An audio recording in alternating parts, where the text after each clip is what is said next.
Hello and welcome everybody for another wonderful weekend of the World of Warcraft Mythic Dungeon International. Great push! That's right, it's a bigger, greater push than ever. We had NA last week, we have EUMA this week, and we're going to find out what two teams from this region are going to the global finals. Next week, we've got our amazing cast of analysts and panel of analysts and casters, that's what I meant to say. Along with us, Nagura, Zyronic, Doa, Tettle, Stratnos. All, names are irrelevant. Put them wherever. There could be multiple Doas. Mix can be Zyronic today. It's fine. Zyronic slash being Mix. Zyronic. How you doing? I'm doing fantastic. I'm so happy that finally, I'm a person who knows a lot of stuff, so that's cool. That's a new experience for me. And Zyronic slash Doa, what was it like becoming Doa over the last week? Walk us through that experience. I have gained a vast amount of knowledge in casting and esports throughout the past 20 years. Oh, man. Don't forget to say shaman. Oh, yeah. Oh, I've also learned how to play Enhanced Shaman as well. What's the number one thing we need added to the game, or re-added to the game, in your opinion? Based on becoming Doa over the last week. Come on, you should know this. I don't know it, though. Two-handed weapons for enhancement shamans. You should know this. We're going to drill until you get it right. Here's our official rules for the Great Push this weekend. You'll get it next week. Don't worry. It'll be even more Doa then. 15 hours of total playtime this week for the teams. Obviously, the point is to push the keys as high as you can. That's how you get the higher point score. And then one team is eliminated each day, so you don't want to come in 6th today. You don't want to come in 5th tomorrow. Otherwise, you are out. It's brutal. It's crushing. It's difficult keys. We don't know quite where we're going yet, right? We're going to reveal that right at the 10 a.m. Pacific time mark when all the teams will get started at the same time. Tettles, I wanted to go to you. What do you think we learned from last week that maybe some of the teams in the EU were watching and can possibly take into this weekend? I think that there is a lot of tech that was present in basically all of the dungeons that we saw last weekend. If Iron Docks is present this weekend, I would be really interested to see what teams evolve strategy-wise on that dungeon, because there was a lot going on there. I think one of the biggest dungeons that stuff has changed in is Lower Karazhan, though. There's been basically a lot of tuning passes in Lower Kara, specifically for the bosses, but there's a lot of trash changes as well, in regards to the ushers and the wardens, that kind of stuff. A lot is going on in Lower Kara, and if that's also a dungeon that we see this weekend, we could see it go as high as 32 pretty reasonably. Wow. All right. So we did see 35 Junkard last week. That, the Aphex is Affix has kind of enabled that a little bit. Is there any chance, what other dungeons based on the Affixes could possibly go to 35 other than no Affix? What do you think, Nagura? That's a good question. I think Junkyard is by far the most likely dungeon to go to 35. Yeah. Most other keys are probably a bit more unlikely, but if I would have to guess, depending on the affixes, I would say possibly something like Gambit. You kind of Streets. I don't think anything can go to. You've got the Shockbox situation in Junkyard, I guess. So, it was the kind most of likely ones, I'd say. Nothing goes to 35 for sure, but the closest things to it, like you said, Gambit definitely could be up there. Grimrail could be up there on Fortified. You could probably do a 32 or 33 Grimrail. And then also Workshop on Fortified could also be very high, because you have to remember on Fortified that increases the squirrel damage a lot, so you can blow up the third boss and all of the trash in that area a lot faster. That's about it. Nothing goes to 35 though. Fair enough. So Dratnos, any changes to the Dratnos routes since last week? Did you learn anything that you incorporated? There was some cool tech definitely last week. If we see dungeons like Iron Docks again, there was this Warlock gateway that Olds were using to just go through some boxes that looked pretty sweet. But then there was this Eyes of the Beast tech that looked potentially even sweeter. You'd use Eyes of the Beast, you'd run ahead with your hunter pet, you'd grab all these mobs from the area that the last boss is bombarding, bring them back, and then kill them with the Iron Stars really easily, because your hunter would get aggro after your pet, unfortunately, was sacrificed at the end of this strategy. And then, get grip back and kill a bunch of hard mobs that way. So curious to see if teams, we don't know if Iron Docks is even in this weekend, but if it is, if the affixes work out for that, that might be something that some combination of those strategies gets adapted by these teams. We have to wait a few minutes to see what those maps are going to be yet, like you mentioned. But we can talk about the teams right now. Mix, I'm going to throw it back to you. In your opinion, being from the EU region yourself, who are you expecting to go through?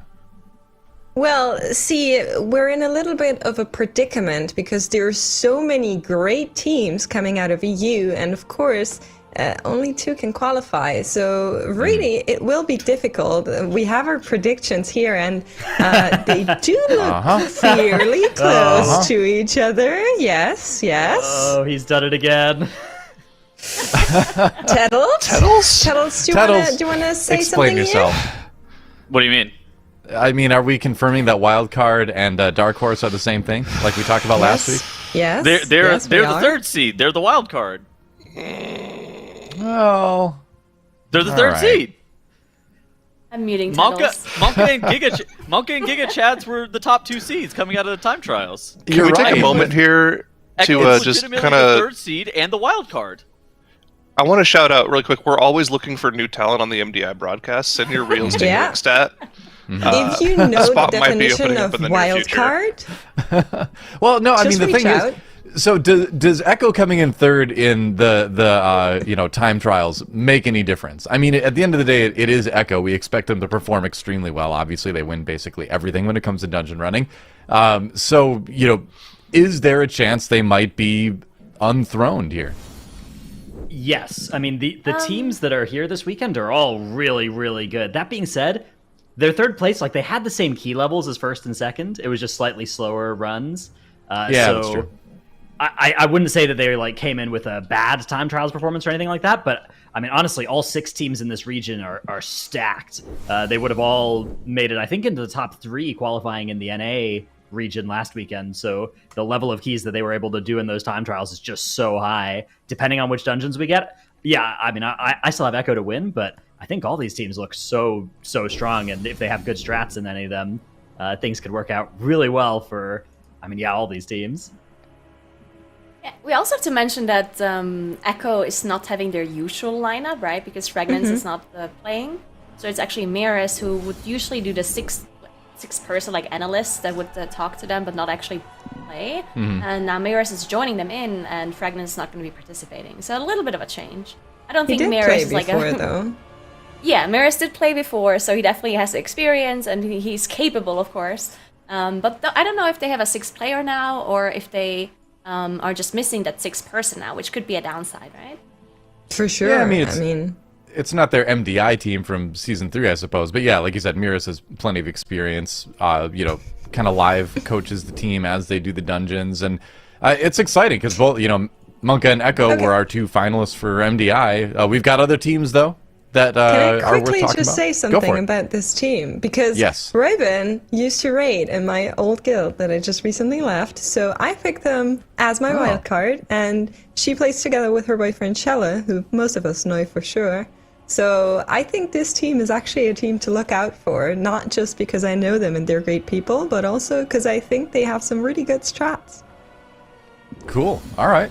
What do you think specifically gives them a shot to go through? Like that you say good strats, but what does that involve? I mean, without spoiling individual map things, obviously. Like all of these players have been, well, first of all, they have been streaming a lot of their practice, which means they're not scared of people taking like their techniques and all of that. I think there has been some hidden streams as well, but for the most part, it has been public. And they're all like life key pushers, not just like good life key pushers, but really good life key pushers. So yeah, I think they might be a team that actually surprises us in this TGP. All right. Now, I picked 3 pods and speed for my wild card purely based on the logo. That's it. I grew up in a rural farming community. This reminds me pick. of the good old days. So before electricity and things. So I picked that.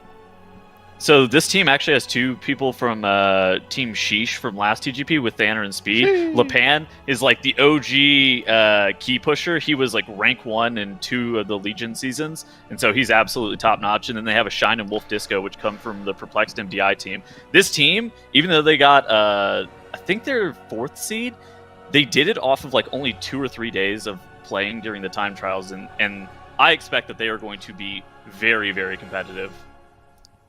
Yeah, they're dunkers. those are also all the reasons I picked them too. What Tuttle said, all that as well. It was a good 100%. pick, even though you didn't, even though you didn't know that, it was a good pick. I mean, I recognize some of the names, obviously, from MDI and all that kind of stuff, but it was the logo that really, really got to me. What do we think about levels, though? So I personally don't actually know anyone in this team. They also came in 6th, and I think they were the only team that was like a little bit off in points, right? If you look at the Proving Grounds points, I think like the first 3 teams had the same amount of points, and then 4th and 5th also had like 1 point less. But then I think this team was off by like 2 points compared to the 5th. 29s in both which, dungeons, yeah. So so Interesting about them maybe is that they all come from the same guild, and they have been playing in different competitions before. So maybe combined with like the power of friendship, raiding at the same guild, playing at the same guild, they can actually like that. come in and come through here. Tattles, you were So saying. Walpin at the bottom, he's like a Frost DK main, and they were actually playing Frost Death Knight in a lot of their upper care Let's runs. go! He ended up Interesting. swapping to Outlaw Rogue for their 29s. But I suspect if there's a dungeon that he's going to bust the Frost Death Knight out on, it will. We may see it this weekend. You know, I wouldn't be too. If I had stunned if we ended known up seeing it. that, I would have put him at like first place. They're gonna win, but the outlaw action has to stop. Oh, dungeon. Oh, here we go. All right. Tazavesh, Dungeons. Gambit, Lower Karazhan, Upper Karazhan, and Mechagon Junkyard will be our first 4 maps of the weekend. 2 Tyrannical, 2 Fortified. Interesting stuff there. Let's break it down. What do you think? Who wants to So jump the in Karazhans, first? both back. But Yeah. the new dungeon here is the Gambit. We didn't see Gambit last week at all, so we're going to have to see how high that can be pushed. Now, Tyrannical, probably not the best setting to push the key in. Fortified would be a little bit higher. The bosses are going to take a long time in that key.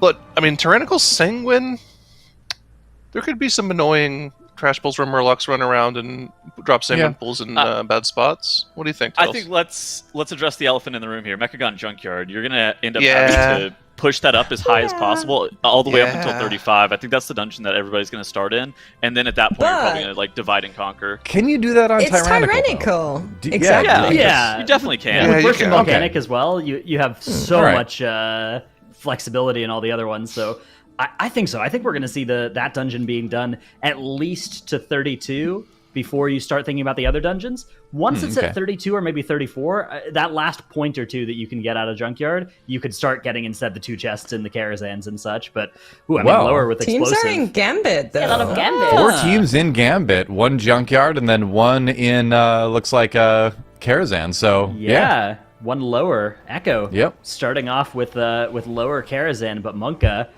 in the top left have chosen Gambit and already have a huge pull going on here. Looks like they were prepared for what exactly they wanted to do in like a tyrannical Gambit type setting. Sanguine Gambit too. Oof, that is going to be painful in this area in particular. Yeah, if any of the heals go off on the Goliath, that's going to cost you a lot of time. But it looks like they are. I guess the Murlocs are helping them a little bit because they do run away when they're low. So I guess it's unlikely that they die under the Goliath unless you stun them or use a binding shot. But yeah, they did a really good job, Monka, to not have any of those heals go off. You can see Sanguine healing non-existed in the healing meter, so really well done. Yeah. And we see Echo on the bottom left now in lower. Interesting that they started with lower, I guess. Yeah, What do I you mean, think that would be? I wonder if the 24 fortified lower after the changes is 3 chestable. We know it's certainly 2 chestable, but with the keystone starting at level 24, you know, obviously this is like 5-6 levels lower than the keys actually can be done by these teams, but it's actually kind of more punishing on the 24 level than it is at like the 28 level, right? Because at the 24 level, a wipe takes away that 2 chest or that 3 chest, you know, a death, a mistake, actually hurts you for more minutes than it does in that 28. So these first dungeons actually really important runs because we are looking for not just them beating the dungeons, which for all the teams that we're currently seeing run, that's kind of a foregone conclusion. It's the 2 chest, the 3 chest are those options on the table. And in lower, that's one I actually do think 24 3 chest maybe is possible for Echo. We'll see if they have a plan to try and make that happen. Yeah, and I honestly think that they're... Because last weekend, we didn't see Junkyard actually being revealed until the last day. And then the first day is like the only day where there's 4 dungeons getting revealed at the same time. So you have a lot of time pressure because you only have 5 hours, and if you have the lowest score at the end of the day, you're gonna be eliminated, right? And with Junkyard being released on the very first day, it kind of puts a lot of pressure on them to make sure that key gets pushed really high, because we all know that it's very possible to do so, and it's 3 chestable on lower levels. And of course, if you 3 chest a key, that is the maximum amount of points you can get in that time frame, right? So we'll see when the teams start going to Junkyard, but I assume we're gonna see a lot of that dungeon eventually. Yeah, I agree. I mean, that's why we were saying teams kind of need to do today, not just like once or twice. Like they probably will need to push the Junkyard at least to the point where they're not confident in the 2 chest anymore, because anytime there's a dungeon you could potentially 2 chest, you got to go do that, right, to get those relatively easy points. That being said, the Gambit is a starting point. Gambit is a nice short dungeon. It's a dungeon that teams are pretty familiar with as well. Especially for the first dungeon you run of the day, I think a lot of it is just like pick one of the dungeons that you feel good about, go start that one up, and then during that dungeon run, you can kind of strategize a little bit about where you want to go next. Yeah, I guess Gambit is also a good point, because it's also a key that can be pushed really high. Mm-hmm. So having Junkyard and Gambit, they kind of have to push on to really high key levels, definitely creates a situation where they really have to think about what they're going to do. We now see Monka. They did have 1 death earlier, actually. Did use a battle rest to get them back up. So yeah, they have to be a bit careful now, because as we talked about, mistakes can cause them to not get the 2 or 3 chests, which is a bigger time loss than maybe later on even.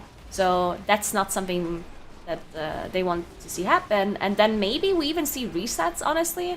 Like if I was 5 minutes into the dungeon and I feel like I can't 2 or 3 chests anymore, then I'd probably reset, right? That's gonna be a bigger time save in the long run.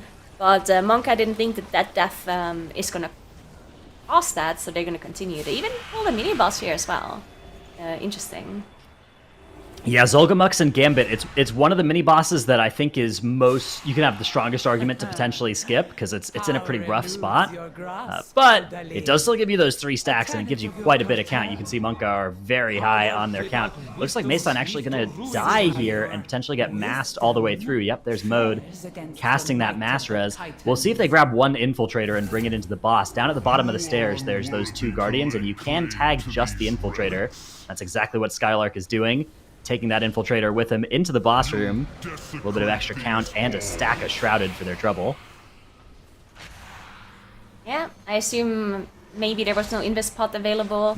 Also, Warlocks is generally being a bit slow. So sometimes, even with an Invis pot, you might not even make it all the way.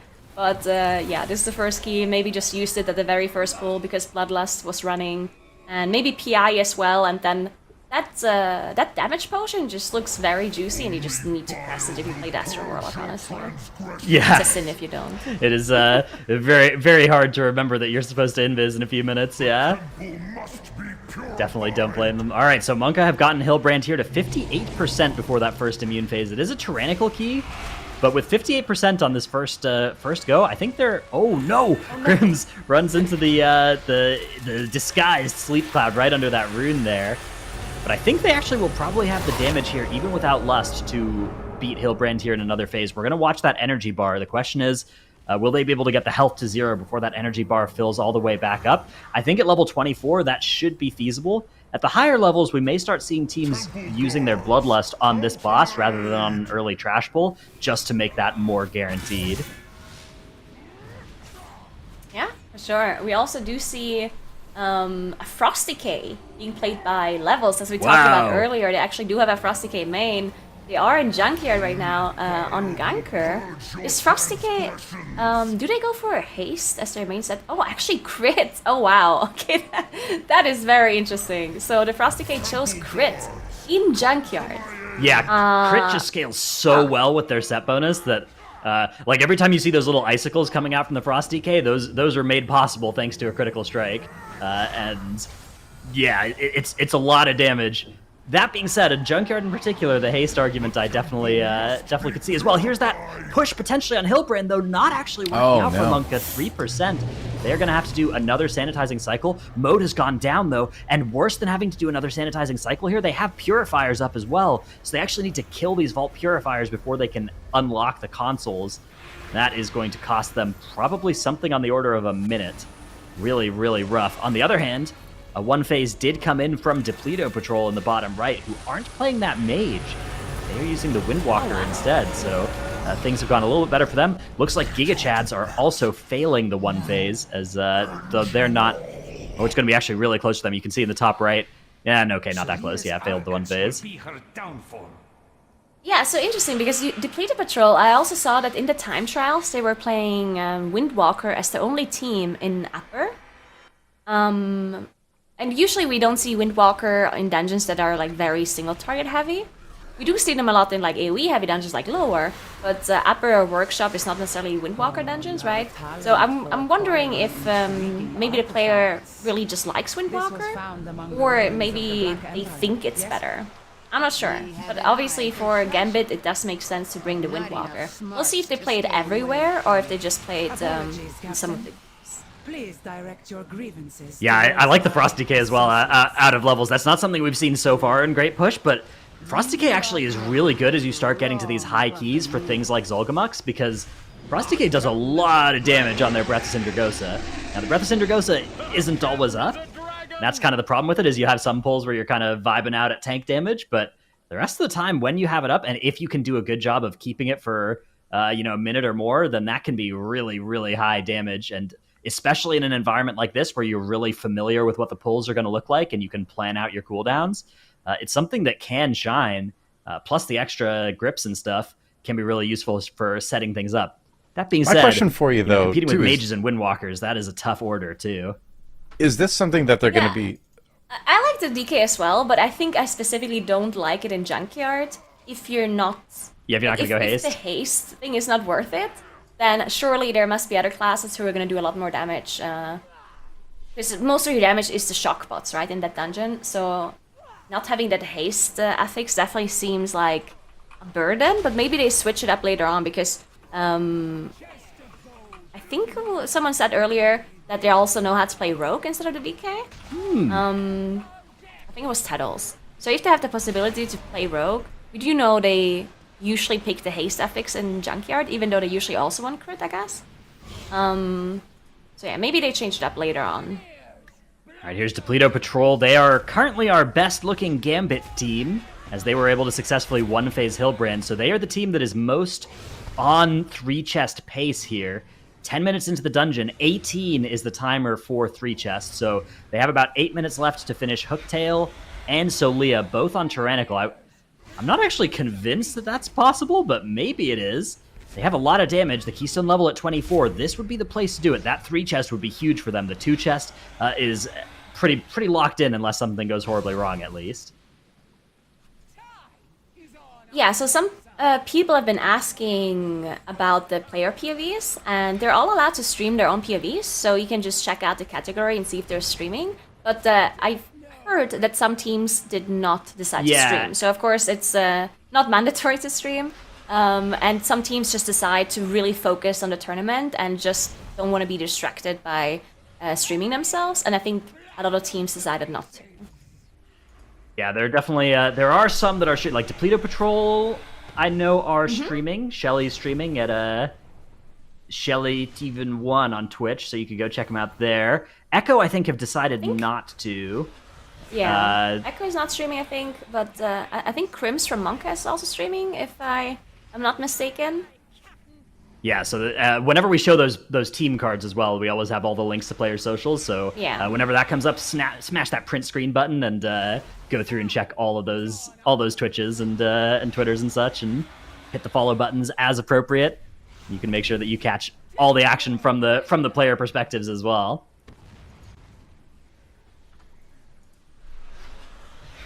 Alright, Monka are ready to move on the top right side. They're going to be able to get into the last boss room already. They need a bit of trash in this room, plus the boss. The boss take... How long does that boss take on 24 Tyrannical? Probably maybe 3 minutes? 2?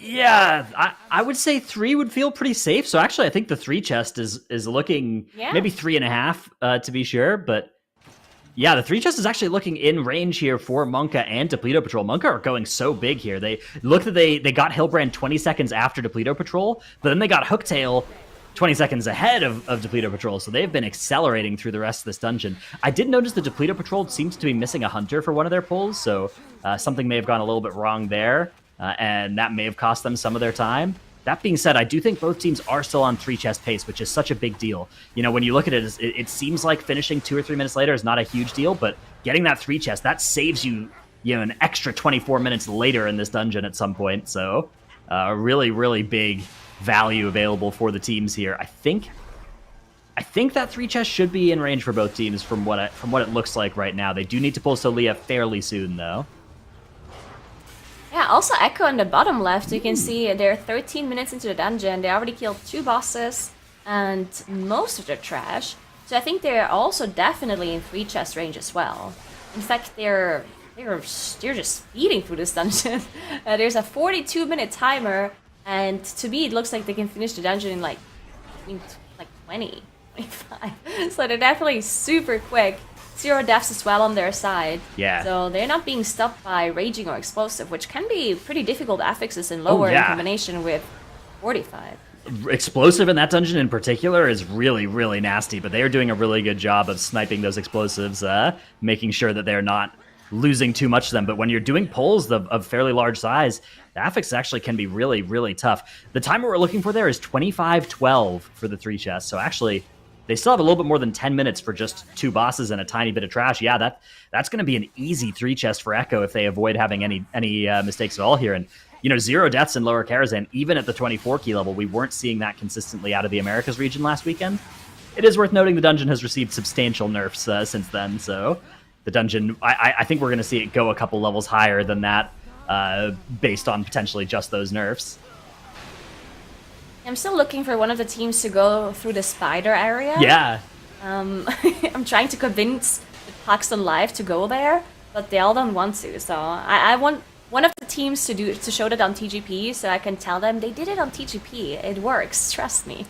That's my favorite thing about Lower is there's just like these different sets of enemies that you could go through the kitchens, you can go through the spiders area, and then you can also just ignore those areas entirely. They're just like completely optional side areas, so you can go there and get your count from that, or you can get it from the more common, straightforward enemies.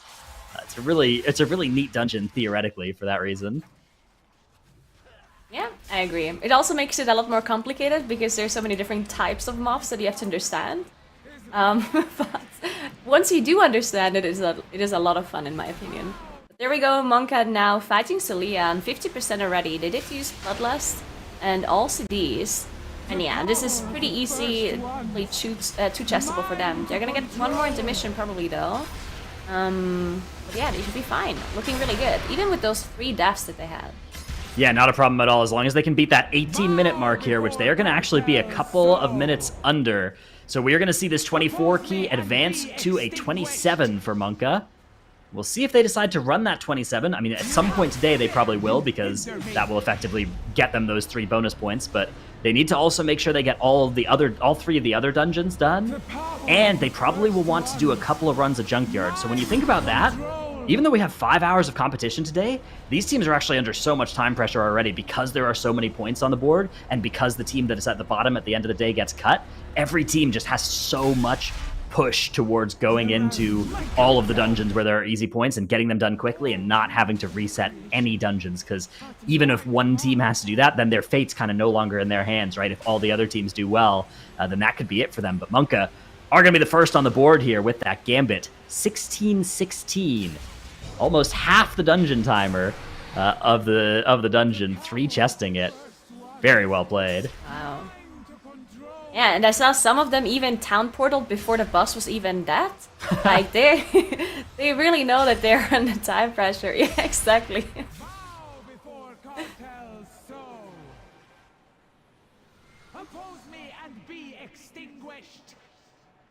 Not just a 3 chest going to a 2 chest, that can sometimes represent like 30 minutes, right? 40 minutes as you have to run the dungeon one more time to get it that much higher.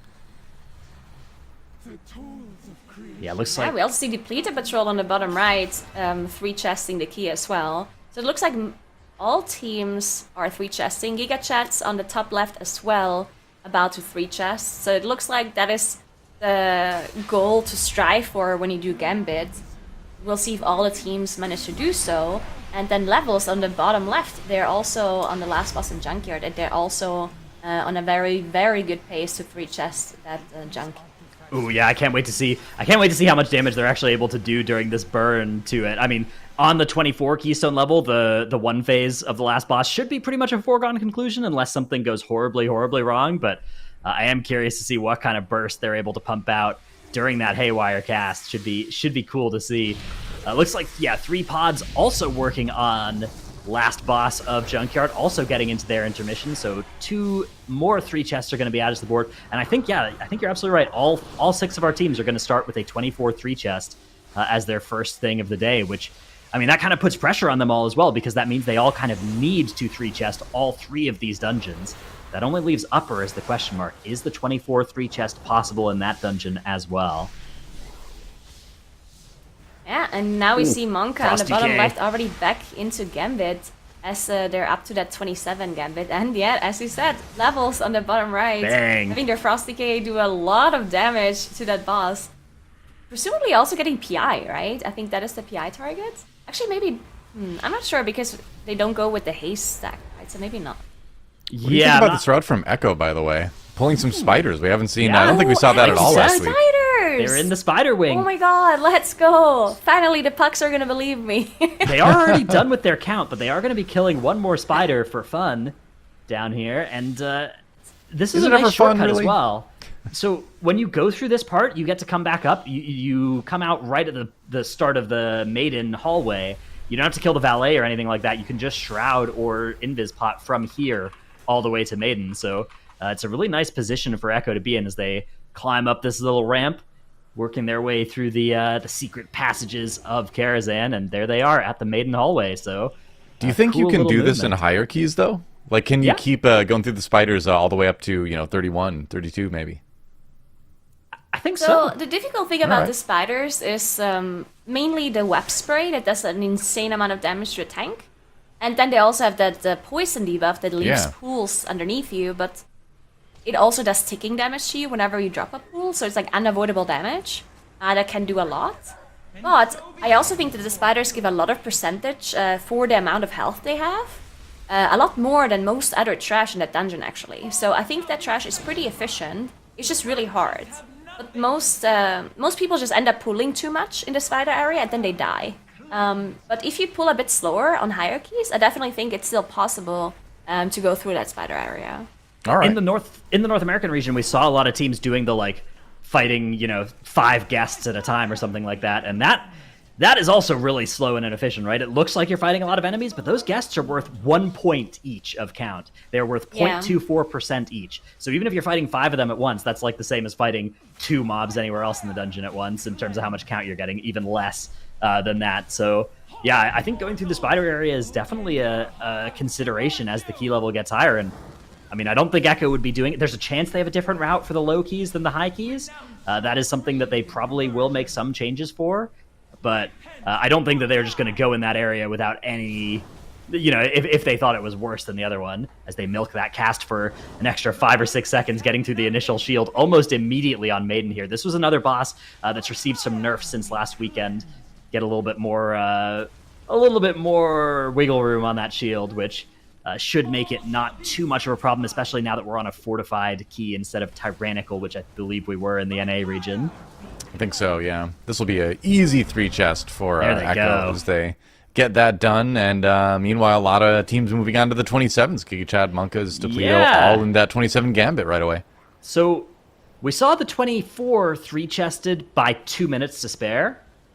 I believe that means that the math does not really work out on 3-chesting the 27 at the same DPS pace. I think we're looking at a 2-chest as the good outcome for teams out of this Gambit.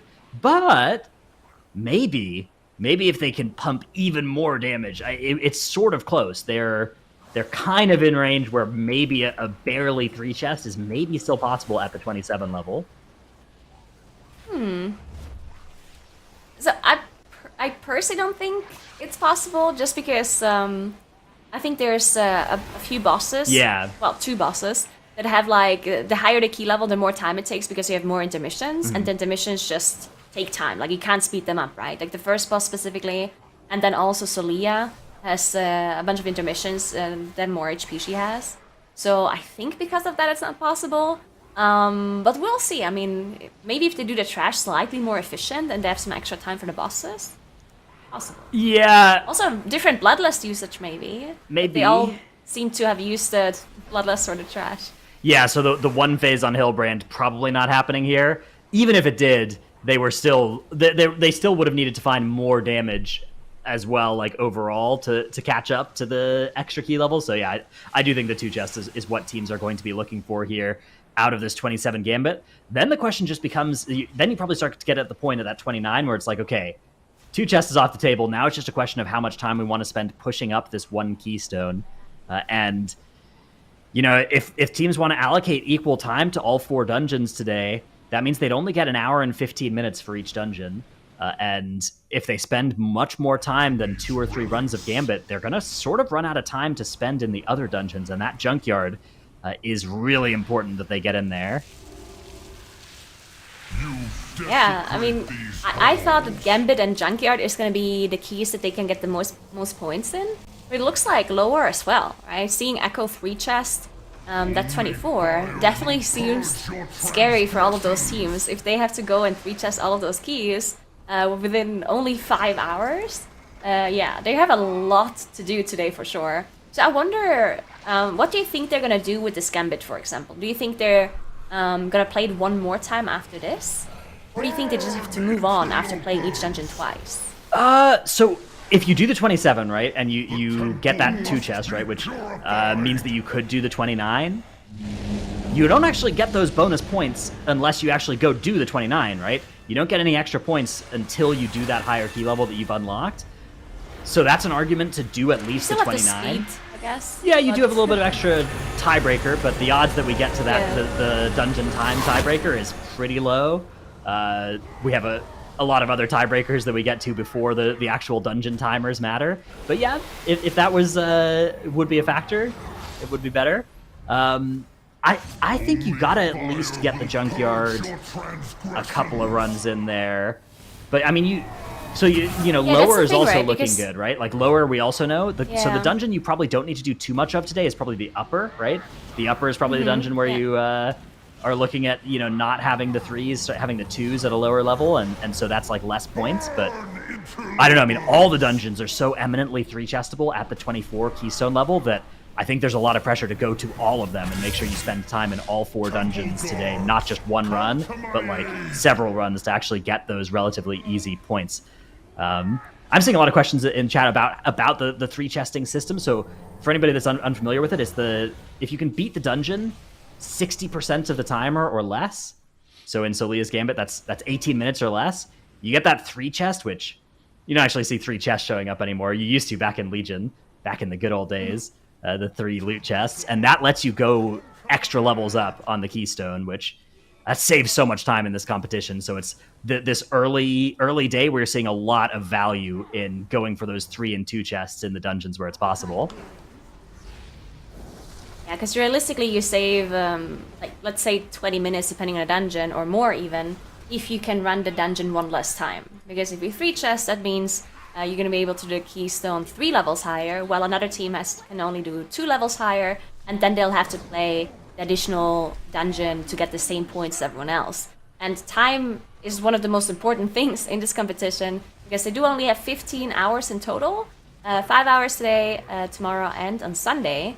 And each day also one team gets eliminated, so the team with the least amount of points at the end of the day will be eliminated, and that's why those teams are trying to get as many points as possible, which means they're going to be doing the dungeons where they get the most points, which is usually the keys that can be pushed the highest in the fastest time, which is surely Gambit, because Gambit is a very short key, and then also Junkyard, because we all know that Junkyard can be pushed incredibly high, and that means that there's a lot of points to get there as well. and apparently also lower, at least for Echo. I'm not sure if Echo has like some special strategy and it's like the only team that can really 3 or 2 chest these keys, but we'll see if the other teams manage as well. Yeah, the lower, I'm curious if 27 3 chest is still on the table. I think it might be, given how much under they were. They were 21 minutes and it was 25 is the 3 chest timer, so I think that is a possibility for Echo. We'll have to keep tabs on their run and see if that's possible. Every single team has re-entered the dungeon that they chose for their 24. They are all working on their 27s in those dungeons, so we'll see then if they decide to go into the 29s or the 30s afterwards, or if they want to go and hit one of the other dungeons at 24. But yeah, like you said, because somebody's getting eliminated at the end of the day, all of the teams know that they need to go and get all of the easy points today. They can't spend too much time working on speculative keys, working on getting, a 30 up to a 31 until they have that confidence that they're not going to get eliminated at the end of the day. I feel like this is the highest pressure day of the weekend, right? Because you've got the most dungeons that you need to push up, and then you have to kind of look at what the other teams are doing and say, all right, well, how far can we push like dungeon X to get that extra 1 or 2 points to ensure that we don't end in 6, whereas, the next day and then Sunday, just one dungeon's added. Oh, look at what Clix is doing. What is he doing? Is he doesn't look like he's doing damage down there. Like, look at the damage meters, right? He's not. He's dancing. Okay. Okay. Yeah, so I was wondering, because Clix did not invis-pot to get to the rest, because everyone else was invis-potting. So I was thinking either Clix is doing something fancy, or he doesn't have an invis-pot. Okay. Ooh, well, yeah. But he did that put would be surprising. The portal up there, like the circle, right? The circle is up there. Maybe he can get gripped, Maybe. and they're just trying to find the spot? Yeah, he is spam jumping here. Okay, they oh, found there the we There go. we go. Yeah, okay, yep, Okay. that's it. So I have to imagine that wasn't how that was supposed to look, right? Like, if the life grip was Yeah. part of the plan, it would have happened at the start of the poll, right? If they were able to do that consistently. So yeah, I imagine that was just a case of like invis pot, like you said, the whole warlock thing where they get PI and they just have to hit the damage pot, and then they don't have invis pot or something when they need it. Mm-hmm. Fun to know you can life grip someone down there at least. Yeah, that's cool. Yeah, that is very interesting. I didn't know that. Yeah, it's possible that they just figured this out and they said, okay, then Clix, just use your pot with all your cooldowns when we bloodlust, and then we grip you down, right? Seemed like they would have wanted If it works him out instantly, earlier in the poll. then it's maybe? worth. I don't Yeah, know. if that was the plan, then it would be worth if it would have worked instantly. Otherwise, of course, it's not going to be worth it. But not sure what exactly went wrong. They also pulled some mobs from upstairs. Not sure if intended or not. It looks like it's the mini-boss. Okay. Maybe yeah. Clix was setting this up. Maybe he went to like tag them, and then he demonic circled back, and then he okay. got gripped or something. But I mean, Zolgamux you could pretty easily Maybe. grab by just walking back up through the hallway. So I have to imagine that wasn't, that wasn't something that they needed to do that. So I still stand by thinking that something went a little bit weird for them, and that wasn't how that was supposed to look. Yeah, I Well, also I'm sure think we'll so. find out on social media later in the day. Yeah, I'm sure. If there's worry, something really we'll cool learn. that it enabled out of them, I'm sure we'll hear about it. Maybe not at the end of the day, but when the weekend is over, they sometimes possibly, let us in on the tech, or after the global finals if they make it through to there and want to keep it close to their chest until then. True.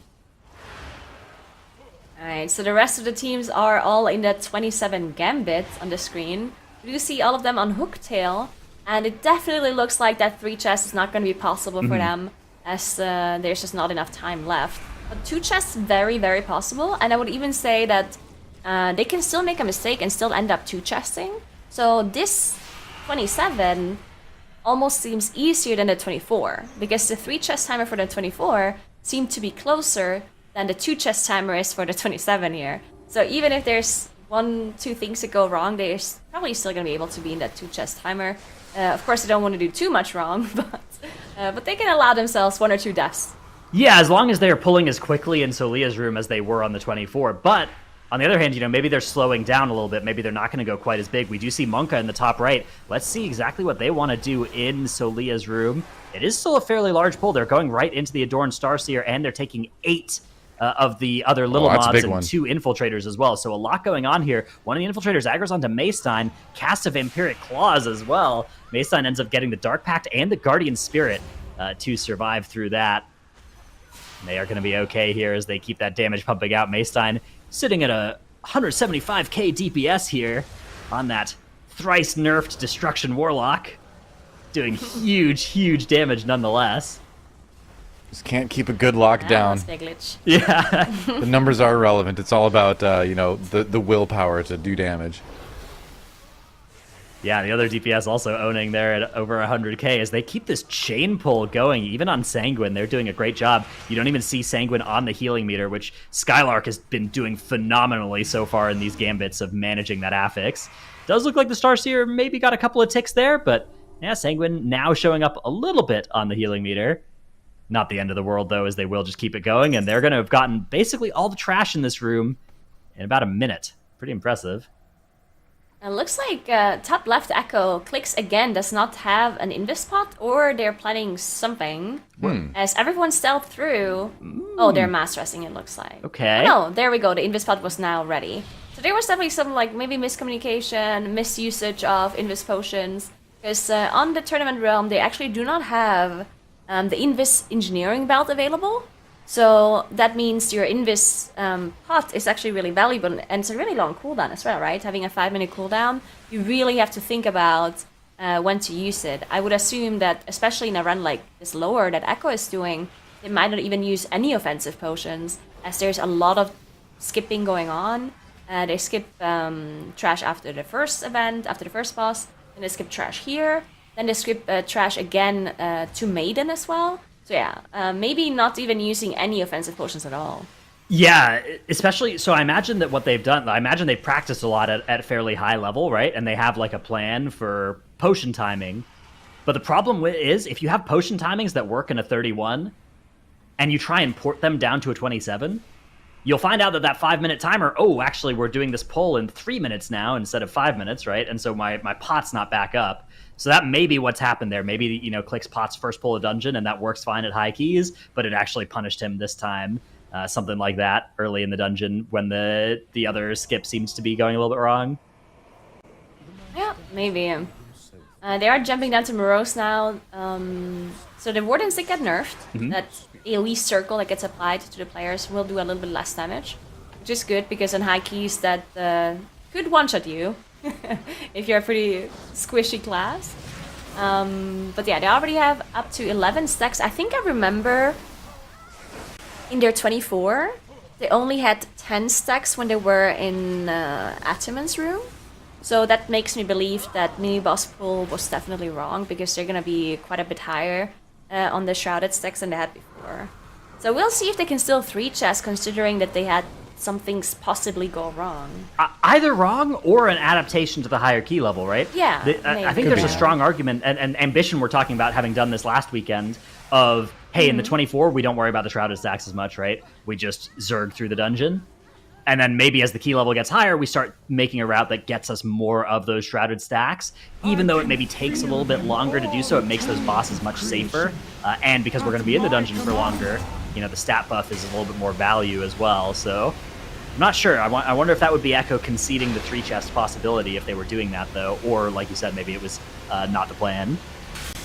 Looks like it's going to be a +2 for Monka, so not quite able to get the 3 done, but we kind of, I don't think we were expecting that. Yeah, the math was not looking favorable yeah. on that being extremely possible, although maybe that's something where, like, when Echo come in here later today, if they could find a way to do that, you know, that would be a big boon for them. Either way, should have a pretty comfortable they don't 2-chest for 29, maybe. We'll see. Yeah, it's 100% a 2-chest for them, unless something goes wrong here. But yeah, it looks like they're not super far off. I think they're going to be like 2 minutes off of the 3-chest, which, considering that they have 0 deaths as well, yeah. and that maybe their route worked perfectly, 2 minutes is definitely a lot of time to shave off like that. So, I mean, you can see Giga Chads and Depleto Patrol also on good runs also are going to be missing that 3-chest, so it looks like all of our teams are going to end up somewhere in that 19 to 20 minute range in their 27 Gambit. It does bring up a good point, though, of like, what if the 2-chest is also possible on the 29? Right. I think it won't be, but it'll be really close. Because it's like how much time was do you saying, think you need? The bosses, like you start seeing all these extra intermissions as you go from 27 Tyrannical to 29 Tyrannical. So I think it's actually going to cost more time than it looks like it will. but maybe it'll be possible. I think it'll be really close actually on the 29 2 chest, and that would be crazy, 2 chesting a 29 gambit. But maybe, I mean, 1944 for Monka, so they actually had 4 minutes and 15 seconds on the 2 chest timer. I mean, in theory, 2 keystone levels, they have the damage to make that if they don't see extra intermissions, like which, you know, kind of further would reduce their time. Yeah, very true. That sounds theoretically possible. Yeah. We will see. Yeah. And then the other question is there like, for tomorrow for sure, but for today, I guess there isn't like a super, like it's not that important to 2 chests, the 29, unless you decide to also do the 31 afterwards. And then the question is, do you have time for that, right? I think the answer is no. You have to do so many other things. So maybe for today it wouldn't really matter to 2 chests, the 29. Would definitely matter for tomorrow, though.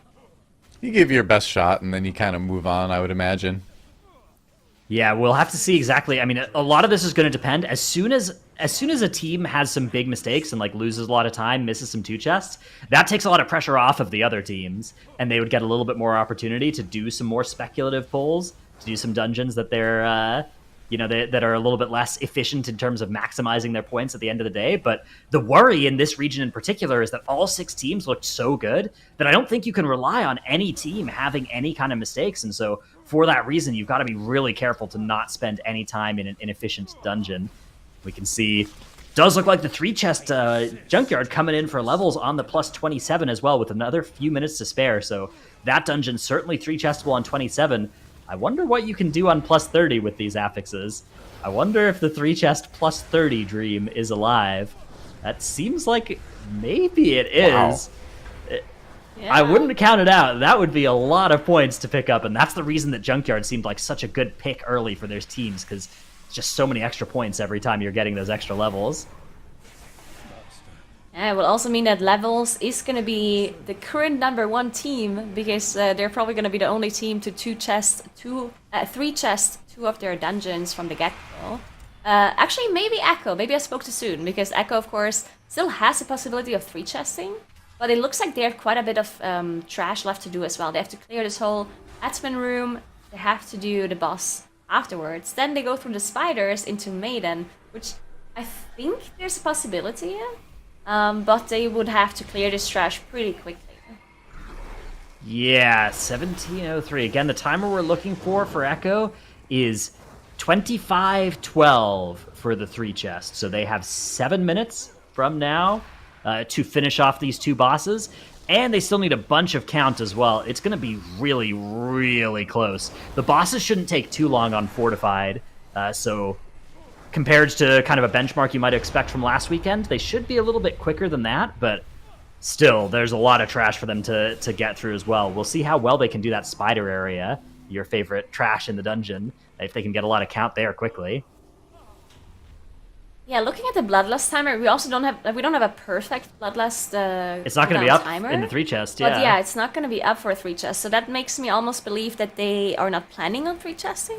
Because otherwise, they probably would have used the last a bit earlier, just to get one more. Not sure. Yeah, we'll see exactly what they want to do here. They still need all of this trash around Ataman. I'm starting to think that the plan is maybe just securing the 2 chest, which I wonder if that 3 was possible in here. It did seem like maybe it was, but I mean, this is a 0 death run we're looking at. I'm not sure they could have gone much faster unless, like you said, maybe skipping Zolgamux, but you skip Zolgamux and you have 6% less haste across your group for the rest of the dungeon. That adds a lot of time kind of invisibly through the rest of the dungeon. Yeah, that is true as well. Now we do see Monka on the bottom right actually went into Junkyard. I like this. So they're not deciding to do the 29 Gambit. They're just deciding to go Junkyard first. Yeah, I think I also like this because Junkyard, as we talked about, is probably the most important key to do today on really high keystones, to get those basically quote-unquote free points. And then if there's any time left at the end of the day, right? If you maybe have like an hour left, you reconsider, okay, maybe we go back to get those 2 points in Gambit, or maybe we go to some other key level, right? But just getting the Junkyard out of the way, I think is a good idea, just because they might not be 100% sure how much time they really need in that dungeon to get it all the way to that keystone level that they want. Yeah, exactly. It's tough because like you want to go and get those points that you've earned in your gambit, right? But it's you see the junkyard there, and you're like, oh, we also need to go do a bunch of work there and the lower and potentially the upper as well. I'm not sure. I'm not sure how many easy points there are in upper in terms of like 2 chest potential, but there's probably at least a few levels of points that they should be making sure they get by the end of the day. So yeah, I mean, unbelievably high pressure here, right? We're seeing these runs where the teams are succeeding with like 95% confidence. But if any of those teams hit that 5%, if they have a little mistake and they have their run go bad, that is going to be so disastrous for them against teams of this competition. And any of our teams, no matter how good they look, if that happens, the other 5 teams could just keep their foot on the gas and make that team go home at the end of the day, which would be crazy for some of these teams. Yeah, and we actually see 3 seeds, 3 pots and 1 speed in the 30 junkyard as well. And I'm honestly really interested in how that 30 junkyard is going to go for them. I didn't see their timer, but it is technically possible to 3 chest really high levels of junkyard. So I wonder how close it's going to be, or if they're even going to be able to do that. I think 3 pots and speed setup is a bit better than levels because they don't have they have those 5 haste shrouded affix stats instead of the crit that we see on levels. But we'll see. The time, also the mage, I guess. The time for their 27 was 1851. Oh. What's the 3 chest timer? Math knows. The 3 chest timer, I'm glad you asked, is 22:48. 22:48 is the 3 chest timer. That'd be pretty close. I think it's possible. I mean, I think it's doable. I think, yeah. Absolutely in range here. Especially, I mean, the composition difference is interesting as well because there's the mage out of 3 pods as well. The mage gets to spell steal the enlarge buff from the renormalizer at the end of the dungeon. That lets you get quite a bit of extra damage on the last boss.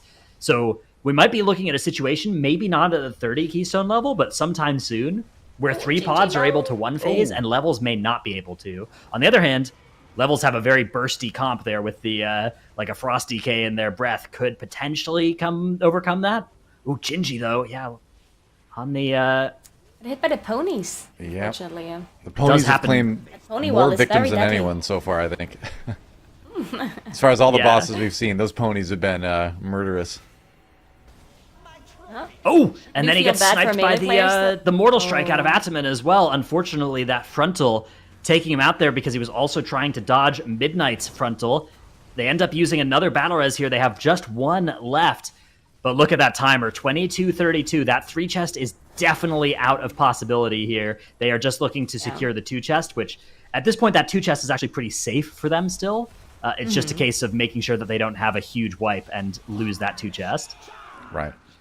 Yeah, I always feel bad for melee players, honestly, especially in lower Karasan, because like look at the range. They're all standing all the way over there, outranging every ability, not getting hit by anything, and then you see Gingy just fighting for his life, dodging back and forth between the charges and the frontals and the ponies. As we all know, And like the shared suffering. melee DPS is where the least true he's having skill fun. lies in World of Warcraft. I think that's just a GIF we have of him that was on demand. I don't think that's a live feed, although maybe.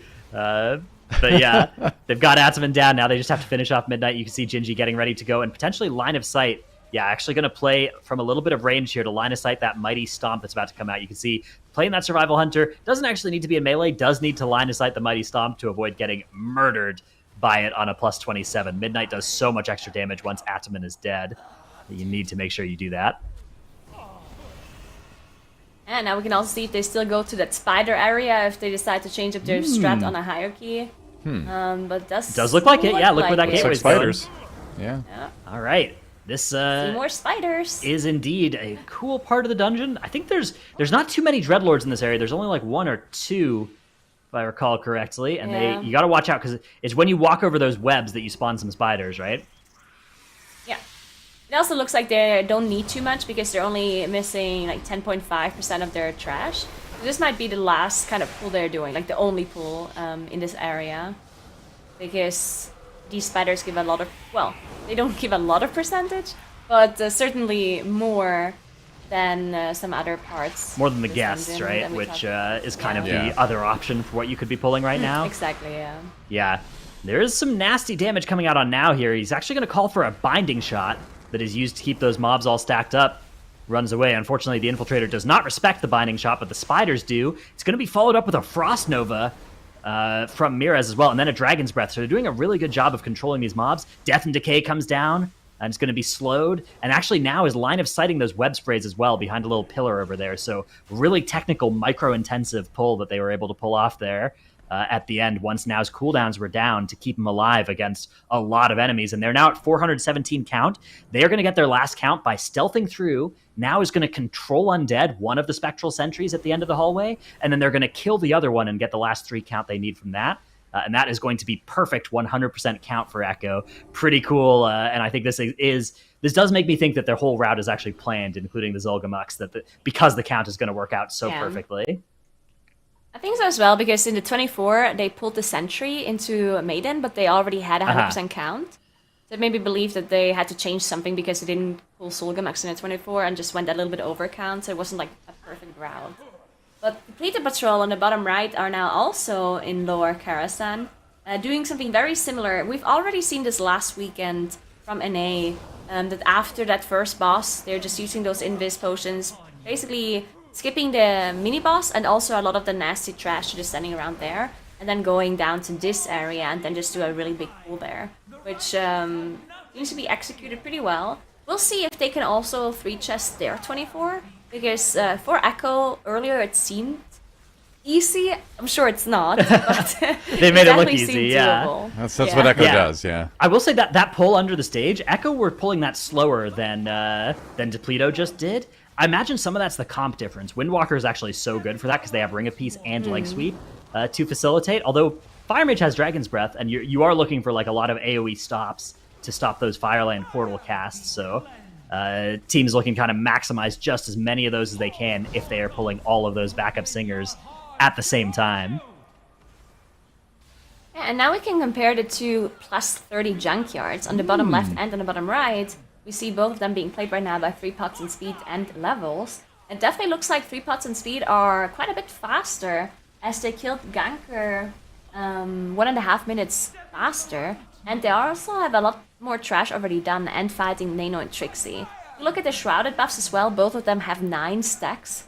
So neither of them went out of their way to gather a lot more, which is something we've seen from Donuts and the NA DeBear teams last weekend. Yeah, they were on hierarchy specifically. Yeah. They were ending this dungeon with like 18 stacks of Shrouded. It was crazy. They were Dorky was just hunting down those enemies. I think though that that'll be something that teams will look at doing more as the key level gets even higher, right? And they start thinking, okay, we need this to kill the last boss.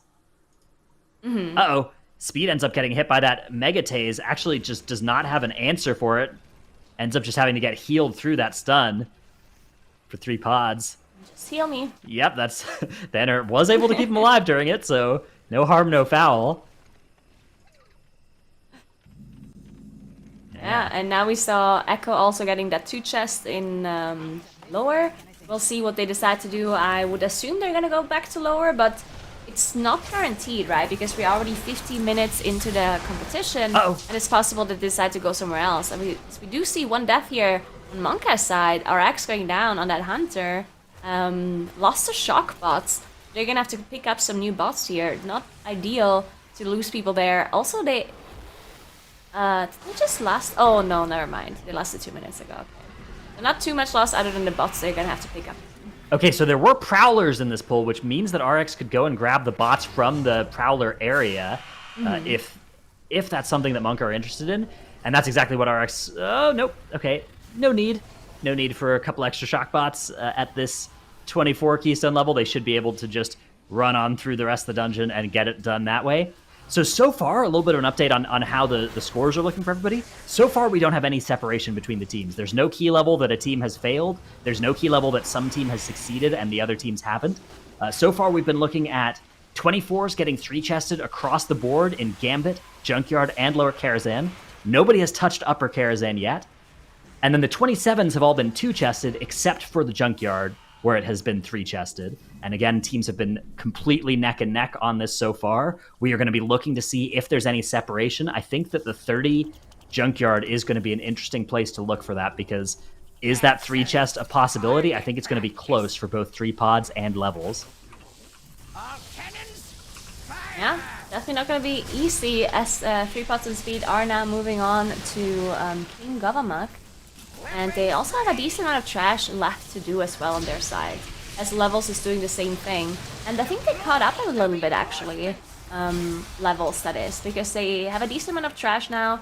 They still killed Trixie and Nano a bit after, but honestly, I think the boss splits are not as important, because, you know, some teams decide to do boss first, trash after. You can really do anything in Junkyard because it's such an open dungeon. We even saw some of the NA teams change their routes at some point, where most teams went to Ganker first, and then on higher keystones they ended up going to King Govamuk first. So really, you can really choose and do whatever you want in this dungeon. Oh, except the last boss. For that one, you do have to kill all the other 3 ones first. Yeah, and realistically, you don't want to go to whichever boss has the hard mode thing flying over it, right? So that also does somewhat constrain pathing, but teams do have some options, especially for like where they want to get that trash, if they want to do a shrouded hunting season, which I think is a great play as the key level gets higher. Monka starting their 1 phase here with Crims enlarged up on the top left there, doing tremendous amount of damage, and that's going to be a very easy 1 phase for them on this plus 24 keystone level. That's going to be that 3-chest, although they do actually need to finish the renormalizer to make count as well. Should get there. Yeah, plenty of time with the boss, and then, yeah, there you go. Easy +3. That's our first team to finish 2 dungeons on the day. Because Monka did do that 27 Gambit first. So how quickly can they push up Junkyard and get out? That's the question now. Yeah, I mean, we're already 55 minutes in, and we see that the teams that started with Junkyard, they're now on a +30, and they're close to 3-chesting. So that makes me believe that no matter if they 2-chest or 3-chest, I think you still want to do Junkyard at least 1 more time. Yeah. Not only for because sure. you get 2 or 3 points, but also because it's going to be the highest key of today, which realistically, if there's even score between 2 teams, then the highest key kind of counts twice. So it's realistically 2 points if you think about that later on. So yeah, I definitely think that you want to do a higher than 30. You at least want to have a 32. Even better will be a 33 before you move on.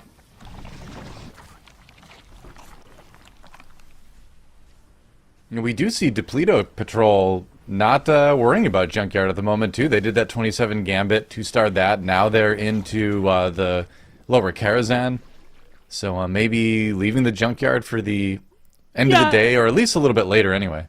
You need to make sure you save like at least an hour and a half, maybe 2 hours for Junkyard, because like Igor said, you need to run this dungeon like 4 times in order to make sure you're getting all of the easy points out of it.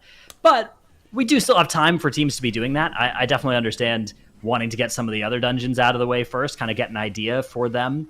And then, you know, maybe Junkyard spam to end your day could be something worth considering. It does need to. You just need to make sure that you aren't just doing Junkyard a couple times, right? You have to do the 24, you have to do the 27, and you have to do the 30 at the very minimum. And I think also you need to do whatever key the 30 turns into probably as well, or else you're going to just be losing so many points compared to the teams that do that. All right, so we're seeing both levels and 3 pods in the bottom. These are the teams working on their +30 Junkyards, both currently on King Govamuk. And they are both looking at still having a reasonable amount of time before that 3-chest timer expires. Again, that's going to be at 22:48. 22:48 is the 3-chest mark in Junkyard. So these teams are looking at having another 6 minutes or so to finish the dungeon, and they just have a little bit of trash and the last boss. So very possible to do that as long as they can avoid having some kind of disaster on the last boss. We are going to see 33-chested by 3 pods and levels if they can keep things going for just a few more minutes here. Can you 1-phase the last boss on 30 Tyrannical without the mage? That is the question. Yeah, so Frosty K's burst is quite good, but it's actually not like Like you're kind of looking for like you'd kind of rather have the Haywire last a minute rather than just the 30 seconds. Oh yeah. But it still should be good. They still should be looking at having quite a lot of damage there. Of course, you've still got a Warlock, you've still got a Survival Hunter that are doing great single target as well. In that kind of burst window if they play their cards right. So I think factoring that, I think with the Gavel, with everything like that, all saved, it should still be pretty doable on plus 30 Tyrannical. But yeah, I think probably the next key level that it turns into, that stops being something that's super easy. Well, not super easy, but stops being something that's like really feasible without things going perfectly. Yeah, I'm gonna have to see. Looks like Echo is now also moving into Junkyard as well. They didn't decide to do the 29 lower, but those are some quote-unquote easy points they can still get later on. Oh! They just decided to do the Junkyard first. Igloo gets trolled by the gateway there from GigaChads, ends up gatewaying back down towards where the start is. It wasn't one of the gateways to take you up the path, it was a gateway to take you back down afterwards. So unfortunate there for Igloo. Ends up rejoining, embarrassed, and starts hacking at the end here. It's not going to affect GigaChads, though. They are going to be able to still get this boss taken care of once Mike finishes that channel. And Ooh, it 3 pots seems and like... speed now on the bottom left. They definitely still have time, right? Yeah. This is the last stretch pull they have to do, and then they can do the boss. So if they one phase the boss, they save their Bloodlust as well, so Bloodlust available. They're gonna get their Renormalizer, and then Dr. Wolf Disco is gonna be able to get a lot of damage onto that boss with that spell steal. And yeah, if they don't one phase though, they will not have enough time, I think, right? It'll be close, Maybe. right? The timer Yeah, we're but looking that'll at be is close. 22:48, so I think you're probably right. I think we probably are looking at a one phase being pretty important.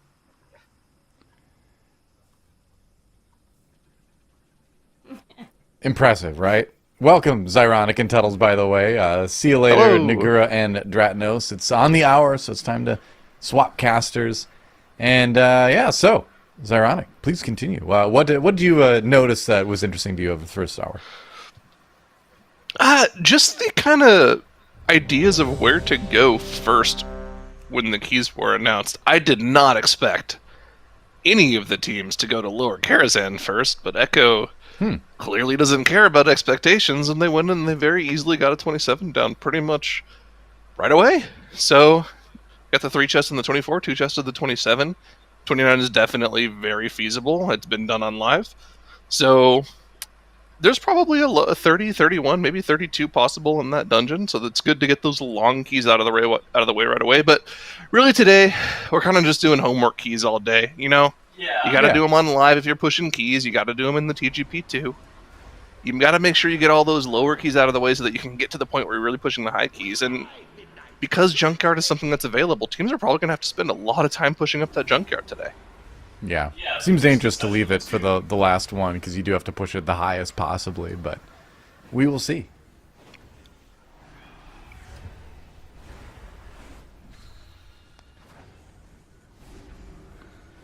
Yeah, so we'll see. I think it's totally fine to keep playing the Junkyard, but you do keep in mind you do have to complete each of the other dungeons at least once. At the very least once. Very likely 2 or 3 times. You know, you want to get you want to essentially get all the 2 and 3 chests out of the way as quick as possible, and then realize those 2 chests for maximum points.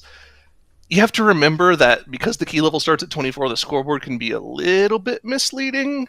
You really have it's the points in between the 24 and the key that you do that really matter, right? So, Right. yeah, as long as you get those 2 and 3 chests out of the way right away, you're playing consistent on the first day. You should be safe to go on to Saturday and Sunday, of course. What was that? And even Vic? though we haven't seen Hello. teams struggle with the 3 chests What yet, up? it is scary to think about. Hello, welcome, Tuttles. Okay. Welcome back. Yes, what's up? So basically, like, all the 2 chests and the 3 chests are the exact same. So getting the 3 chests out of the way, especially early on, makes sense, which is why I think that teams ended up also going to Gambit. They 3 chests of the 24, then 2 chests of the 27. And then at that point, it makes sense why teams would bail into Gambit, because they are then going to only be 1 chesting like the 29. And then, like, sure, you could one chest the 29. Maybe there's room to 2 chest it, but, like, within reason, Like it just makes a lot more sense to be going other places, which why you see Monka bottom left-hand corner of the screen and GigaChad's top left-hand corner of the screen. Both of those teams, they were in that 27 gambit, but now they both have moved to Junkyard. Right. Yeah, exactly. I agree 100%. And honestly, it's a little different key affixes this week too, right? So I remember in our NA Cup, the only key that was really 3-chested was the Junkyard, but lower and Gambit both are 3-chestable. So you really save a lot of time if you're able to get, that 3-chest. And if you don't get the 3-chest, you're almost an entire key behind. That's going another into 30, the next 40 days. minutes, yeah. Yeah. In the NA region, just in general, we didn't see lower Karazhan 3-chested, but it wasn't because it wasn't doable. It was because like teams, basically every single team made a mistake in their 24, I believe. Yeah. And then they ended up only 2-chesting it. So it was like basically every team had 10 deaths and they were still 2-chesting it. We also had Tyrannical lower, right? Is also in NA TGP. If I remember That's also correctly. true. This is also true, yeah. Yeah, I think Tyrannical. No, that was probably... fortified. It was Was fortified. it fortified? Yeah. It was fortified, bursting, storming. Okay, well, my memory is just terrible. All right, I guess EU's just better than NA. You heard it here first. They're able to 3-chest what NA That's could a not. surprise. There you go. Amen. It's definitive now, in case you were wondering. But It's just been confirmed live on TGP. No, the competition's going to be intense this weekend, though. Oh, yeah, sick. of course. I mean, any teams that make it out of EU are going to be big threats to take the whole thing. Even after what we saw, I think that the big X factor is China, right? I mean, they're doing their region this weekend as well, and whoever comes out of there, we'll see what they can do. Well, you have to remember as well is our winner of the last TGP was a Chinese team. Of course, Yeah. they're not together in the same context that they were back then, but some of those players are playing together again this time around, and they're definitely something that you really have to look at. Those teams are really strong, and you have to look out for them. I mean, True. there are definitely more than 2 strong teams in that region, so they could definitely come in and compete in our finals next weekend. But we got to see who comes out of EU first. But Dude. again, still doing Omer keys. It looks like the green markers for levels and 3 pods and speed, they've moved out of Junkyard. I don't want to leak where they're going yet because we're going to see it in a second. I'm really surprised that so both of the teams 3-chested the 30 Junkyard. I'm surprised they're not doing the 33 just for those 3 points because there is an elimination at the end of the day today. And so like I feel like doing that 33 is going to be worth more points than most other dungeons because like you've already 3-chested it. You're going to need to get those 3 points at some point. I suppose you can think of that as something like, well, we can always Oh, come to play back and double do that lock. maybe, but we got to What? get more into everything. Oh. Oh, The double lock comp. We saw this last week Interesting. as well. All One right. Demo, Saw a one little of that Destro. last Works week. totally fine. Yeah, it's a tyrannical key, so Demonology gains a little bit more value. Of course, Demonology can do good AoE, but the thing that they're known for is just consistent single target. Definitely a little better on single target than Destruction, so it's just a very solid spec. I would think that Mage would be a slightly stronger pick, just because of the qualities that it has in Gambit, with the uncapped AoE, as well as just the best single target in the game, but Demo is pretty much right there with Fire Mage, I think, for the damage profiles they bring, so it's a totally fine pick. Clix All is right. playing Demo in Junkyard right now. Like I do think that Demonology just in general is a pretty underrated specialization, but it does bring a large amount of damage. I think the biggest surprise for me for 3 pods and speed, and the reason that they're running the double lock comp is because the Shine is normally known for being like a melee player. Both the Shine and Speed are very proficient at basically all melee DPS. They don't end up playing ranged all too often. A Shine being able to pick up this Warlock is not super surprising though, because Destruction, it's not the hardest spec to ever play. And then Wolf Disco is the ranged player of the group. He's a Warlock main even. So I'm not shocked that he's the one who also picked up the demo. What do you mean Destruction's not the hardest spec to play? Okay, so What are you saying? it's the Beast Mastery of Warlock. So do you know the details damage meter thing whenever it tracks like your cast? Yeah, So yeah. whenever you pop on your favorite streamer, like if you popped on any of the streamers from any of these teams, and you were watching them play Destruction Warlock, you would see, especially on AoE in the top, like when on that cast tracker, you would see one button, and it would be Renify, Renify, Renify, Renify, Renify, Renify, Renify. Conflagrate. But then after that, you also have to press Rain Rain of Fire, and then Rain of Fire, and then Rain of Fire. It's actually a pretty in-depth rotation, That so I don't sounds know why we're complicated. flaming. Make sure you stretch your wrists in between keys. Very important. Well, no, the trick is to have Arena Fire on multiple different keybinds, so you don't use the same finger for every single cast. What about a scroll wheel on your mouse? Well, that's still one finger that you're using. No, for your you scroll just wheel, right? I guess you could, get one I of guess those you could swap unlocked ones. fingers. You just rip it. Oh, true. Just rip it. Yeah. I see. Giga Chads did have a little blunder here. Tobo did go down as they pulled this, but that's just one death. He'll very easily be able to go find his bot, so not too big of a deal. They should still be able to 3-chest this very, very comfortably. Echo's getting to the final boss in their run with plenty of time left on the 3-chest, so that's going to be an easy one for them. Plenty of time for Monka as well, so should be 3 chests across the board. The thing that obviously we need to see more of is the Gambit from 3 pods and speed in the top right, but of course we've already seen a 3 chest in that dungeon as well, so as long as they're clean, that should happen for them. Yeah. Yeah, we're seeing a surprising amount of 3 chests today. Echo not using the renormalizer tech on the HK8. I think it's kind of surprising, but you don't really need it for a 24. They're going to be able to one-phase this pretty comfortably, and then just the renormalizer kind of adds an extra variable into that boss, and so I think it does make sense. Yeah. Although I'm surprised that they're not doing it just to make sure that they are like well in practice at making like getting that renormalizer set up, how they want to have it set up. But I suspect that that was something that was done a week ago whenever they were practicing this dungeon extensively.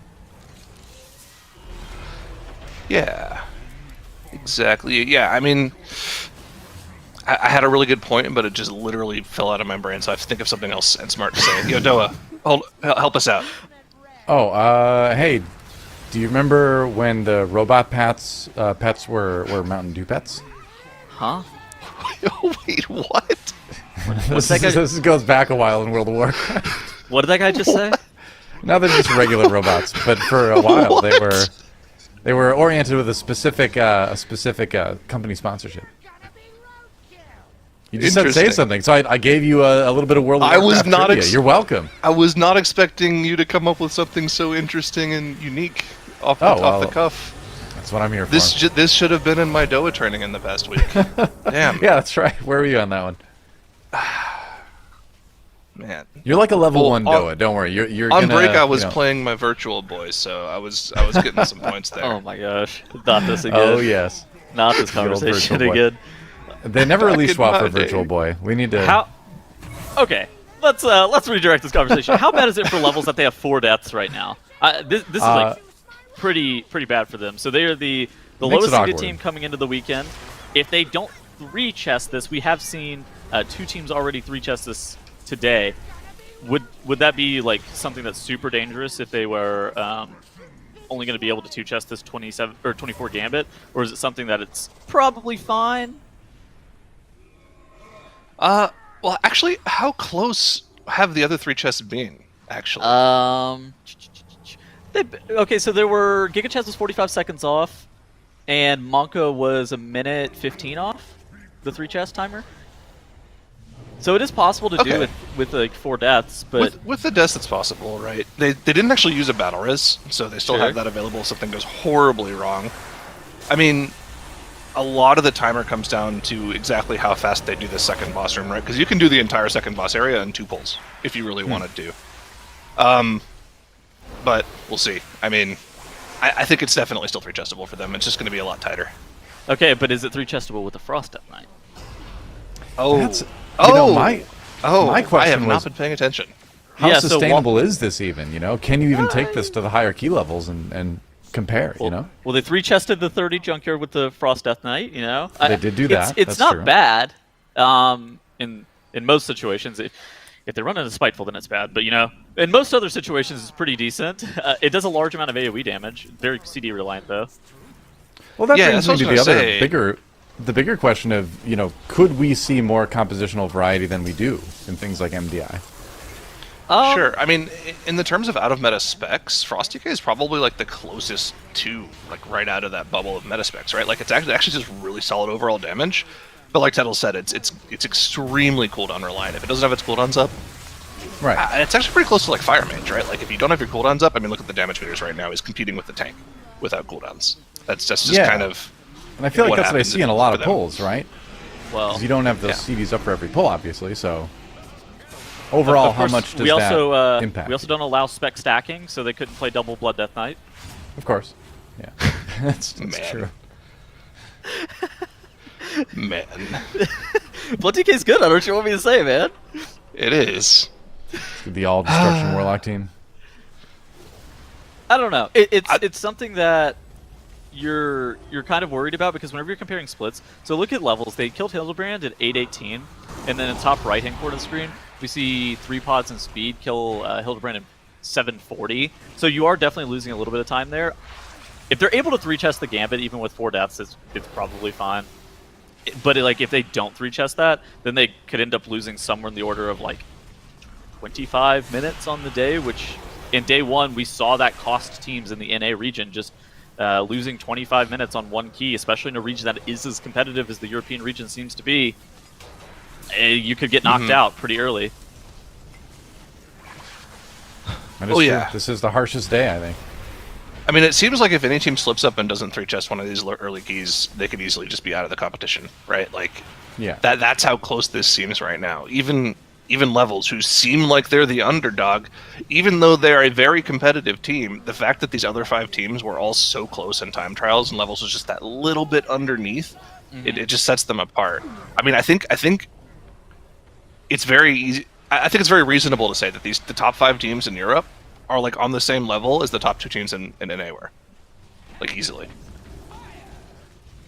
I would tend to agree. Like the European region just as a whole has always had more top tier like M+ pushing groups than NA, and so it makes sense that they also have like their absolute tip top TGP teams are also the best. And I mean even in previous TGPs, it was normally like 3 to 4 European teams.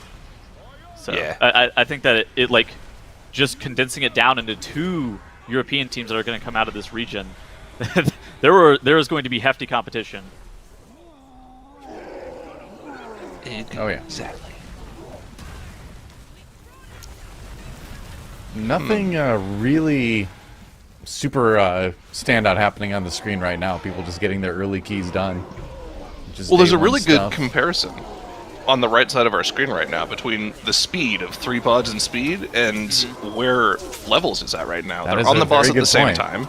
Yeah. Obviously, Levels is a little bit of the way through the boss, but let's see, they're at 12 minutes exactly on their 25% timer. Let's see what time 3 pods and speed is at when they get to 25% on their boss, just to see actually how far behind Levels is from the 3-chest timer, because 3 pods and speed are almost certainly on 3-chest timer right now. They're absolutely blasting this key.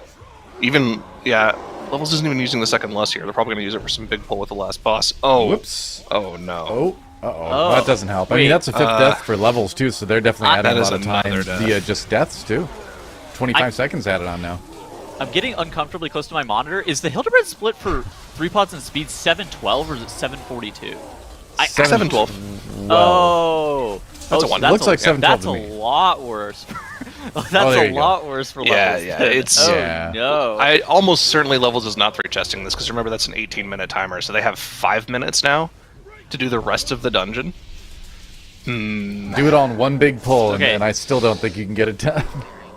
Okay, slight tangent, unrelated. How does Curse of Weakness work on Gabamak? Does it like reduce all of his rumble damage as well? It shouldn't, because I'm pretty sure it just reduces the time between melee swings. No. I'm asking you. I thought you were the Warlock expert. Yeah, no, that's all. It only reduces melee attack time. His It melee doesn't reduce attacks? like physical damage done. Oh, okay. Yeah. Excellent. So I mean, the Giga Chads was applying weakness to Gabamak, which is why I was asking. And like, However, I know that a next lot of expansion Okay. with Amplify Curse, Okay. we'll be able to do some things. Spoiler alert.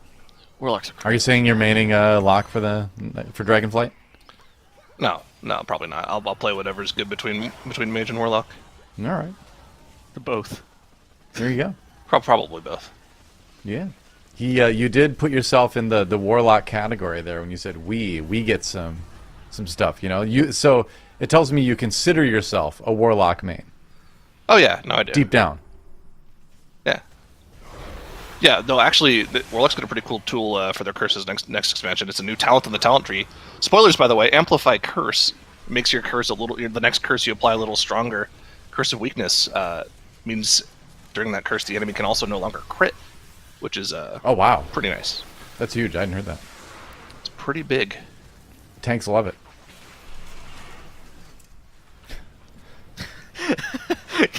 Gosh, I think that I mean, unrelated, but there is a lot of cool stuff coming in Dragonflight. But I think we should be focused a little bit more on what we currently see here.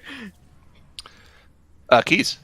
Yeah, levels. Trying to get it done. There are keys happening. That is true. So I think all eyes are on levels versus 3 pods and speed. Like you said, Yeah. the deaths, the frost DK. Like, is it going to be conducive to a 3 chest? They're pulling Solia, but they do not have a lot of time left.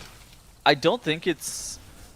I think that they can actually get this done. It's gonna be real time. It's 20. I think it's 21 minutes for the 3 chest on this. So Leah on a 24 Tyran should probably not be too much longer than like 3.5 minutes. They do also have Bloodlust available for them as well. This composition that they're running, it isn't the highest boss damage. I just don't think that Frost Death Knight ends up bringing a large amount of just like patchwork single target damage, which is what you want in like P2. But even still on a 24, I think they're going to be okay for the 3 chest timer here. Which at that point, it's kind of levels? fine. Yeah, levels in the bottom right. Well, the 3 chest timer is 18. Oh, So- is it not? Oh no, you're right. Yeah, it is it's- 18. It's 60% Yeah, of the key timer. minutes. So Oh, you're they right. are very much not hitting the 3 chest timer. Oh my gosh, you're actually right. They're going to hit For the some- 3 chest timer by I the thought it time was this into the 21. second immunity. Yeah, no. Yeah, this isn't a 3 chest. 3 pods and That's speed what happens when, definitely Mathnos killing takes a the 3 break. chest though. This I Oh, need yeah. that guy back. That guy's got to come back. Keep me in check. I'm actually going insane with the 3 chest timer. It's From okay. Mathnos That's what to I'm no here for. math. Yeah. Oh my gosh. All right, this is why I don't do math on broadcast. Yeah, here's what you do. It's Pull the- up the little calculator it's app. the oldest rule of Windows casting. R. Windows R. Type in calc. Hit enter. Okay. Then just do the timer times 0.6. That's your 3 Alt chest F4. timer. Because like the 30-minute timer, 2 chest is 24 minutes, right? And so Yep. I don't and know. then you just go down another 6. My dumb assumption. I heard you saying Bad something brain. about math, and I didn't pay attention to any of it. I'm going to What be you honest. see is you carry the 1. All Oh, right, so they levels. they're not 3 chesting this. Definitely not. Yeah, they're definitely not. No. This is terrible. They need to bring in a 6th team member real quick somehow to get it done. Is Miraz available? No, he's playing. Man, Madge. In the game. Giga Chads finishing their dungeon as well. That will jump them up to... Yep. Oh, I closed the tab. Back into Junkyard. Rip. Very good. That's right. There- There we go. Which team? Which team Giga are you Chads, talking they just Ah, finished their... They their just jump finished off point. their second 27 key, 27-3, and they'll be back into the Junkyard. Exactly, yeah. There you go. 27-3 chest. Yep. Zyra, how did you feel about 3 pods and speed and levels leaving the junkyard and not doing the 33? Because I feel like you want the 3 points at some point, don't you? I mean, you'll go Nobody's back doing at it, some though. point today. I feel like Yeah. it's totally acceptable to just, like, get all the easy keys out of the way. Because, like, 30 Junkyard is probably the last of the easy keys in there. Once you talk about 33 Tyrannical Junkyard, Okay. that's where things start to get a little weird. Maybe people don't have their reverse gear set up or something, because you might need to go for a little more defensive setup to live, Tyrannical King Gobamak. Because again, you don't really need to play that offensive in Junkyard, right? Zapbots will carry you, even though they're scaled a little lower when you get to the higher keys. So maybe during their break, they'll set up some new gear sets just for that or something like Get that. some cheat deaths and stuff. Yeah, get cheat death trinkets on, and then you can spend you can spend your time before the break going around collecting all your other easier lower key levels in every other dungeon. That seems to be like a pretty solid strategy. So that was levels with the +2 Gambit, which is no. definitely That's so bad. concerning. That's we talked about earlier. The first team to kind of have that misstep and miss one of those key levels, that adds another potentially 30 minutes onto what they need to put into that dungeon to equalize the rest of the team. So now the question is can they catch up, right? Technically, if they 3 chested 26, they could, right? Because no other team has 3 chested a. Sure. So no team 3 chested the 27 Gambit. So both teams, Monka and Giga Chaz, they were only on the 2 chest for the 27. So in theory, if levels somehow can 3 chest the 26, they would be fine. After I not don't think 3 that's- chesting the 24. I don't think that's possible. I'm be real. I don't think it's possible to 3-chest the 26, but it is a way that they could come back.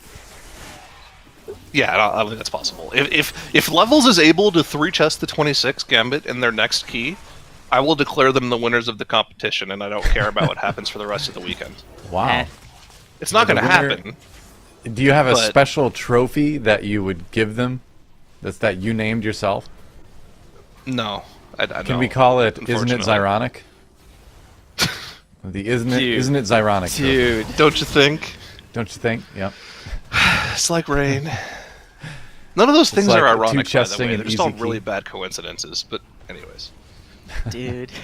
How are both of these people like this? This is just what happens sometimes. It's just the way of the world and the internet, you know. You know when I realized that I was just a little bit older than my peers, Doa? It's When when did you realize I made a that? reference. I made a reference to Rock Lobster, Oh, and the response I got was, "Oh, is that the song that was on Family Guy?" I was gonna say, like, everybody knows that because of Family Guy. Yeah. They don't know that it was a Nobody B-52 knows who the song B-52s are anymore. long ago. Even before I was born. Man, And they played it on like a lyre and like a dinosaur hide drums. yeah. Yeah. Tells you copying any of this, man? He out.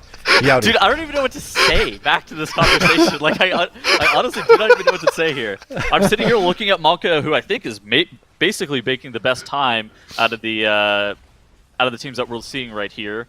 They over the sure course are, of the day. Tuttles. They're doing great in this junkyard, and if they save lower carriages at the end of the day, and that like they use their overtime to be able to like get bonus time in some meaningful fashion, then Monka and GigaChads both should be in a good position, and Monka is already clawed like 8 minutes ahead of GigaChads somehow.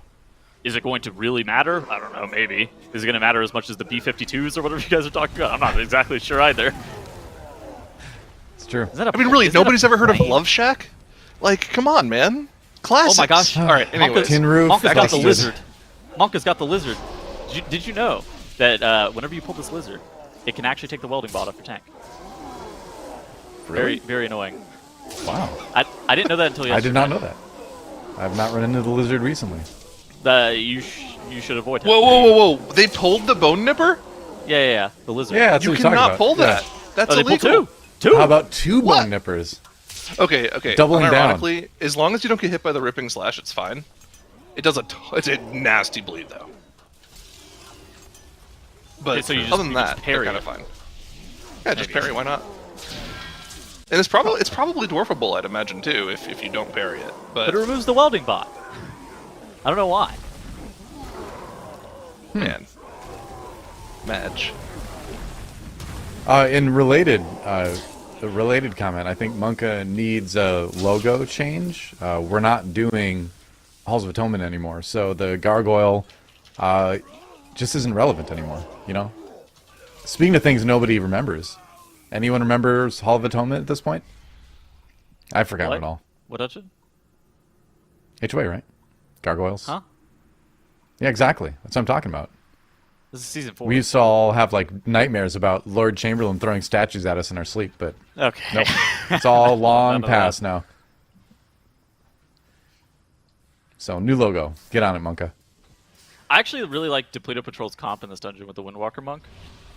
Gangnam and Oh, it's Gangnam and Gangnam? Shelly. Excuse me? Gangnam, Hold sorry. on. Hold on. As someone who lived in Korea for 6 years, nothing tilts me more than people saying Gangnam. I don't. It's Gangnam, all right? It's Gangnam style, not Gangnam style. I mean, his name is actually spelled Gangam. Yeah, I don't even think So, I don't. Oh, did He's I actually just spelling misread it it? Oh, never incorrectly, mind. too. Carry I don't on. think it's like. No, I'm pretty sure it is a reference to that, but he's just It spelling has to wrong be, for fun. right? Oh, okay. Yeah. Well, it doesn't have to be. It's made up. I've agreed it must be. There's no other option. Really? You could So be right. okay, You could be right. One of the concerns I have with their comp specifically, though, even though it's been nerfed, Maiden Shield is like still tough to break on higher key levels. And while they might be able to get away with this comp on this key level, I think you almost need to run Fire Mage on higher key levels in order to just break Maiden Shields. It depends. Yeah, I guess that does make sense too, because like once you start to, we didn't see this dungeon done past a 29 last weekend, or it was very close to being done on a 30 last weekend. With the most recent nerfs to this dungeon, I don't see a reason that teams wouldn't be looking to like plus 31 or plus 32 it. And at that point, yeah, you really want the Fire Mage. Just the power of combustion should be able to get you through multiple Maiden Shields. I mean, at like a 31 or a 32, you're probably looking at consistently getting a third shield, and you may start be getting into fourth shield territory, which would be very dangerous. I don't think that they would get fourth shield, but I think third shield seems pretty reasonable.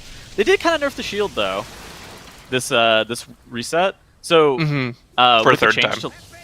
Well, with the change to the melee, like now the boss puts up the shield and just stands there for 2 seconds before casting. And so it was like another pseudo nerf to the melee shield, even though it wasn't exactly targeted. Yeah. We'll see how it goes. I mean, we're not going to see any issues with shield damage probably until like you said, 29, 30-ish key level, which they'll be at if they decide to come back into the lower after this key. One of the things though is I do actually think the Windwalker Monk is very, very powerful for most of the rest of the dungeon. Oh, I agree. 2 AoE stops is really good. Plus they have Paralyze, of course. Melee kick. The affixes aren't really like bad. Like for instance, live affixes are awful for Windwalker right now. Like you just don't want to play Windwalker in Storming. It makes you miserable. But these affixes are fine. I think it's fine.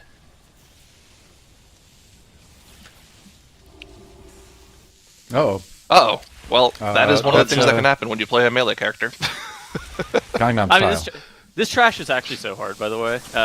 Just like the spectral, dodging the spectral charges. Okay, so for the spectral charges in general, most pugs are gonna have issues with the kicks, but even getting the easiest thing you can do is like utilize AoE stuns pretty early to try to get the charges synced up, and that way your tank can move out of all of the charges at once, like typically 3 or 4. Oh, the monk on Depleto Patrol going down again. Wow, it's kind of interesting, right? Like, we have the Legion dungeons back, and our Windwalker monks are actually cosplaying Legion Windwalker monks right now. This is sick. Dude. Okay, anyway, top left-hand corner of the screen, Echo 3 chesting with 27, while Zyronic's being toxic. Isn't it Zyronic? Oh, it's... oh, man, I'm sorry. Around these parts, we actually just call that a Friday. You know, he calls him like he sees him, and I respect that.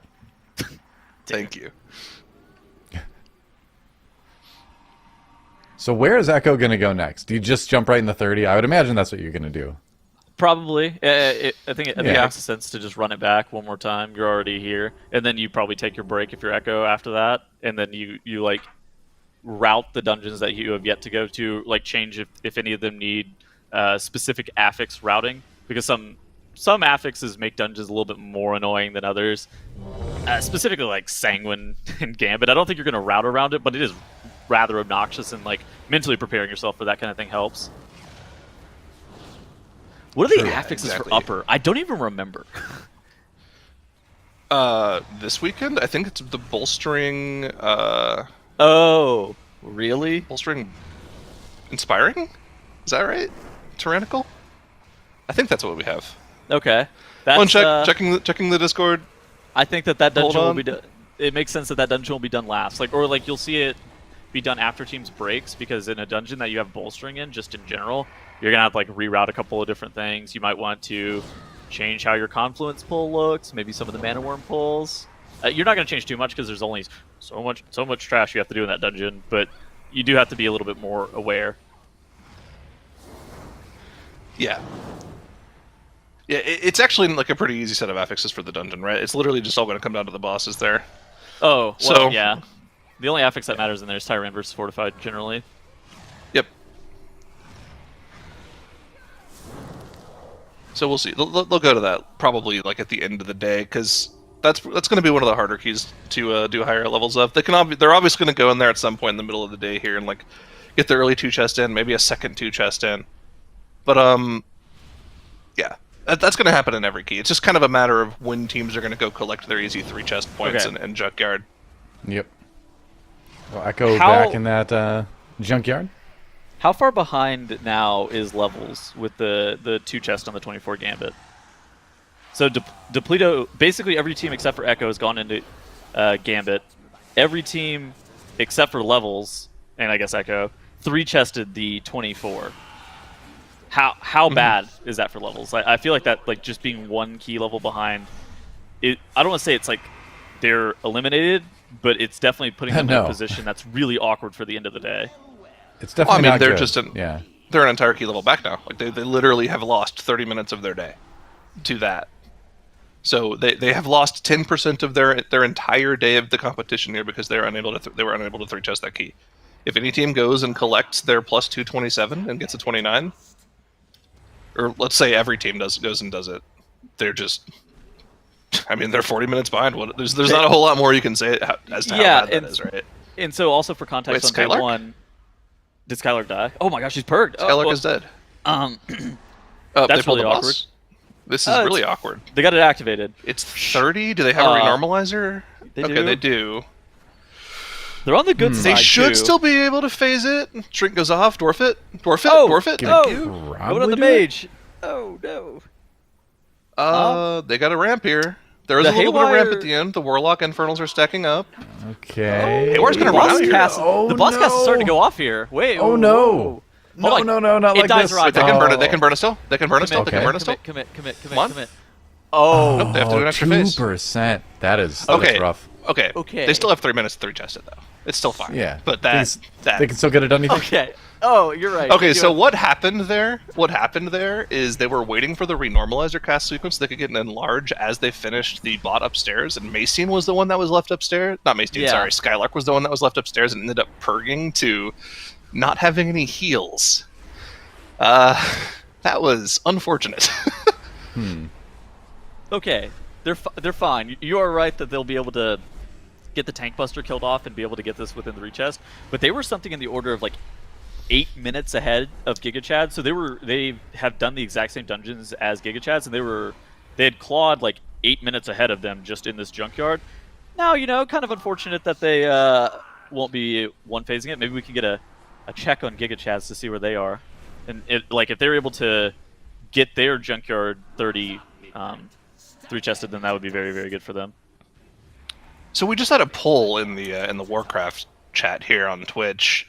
What is the question was, what do you think is the highest non-junkyard key we'll see done today? And they had a first poll, which was 26 through 30, and a majority of people said 30. So then they did another poll, which was 31 through 35. What do you guys think the highest non-junkyard key we'll see today is, Dylan Tettles?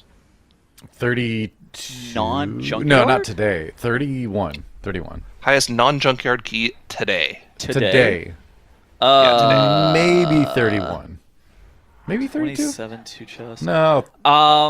It's the today is the thing it's that a 29. It's a 29.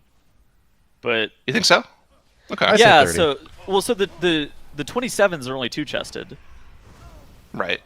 True. Which means they'll have to do the 29 and then probably the 30 and the 31. Exactly. So they'd have to do the 29, the 30, the 31. But then they're better at that point. They're not better off going into the 30. They're better off going and doing other 29s or going and doing Junkyard 33. So I just don't think that with Junkyard being a dungeon that we're seeing today, I just also don't think that there is realistically enough time for you to do a 32. I do think that these dungeons will be done on the 32. Specifically Gambit and lower, I wouldn't be shocked if one or both of them are done on a 32. I wouldn't be shocked if both of them are done on a 32 this weekend because these teams are crazy. But yeah, absolutely. I just don't think it's today. I don't think today. I think the chat might have been tricked by the today part. They might not have seen that because I agree with you. I think 32 will be done in the non-junkyard key, probably in several dungeons this weekend. Yeah. Tomorrow. But yeah, for sure. Once they've already got their junkyards at 35. But today, probably 29 or 30. But remember, we do have cred on the line because if Twitch chat is right and we're wrong, oh man, that's not good. Well, this has never happened to me before. There's a first time for everything. I don't just make stuff up occasionally on accident. Okay, wild card Echo Picker. They're the 3rd seed, man. How is that an explanation? Oh, okay. So they're not. Would you agree that according to time trials, if you're just going off seeding, they are not the favorite coming into this weekend? All right, listen. I'm going to say something that might be a little controversial. All no. I did. That was not the question I asked. Please, yes or no. I mean, in a vacuum, Yes. Sure. In real Okay. life? Hold Of on, course that's not. not what I just asked for. Yes or no? In a I'm vacuum. building- Oh, okay. Sure. Sure. I'm building In a my vacuum where narrative. Echo has never I'm- played another tournament. Yeah. I am sure. building my narrative here. So, Okay. by that logic, with them being the third Uh-huh. seed coming into the weekend, they are not the favorites. Thus, they could be labeled as a quote wild card. I think this is the only scenario that you could ever say Echo is not the favorite to win the competition. I just actually threw up in my mouth a little bit when I said that. I agreed with the Boomkin player. He might be right in this situation. Ugh. It's a terrible hypothetical. I'm Sorry. I feel like, not see, the best thing hypothetical. is, I think wildcard, by definition, is a team that is unlikely to do it, but has a chance. Now, would you say Echo is unlikely? Statistically, by their seeding, yes. But they're I don't Echo. know. I'm going to look up the dictionary definition of wildcard. Hold on. I have I just want to see. Get back to us quickly, please. Let's see. Well, I mean, also wildcard is also a team that usually like wasn't going to get into a playoff situation or something like that until That is true. That is yeah. kind of So I'm not gonna lie to wildcard you. maybe is the best like thing to pick in general, but it's an unknown or unpredictable factor. So It's unpredictable. Who could have possibly predicted the third seed wins? yeah, I don't know about that. Hold on, I'm gonna. Oh, I tried to look up the definition of dark horse, but it just gave me the Katy Perry video dark horse instead. Banger. I need to look up dark horse definition. You should watch that video first, and then you can give us a definition later. All right. In the Bookmarked for meantime, later. top right-hand corner of the screen, 3 pots and speed, 16 minutes in their gambit.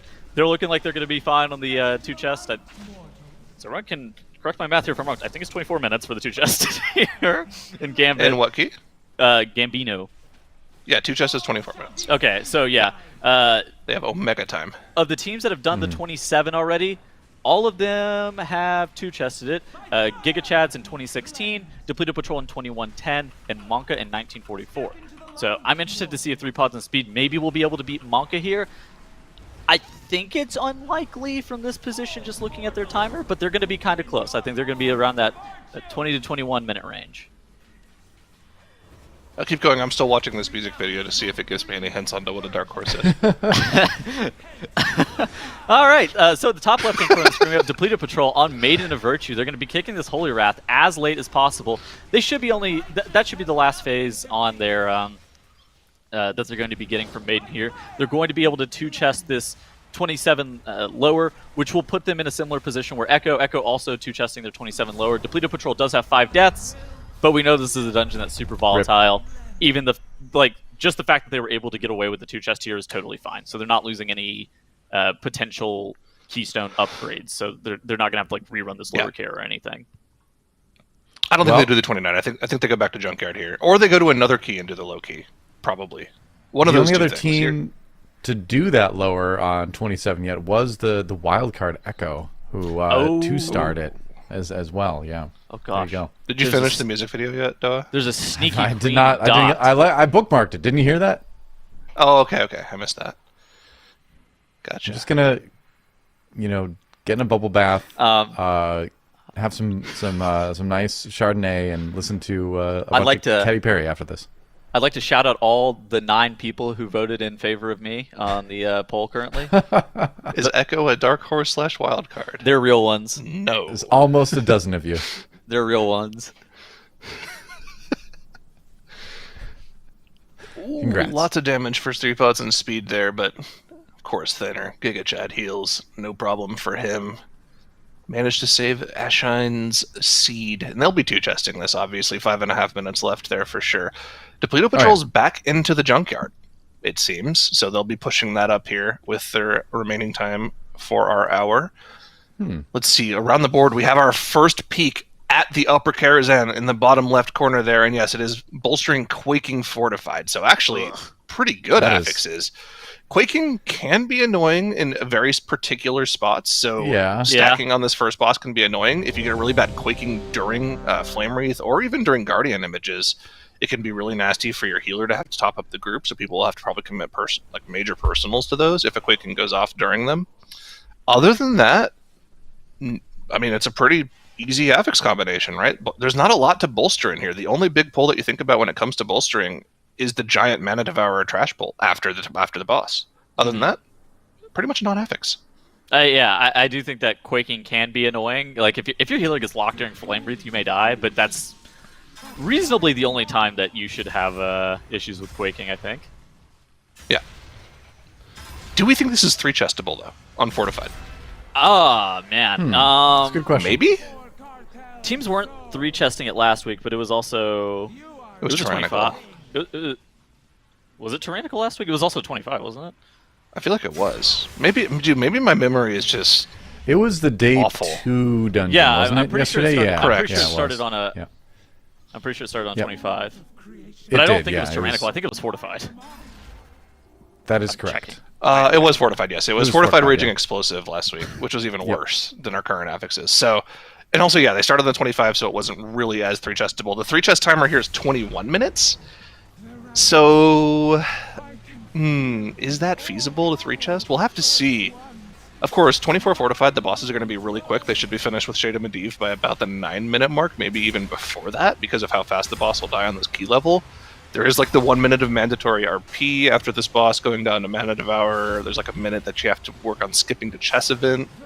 Chess Event's probably 2 minutes, last boss probably 3 minutes.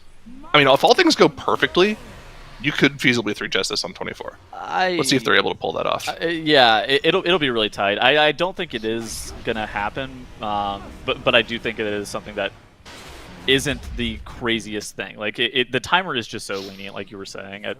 It's not completely out of the realm of possibility, but you have to have like a near perfect run, I think. Yeah, like again, we mentioned this last week, but like if Upper Karazhan was a key that was released today, it'd have a 30-minute timer, guaranteed, not 35. So it's a very, very lenient timer. Giga Chad's moving into their lower Karazhan, by the way. Ooh, All right. interesting. Yeah, I think it makes sense for Giga Chads to be going into. I think that the upper Kara makes a little bit more sense in my mind than the lower Kara. So for Monka going into this, like I would like to start lower Kara at the very end of the day, and that way my overage key at the very end, like I run like 3 lowers back to back to back, and that is like how I would finish off the day, just because the lower Karazhan is the longest timer in that 42-minute situation.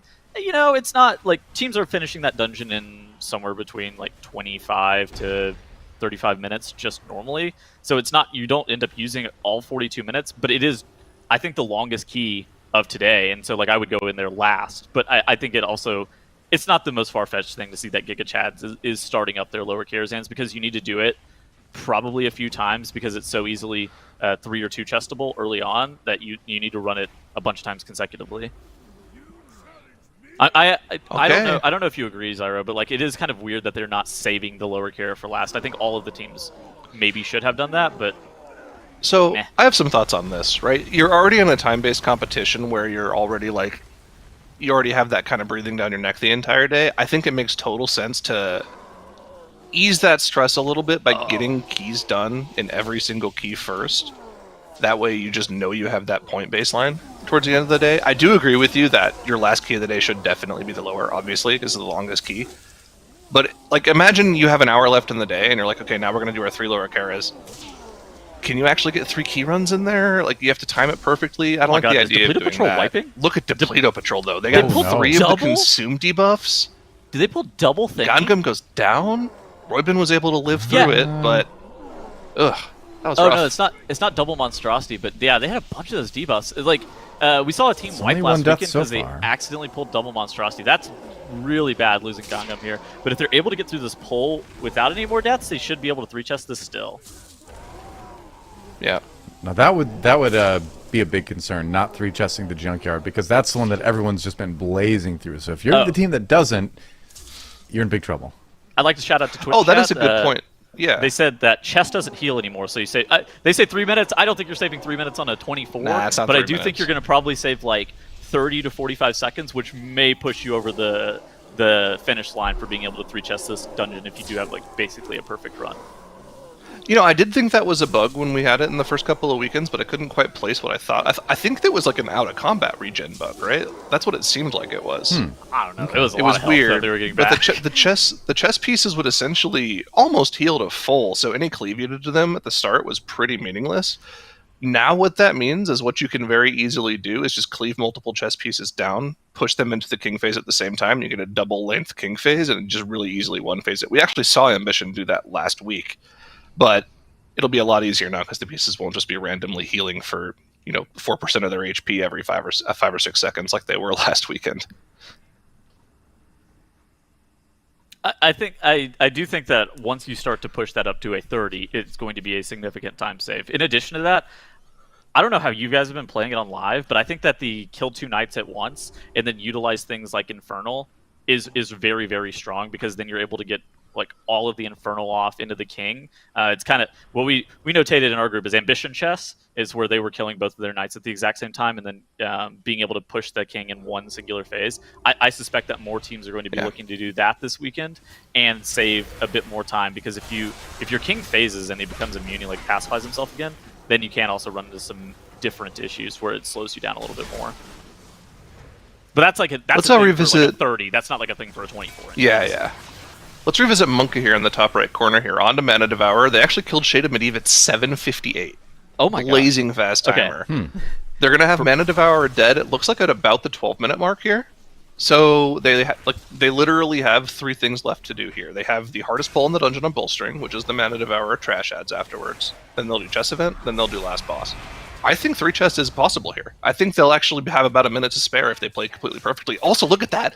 Macein's actually playing Cataclysm in this dungeon. Interesting. That is the best single target talent. So, okay. He is built different. That guy's a very good player. That guy is sure. unbelievable. He just picks up everything too. He's a feral main, and he just plays everything. All right. Well, here we go. This is going to be the make or break pull, I think, for this dungeon as to whether or not they pre-chest it here.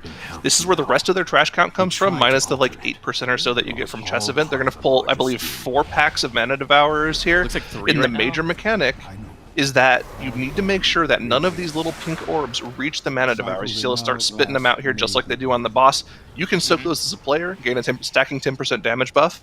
As long as they don't reach the Mana Devourers themselves, they'll be fine. But if they do reach them, they will explode and do massive damage to the group. You get hit by 2 or 3 of them on this difficulty, it'll one-shot your entire group. So really have to make sure those are getting soaked up here. Doing a good job of kiting down the hallway here, though.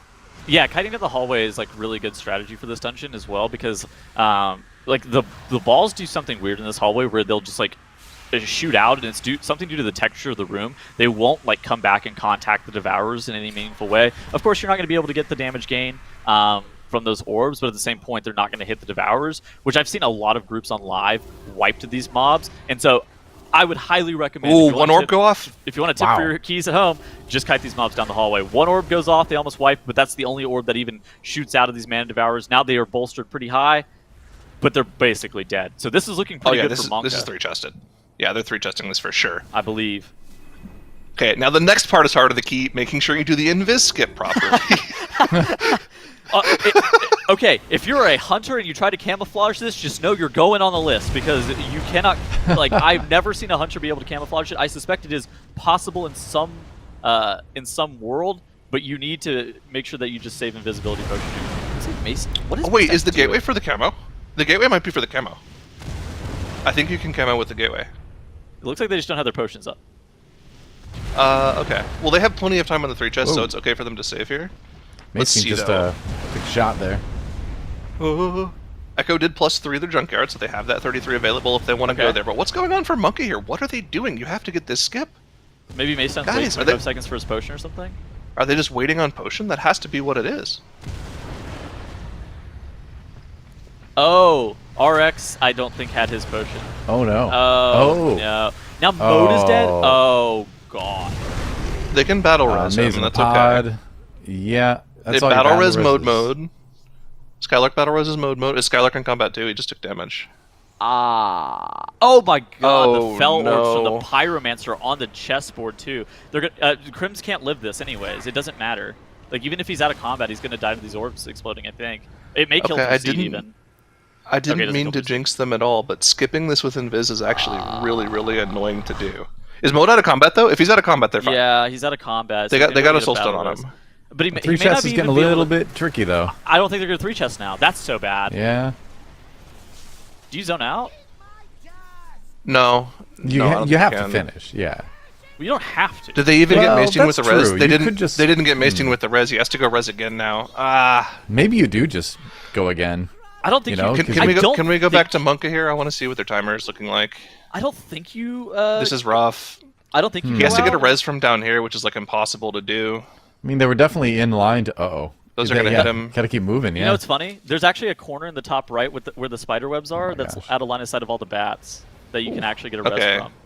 He got the res off here. 5 minutes at this point, though. It's gonna be rough. Last boss is probably 3 minutes 20. There's gonna be 40 seconds of RP for Medivh to walk up to the door here. Oh. They have to do this chest event faster than I think anybody's ever done it before. I don't think there's gonna be a 3 chest. That whole death invis skip there literally cost them a 3 chest timer in this key. That is extremely unfortunate. That is so unlucky. So what happened? What it seemed like happened is RX and Maystein both didn't have their potion. Is what it looked like was Man. happening. Maybe it was just Maystein didn't have his potion and needed RX to like pull the pack forward so he could actually get resin in a decent spot. It was one of the two of those things, but it's very unclear what was happening there. That's so unfortunate for Monka. I think that. God, if that cost them a 3 chest, I don't know if it'll end up mattering, but that kind of puts them in a similar position where Levels lost their 3 chest to Gambit earlier. It just depends Yeah. on how easy it is to actualize a 3 chest in this 24 upper tiers and for other teams. All right, well, they have double phase the king here. They have 60 seconds of burn on him. They should be able to 1 phase it. But again, looking at the timer, this is 21-minute timer for a 3 chest. It's just completely gone. They will not be 3 chesting this unless they have some They can kill this boss inhuman in DPS. 2.5 minutes. They can kill the last boss in 2.5 minutes, can't they? But I don't think. I think with the RP, I think they're kind of cooked. With the RP, I think they just can't. Wait, did Mode actually? Nah, no way. I mean, this is just really unfortunate here. So they're finishing chest event off with 3.5 minutes left on the 3 chest timer, but you know it's an old Legion dungeon. We love RP. We're gonna have to wait for Medivh to walk his slow self all the way up to that top door where they're at. Yep. They'll probably have about 2 minutes 45 seconds to do this last boss. We'll have to keep an eye on that in the top left corner. Keep him on screen for sure. They potentially could time it, but remember there's also RP during the boss fight where you're flying in between the ships, so that's another 30 seconds of boss damage that they just probably won't have. I don't think it's really feasible for them to go for that. That's really rough. I will open the way. While you battle That is I had some- unfortunate. It might not cost them today, but over the course of the weekend, that's definitely going to sting a bit. Okay, as somebody DM me, apparently you can camouflage it by moving left and like using like the body to distract, and then turning around and going to the other side. But you also have to have a speed Yeah, bump. that's what the gateway on the right side was for. Yeah. I have a question. Does this person need to go on the list? I'm pretty sure I'm going to answer yes. I think they're going on the list. What if they were one of the 12 people that voted in favor of you though in that last? They're on poll? two different lists. Two different lists. Oh, okay. One good and one bad. You have a naughty and a Yeah, nice yeah. list there on both. Yeah, He's kinda. making a list, checking it twice. Keep in mind, like what not 3 chesting this actually means for Monka here. Remember, there are 1 seed coming into the competition, correct? Or are they 2 seed? They're one of the top 2 seeds coming into the weekend here. So not getting this 3 chest would They be are number They're one. number one, yeah. very unfortunate. Now, if another team goes in 3 chests this, they'll be able to do a 27. Monka will have to do a 26, which means they're just literally 1 key level down. They're literally probably 25 minutes or so down, just from that failed invis skip. So What is the timer on this 3 chest? 21 minutes flat. Oh, okay. Oh, It is going to be. it's doable. It's. Is it though? They can't play a safe 'Cause they strategy. have. No, they cannot. They have to go into the boss right away. Are they have Lust? Like we don't have the exact timer for Lust, but I think they may have Lust on the boss too. I If think they they'll have a do, partial Lust. it'll be in the last 30 seconds. Yeah. This is very, very important for them. I guess we'll know whenever this timer ticks over. They may not even get it just due to the deaths that they had. Oh, God. No, they only had It's 4 gonna be deaths. They pretty should be tight, fine. but it's rough. As long Yeah, as they we hit their should- second lust literally on CD, they should be fine. Yeah, they'll have the last 10 seconds. 25 seconds of the Well- key will be Bloodlust. 25 seconds of Bloodlust they'll have at Okay. the end of the key. At the end of the 3 chest timer, I should say. Yeah, we should say too, as far as seeding goes, like The top 3 teams had the same points, and there was only 15 seconds of total dungeon time What do they difference. have? They So have it's Infernal. pretty They're gonna have. They're going to have Combust. 35 seconds to burn boss here. After, They're gonna have this RP and running down the platform. They're gonna have Resonating Arrow. And they're gonna have basically no coordinated assault. Okay. Get down. Orbit Torment. Soul Shape. Get down there. Burn the boss. 30%. 35 seconds. I think they got this. They only I have hope 15 seconds of Bloodlust, actually. Yes. Oh Basically. gosh. Oh, what? Oh wait. Is this an Oh, observer that's error? not good. Looks like an. Hopefully That's, this is observer lag maybe an and not observer player thing? lag. Yeah. Hopefully that's our observer lagging out there. Oh no. Oh, man. Not I like gotta. this. I gotta know. Are they 3-chesting this or not? Please We'll tell me. check back in later. That's so In anticlimactic. just a moment. Kill the boss. Murphy's esports log. Kill it. Oh. Wait, Oh, that's some fast Oh. damage.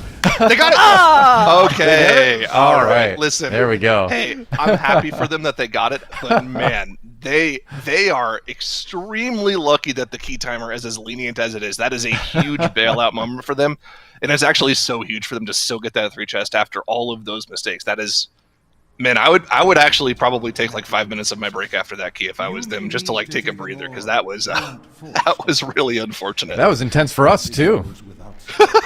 Got to see the last 30 seconds and about compressed to about 2 seconds at the end there. Not bad. They got it done. It was just on 4x speed. Yeah. We should mention, too, at the breaks, like Zyronic brought up, all the teams are required to take 15 minutes total of break time. It can be 15 minutes at once or 5 and 10 at some point during the middle of the day, just to, because, you know, you should get up, stretch your legs, maybe do some jumping jacks, something like that, some push-ups. Stretch your wrists. Stretch your wrists, that's right. Do some, Drink do some some water. hip flexors as well. Hip flexors Oh, are yeah. very important for you, especially if you're sitting in a chair for extended periods of time. Squats, one of the best body weight exercises you can do. Wear some Absolutely. compression I socks do as squats well. all the time. How could you tell? It was those thighs. They Bending down to pick up your cat is not a squat, Tettles. Well, it depends on how you bend down to pick up your cat. You can squat Exactly. to the level of being able to pick up your cat. I squat ergonomically, Zyro. Please get it right. Sorry. You're right. Fitness. It's important. Don't ignore it.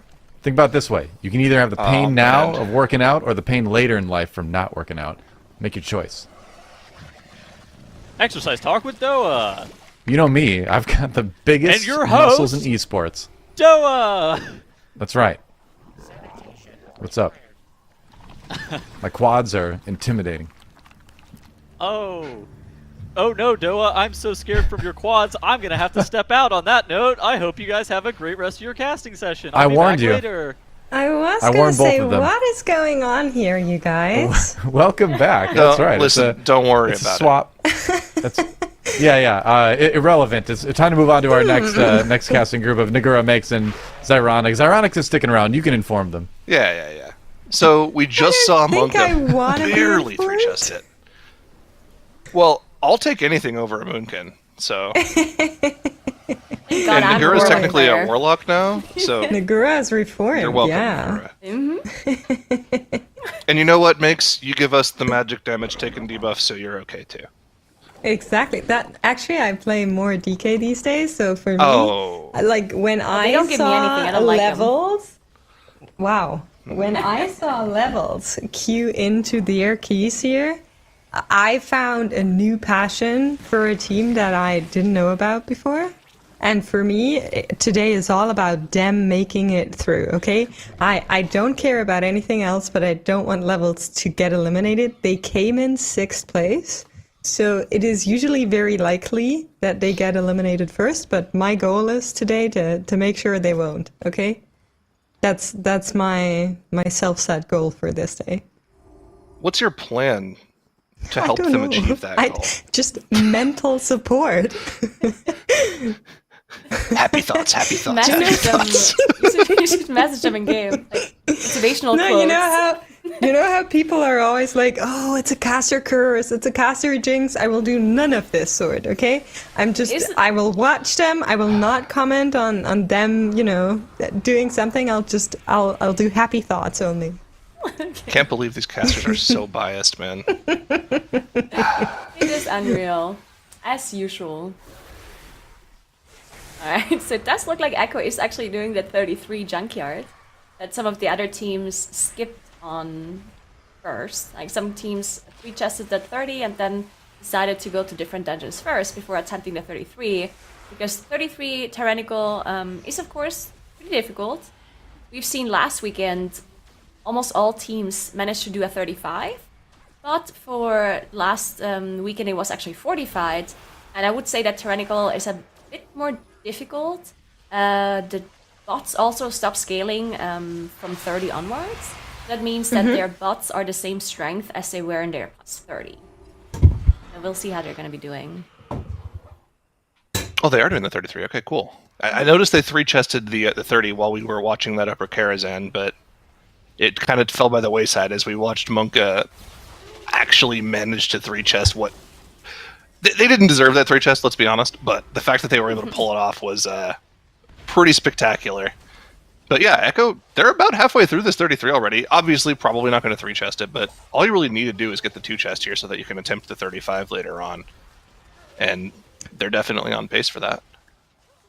Yeah, I mean, I'm actually curious how close they're gonna get to that 3-chest timer, knowing that they 3-chested the 30. I mean, like you said, it doesn't matter for them. They can only go to 35 anyhow. But just seeing how close they will come should give us a good idea about what's to come in this 35 that they ultimately will run after that. Yeah, and we also don't really know necessarily how easy the 35 even is on Tyrannical.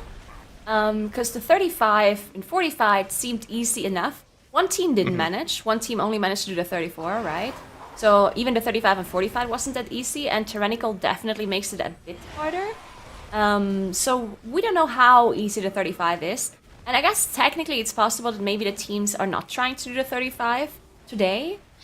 Just because it's only 2 points. And if you can get 2 points in another dungeon that is easier, then maybe you want to attempt that first. Like, for example, Echo still has the 29 lower they can do. They still have upper and gambit as well. And we're already 2 hours into today's 5 hours that they have in total.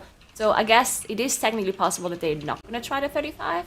But just depends on how easy they think it is. Obviously, I haven't practiced on Turnaround Realms, so I don't know how easy a 35 Tyrannical is for them. But if it's somewhat risky, then maybe they're not going to go ahead and do it. What do you think, Syro?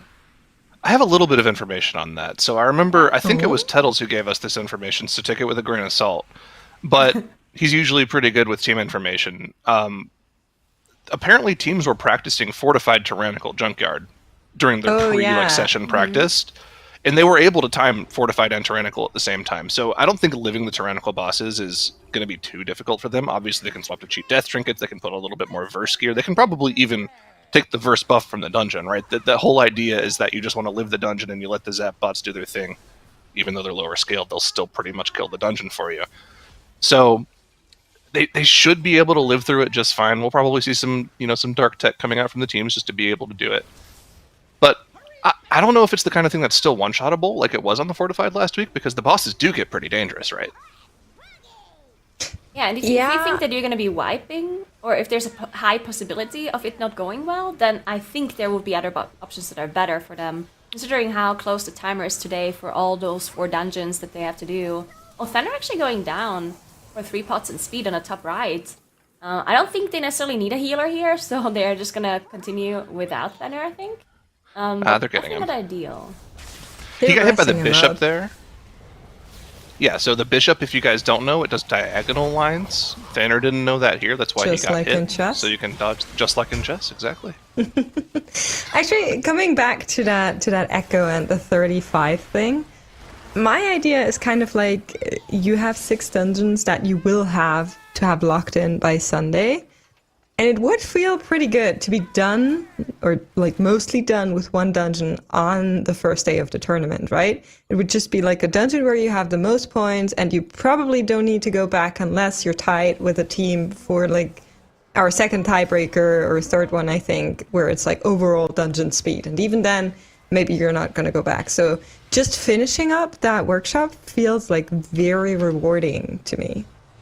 Yeah, the only thing that I was thinking is junkyard, like if they wanna maximize the points they get today, just to not be eliminated, right? If they think that they don't have to do that, like if they think that they're not in fear of getting eliminated at all because they're gonna be fine, then I can totally see them finishing a junkyard. But if there's like any risk of them getting eliminated, then maybe it would be better to get points elsewhere. But I'm not sure. Like, I don't know how easy it is for them to do that 35. Because that's going to be the important factor, right? Because if they wipe once or twice, then that's obviously a huge time loss just to get 2 points. When they could maybe get it in Gambit a lot easier. Yeah, very true.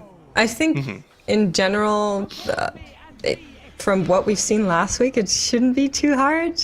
And also with the intro that Zyro just said, I feel like it's not the most dangerous dungeon. But yeah, we're watching levels right now. Huge fan, by the way. They're on Solia, 16%. Barely missed that 2-chest timer, but will lock in a +1 from what it seems like. Yeah, not getting the 2-chest Not here. necessarily what you wanted, right? That could have been a 2-chest at least. Unfortunate. I mean, I think I feel like the 28 would be 2-chestable under normal situations. I wonder. I don't want to make Bakes mad here, but I wonder if the Frosty K had to come into play there because. Sorry. I mean, Sorry. I take it back. Let's watch 3 pods in speed on Upper Karazhan in the top left here. Yeah, they're getting pretty close to the 3-chest timer. They should get a 3-chest in this 24 upper pretty easily. This is what it would have looked like for Monka. What's the 3-chest for lower again? Hold on, let me open up my calculator. 42 times 0.6. Yeah, Zyro's gonna do the math. 25 minutes and 12 seconds is the timer here, so they have plenty of time.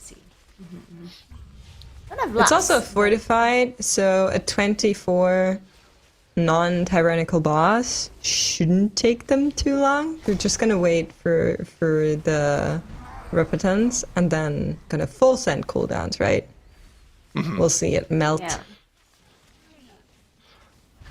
Notably, they don't have the Bloodlust available. They use it on Moros, it seems. Or actually, they used it on Atumen, interestingly enough, in the trash room for the Huntsman. So, yeah, that makes sense on Fortified. I think that's a good use of Bloodlust, just doing a big Fortified pull. If you don't need it to break the shield for Master Repentance, that's totally fine. And I think that's what the Fire Mage really excels at here, right? They have the Combustion. The PI is available as well. Yep, there it goes as well. This should be a very easy shield break, and they should be able to kill the boss off before the next shield pretty easily. Even milking the cast, too. Yeah, that was really... I mean, of course, all of the teams are doing it, just waiting until the last moment to interrupt this, but it just always feels so good to see them do that. I don't know, it's just min-maxing to the max, right? Yeah, and we should talk about that more because all of my pucks instantly interrupted, and I'm just like, why? And usually it's like we could have had all of 2 them more too. seconds of damage. Yeah, it's like 3 interrupts coming out at the same time as soon as the shield is gone. And then afterwards, no one has an interrupt for the Holy Shock. And I'm just like, guys, you don't have to interrupt easily. That's smelly brains for you. I don't know. I don't know if you play with a lot of other casters as a Warlock, but 100% anecdotal experience here. That's smelly brain things. There's a cast. It's an important cast. You gotta get that interrupt. Gives you runic power. Gives you fury. It's funny though because come on. on usual trash, they always wait for last second to interrupt, and that causes usually multiple people interrupt because you're scared. It's like, are they gonna interrupt it? Are they not? And then just everyone presses the button. And then Maiden, it seems to be the opposite. Well, and I mean, it's a very real problem too, right? We literally saw it happen in Streets last week, where they're just like, oh, let's just, the rogue is available. I called for the interrupt, and it just didn't interrupt the second double technique cast and just wiped the group when they probably could have timed the key. I want to focus in on Echo here in the bottom right here, because this is going to be the problem in this tyrannical junkyard. Yes. King Gavamak on high tyrannical key levels does a ton of damage. This Rumble cast, look at the tick. Every single tick is going to do about 20 to 30% of the HP of the group. Mira is almost dying there. Alter time to keep himself topped. It's going to be tough, but what's going to happen here? This charge smash will almost one-shot the entire group. You need to have personals up for it, and the problem is these grinders as well are going to be meleeing people. They used pretty much every personal in the group to live that first charge smash, but they're not out of the boat just yet. Every single one of the subsequent ones is also going to do a ton of damage, so we really need to keep a focus here on Echo, see how difficult this boss looks, because remember, this is going to be 20% more difficult than it currently is, roughly, on the 35. Yeah, and next up, there's going to be a combo, right? They're going to get Rumble Yeah. into Charge Smash pretty soon after another. That's, I think, what they saved their defensives for. We see Ice Block still available, Turtle, plus Unending Resolve as well. Here he So they comes, should Alder be okay. time, making sure he's gonna be fully topped. We also see Dark Pact. So a lot of good stuff coming out here. There was a symbol of hope, I think, in between because Desperate Prayer was also available once again. So really making the most out of everything they have here. Him was used by Zelia as well to top up the group, getting that little bit of extra healing here. And he's an Apotheosis, so they're really full sending that one. We did see Ellesmere bring the Paladin, the Holy Paladin, to this last weekend. And I thought that was actually a really cool thing because Holy Priest, as strong as it is, doesn't have damage reduction. I mean, you have like a cheat death with the Guardian Spirit, but that's about it. So, I don't know, I would feel like that's a very smart move to bring the Holy Paladin here. And of course, they also do damage on the final boss, but they then went back to the Holy Priest, so maybe it's just too good. One more thing I do want to note as well is that they have 15 stacks of the Shrouded Affix here. And I'm pretty sure when I saw them do the previous levels of the keys, like when I saw them do 24 and 27, that they had less stacks coming into King Gabamak. So they definitely changed their routing a bit to pick up more Shrouded buffs. And I think they're going to pick up even more on the way to the last boss. So they're going to end up being at like 17, maybe even 18 stacks. Which is similar to what we saw from an A last weekend, from some of the teams at least. Donuts and Despair was doing that a lot, right? They were like Exactly, yeah. full maxing these Shrouded stacks. I think they went to 19 in the Junkyard, which is good because, of course, these shockbots, we keep talking about them, they do scale with haste. And you see all of the team members here going for haste. Even we did see Rogues and Windwalkers going for haste. You normally prefer to go crit just to get that little bit of extra haste for these shockbot procs. Yeah, I think it's really, really smart to stack them up before the final bosses, or the difficult bosses at least. Yeah, exactly. The thing that I was going to mention as well is we actually saw at the end of King Gabamak there, we saw some like pretty natty taken charge smashes, no major AoE defensive cooldowns popped there. And on the 33, it was doing like 90% of their HP.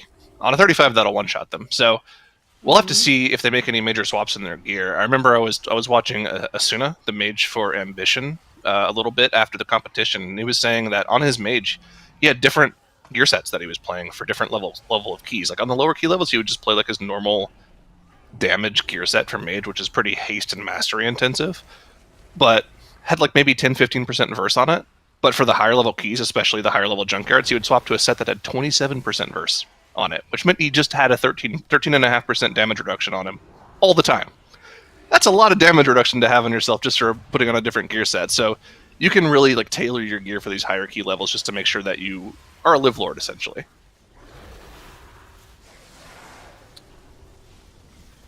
Yes, we see Monka now back at the chess event after some wild stuff that was happening in the previous run, where they were able to 3-chess that key just barely. Now, how do you feel about the timer this time around, Zaro? Aren't they kind of at the same time they were on the 24? After the mistakes? It feels like it, yeah. I wasn't casting that, so I was... So they pulled the boss on the 24 at 1830. It looks like they're probably going to end up pulling the boss at roughly the same time here if they're able to one-phase the king. Not sure how close they are, though. They're going to be killing off both of these knights at the same time, giving themselves a full 60-second damage amp. One of them's dead. The second one will die very, very shortly. They'll be killing the king off here probably in about 30-45 seconds, or in that area. It just seems like they're going to have the same amount of time on the boss as they had in the 24, but the boss just has 30% more HP. It's going to be very close either way, though. Yeah, I do think so as well.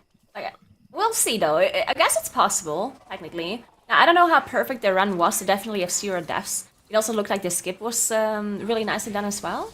But, yeah, we'll see how close it is. Maybe another team...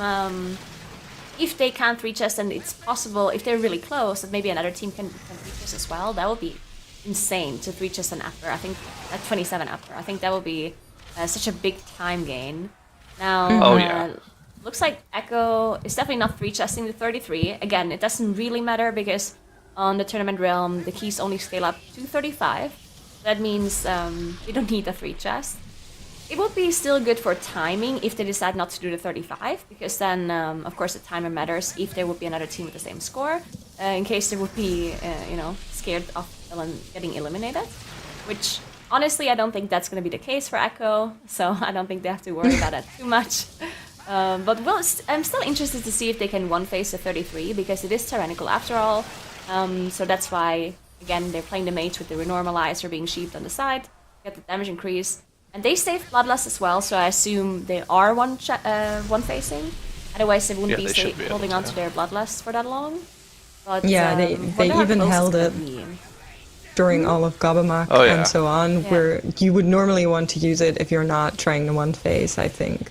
So, they're going to go into phase here. Of course, we're going to see the polymorph into buff stealing from the mage Mirrors here to get that damage amp. I think we saw it last weekend on nearly every team. There was one team notably that didn't bring a mage at all, but every other team did use the mage to get that extra damage amplification going into the phase here, and he's back up with the group helping to hack through it here, and we're going to see that phase play out in just a little bit. Frostbolt being used to bring out the renormalizer here.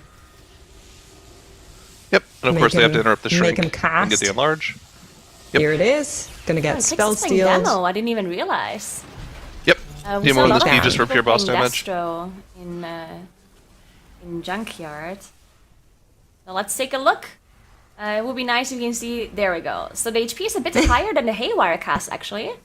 That's gonna change their now. damage. It looks like. Here it comes. Still close though. Big it's time. Pretty close. Oh, they're ramping.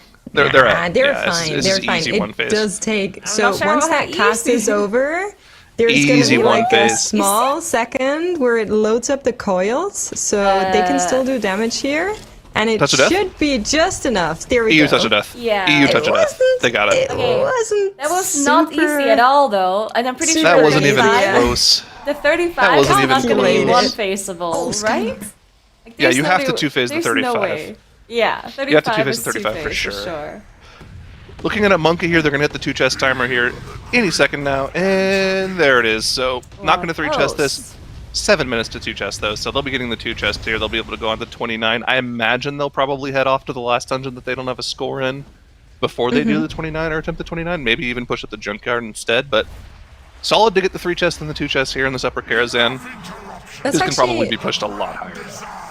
something that's very interesting to me, and I know chat is going to get riled up about this once again, that a team has like 50 points where all the other teams are having like 80 something points. So maybe we can talk a little bit about how that comes together and why some teams probably prefer to lock in a dungeon first and then go for pushing it up, whereas teams like Echo are pushing one dungeon up before they even enter a new one. So right now, all of the teams have 4 dungeons that they can play, and they're going to get points according to the key level that they complete. Now, if one team completes out of 4 dungeons 1 on 35, they're going to have 35 points. But teams like Monka, for example, are just pushing several dungeons after one another. You're seeing it here on the leaderboard. So even though Levels and Echo are currently on a lot less points than, let's say, Monka or GigaChats, that doesn't kind of refer back to their skill, right? Yeah. Exactly. It really just, like, especially when you do a key once, you just basically get free 24 points, right? Just for doing the key. While if you decide to do the same dungeon a few times in a row, you end up getting 24 points at the start, and then you end up getting 3 points, 2 points, 2 points, maybe 1 point, right? And that is obviously going to be a big difference until all of the teams have played all of the keys. And it looks like, I do think it's interesting though to see the different approaches of the teams, right? Seeing some teams just switch away from a dungeon already on a somewhat low-ish level. Like, I was honestly surprised that a lot of teams stopped at the 27 Gambit.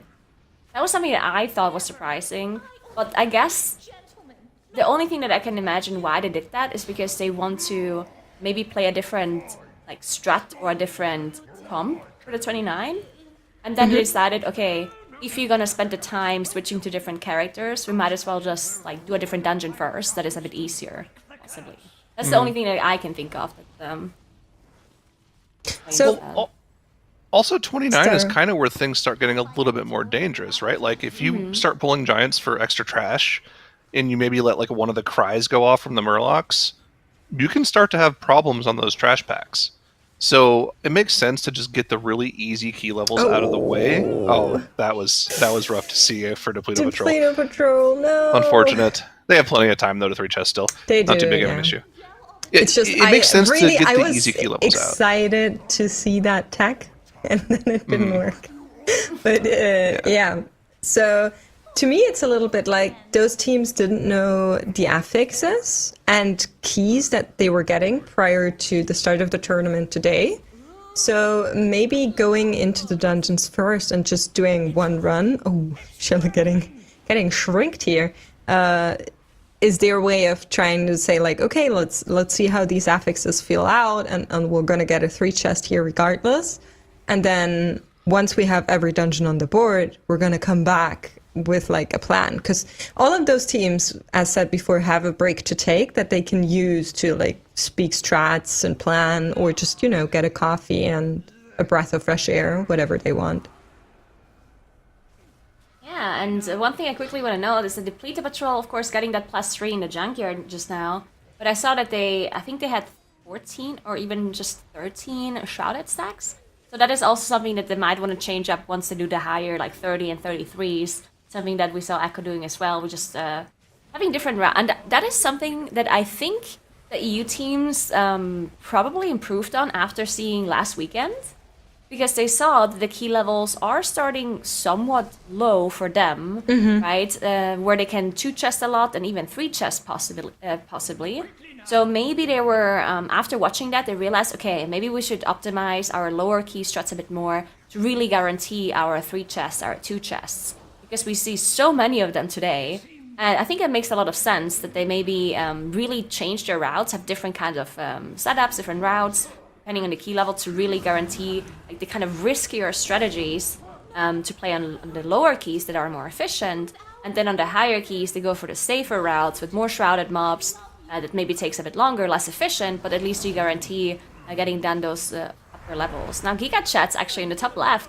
They are pulling some of this ungodly trash that is usually being skipped by people on TGP, but also by people on live servers, because yeah, there's some incidents that can happen when you pull mobs out of this room into this area, but they're tanking it in a correct spot, right? Because the way you pull mobs under the stage is when you pull it at the stage area, like where the audience is, where basically, where it goes down. If you tank it on that side, you easily manage to pull stuff from downstairs. But if you pull it all the way to the wall side, where they're tanking it right now, then things do not go through the wall because the mobs are not under there, and therefore it's a lot safer to play it here. And that is exactly what GigaChats are doing right now. I like that. And the benefit of this is that you also get to pull Zolgamux, which on this key level isn't that big of a deal, but you also get to pull it with these beams that give you a 50% damage amp, so it makes it a lot easier to burn him down, get less shield, so it doesn't take as much time. So I think if you can pull off, you then get access to large amounts of free trash count underneath the opera as well as in the audience, which just saves a lot of time at the dungeon. But here we go.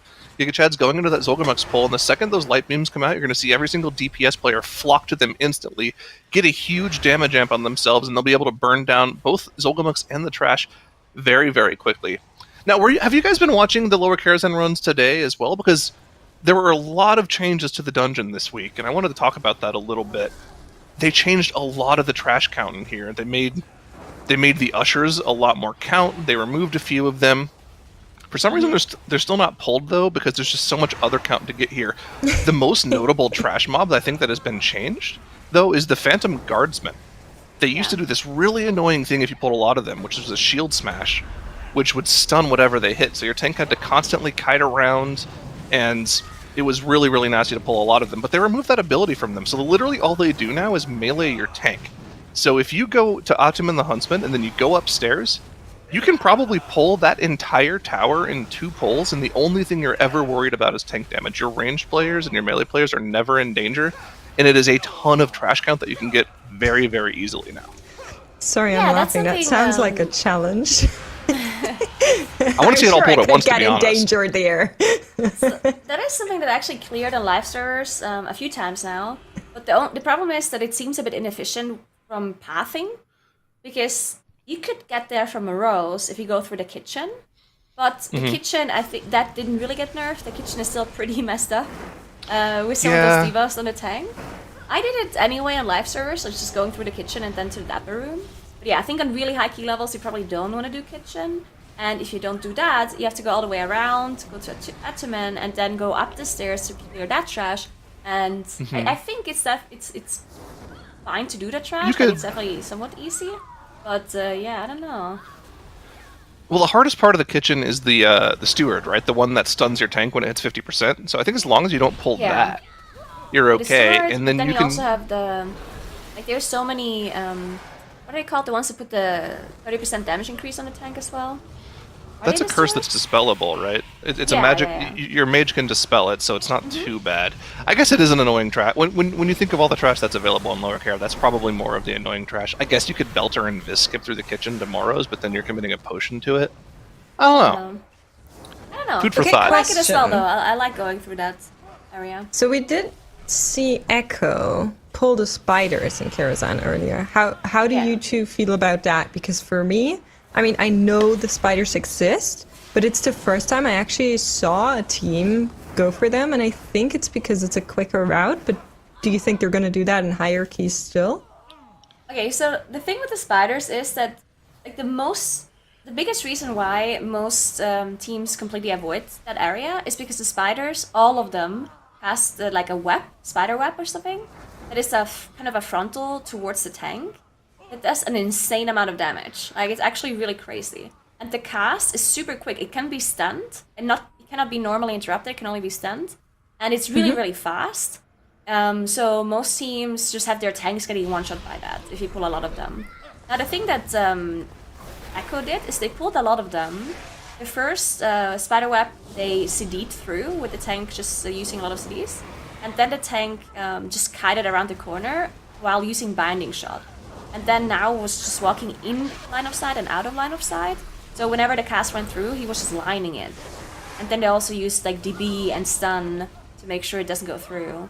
And I think if you only do one pull in that spider area and you really control it well, then it's really efficient pathing-wise and also percentage-wise, because the spiders give a lot of percent for the amount of health they have. But yeah, so it's your really conclusion dangerous, would be they're gonna do it again. I think so, yeah. I think they're gonna do it all the way as high as they go with that key level, I think. I don't know if it was mentioned as well, but there is some interesting tech that you can do with the spiders as well. One of the mobs casts a buff on itself that's spell stealable that just gives you a flat 30% damage increase.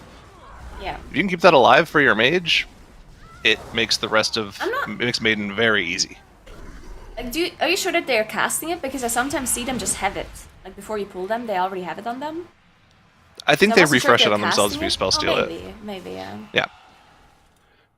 And I was also wondering, though, because you talked about the sentries or the guardsmen not having the frontal anymore. And I was thinking that because that trash in front of Maiden has so many shrouded mobs. And I was wondering if maybe on higher key levels they want to pull more of those trash mobs. Just because the guardsmen don't do anything anymore, really. And the rest of the trash is also not that scary, I think. And then you just gain a lot of stacks for Maiden if you need it. Potentially. I forget what it was back in Legion that made us not want to do that trash at all. Was it there's like a mind control mob in there, right? Like if you get too many stacks of debuff, you get MC'd. I don't remember exactly how that worked, but that could potentially be an area where you get a lot of free trash as well if people just want to decide they want to just go kill all guardsmen and sentry route. Sentries as well pretty much do nothing. As long as your tank is in melee range of them, they'll only hit the tank. They won't randomly hit range players. So, like, again, tank is the only one that's ever in danger if you pull sentries and guardsmen, which is pretty nice for your healer. Did you see what Monka was doing? So Macy It looked like they went were trying down. to invis skip, weren't they? RX went ahead and pulled something back from what I could see. And in the meantime, Momo rest Maestin and they started pulling. But like, it looked very strange. Maybe it was an attempted skip and then they decided to not do it. Maybe. This Asher pull right now seems somewhat inefficient, even though they nerfed Ashers, but it's still, you know, fighting 2 mobs in lower Karazhan seems like. I think they have You were 4 listening of to them. Zyro going like, How much count do they get? Ushers They have are 12 really count good each. now. That's actually a lot of count that you get from 4 mobs. That's 50 count that you get from those 4 mobs, essentially.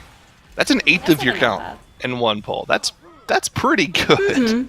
All right.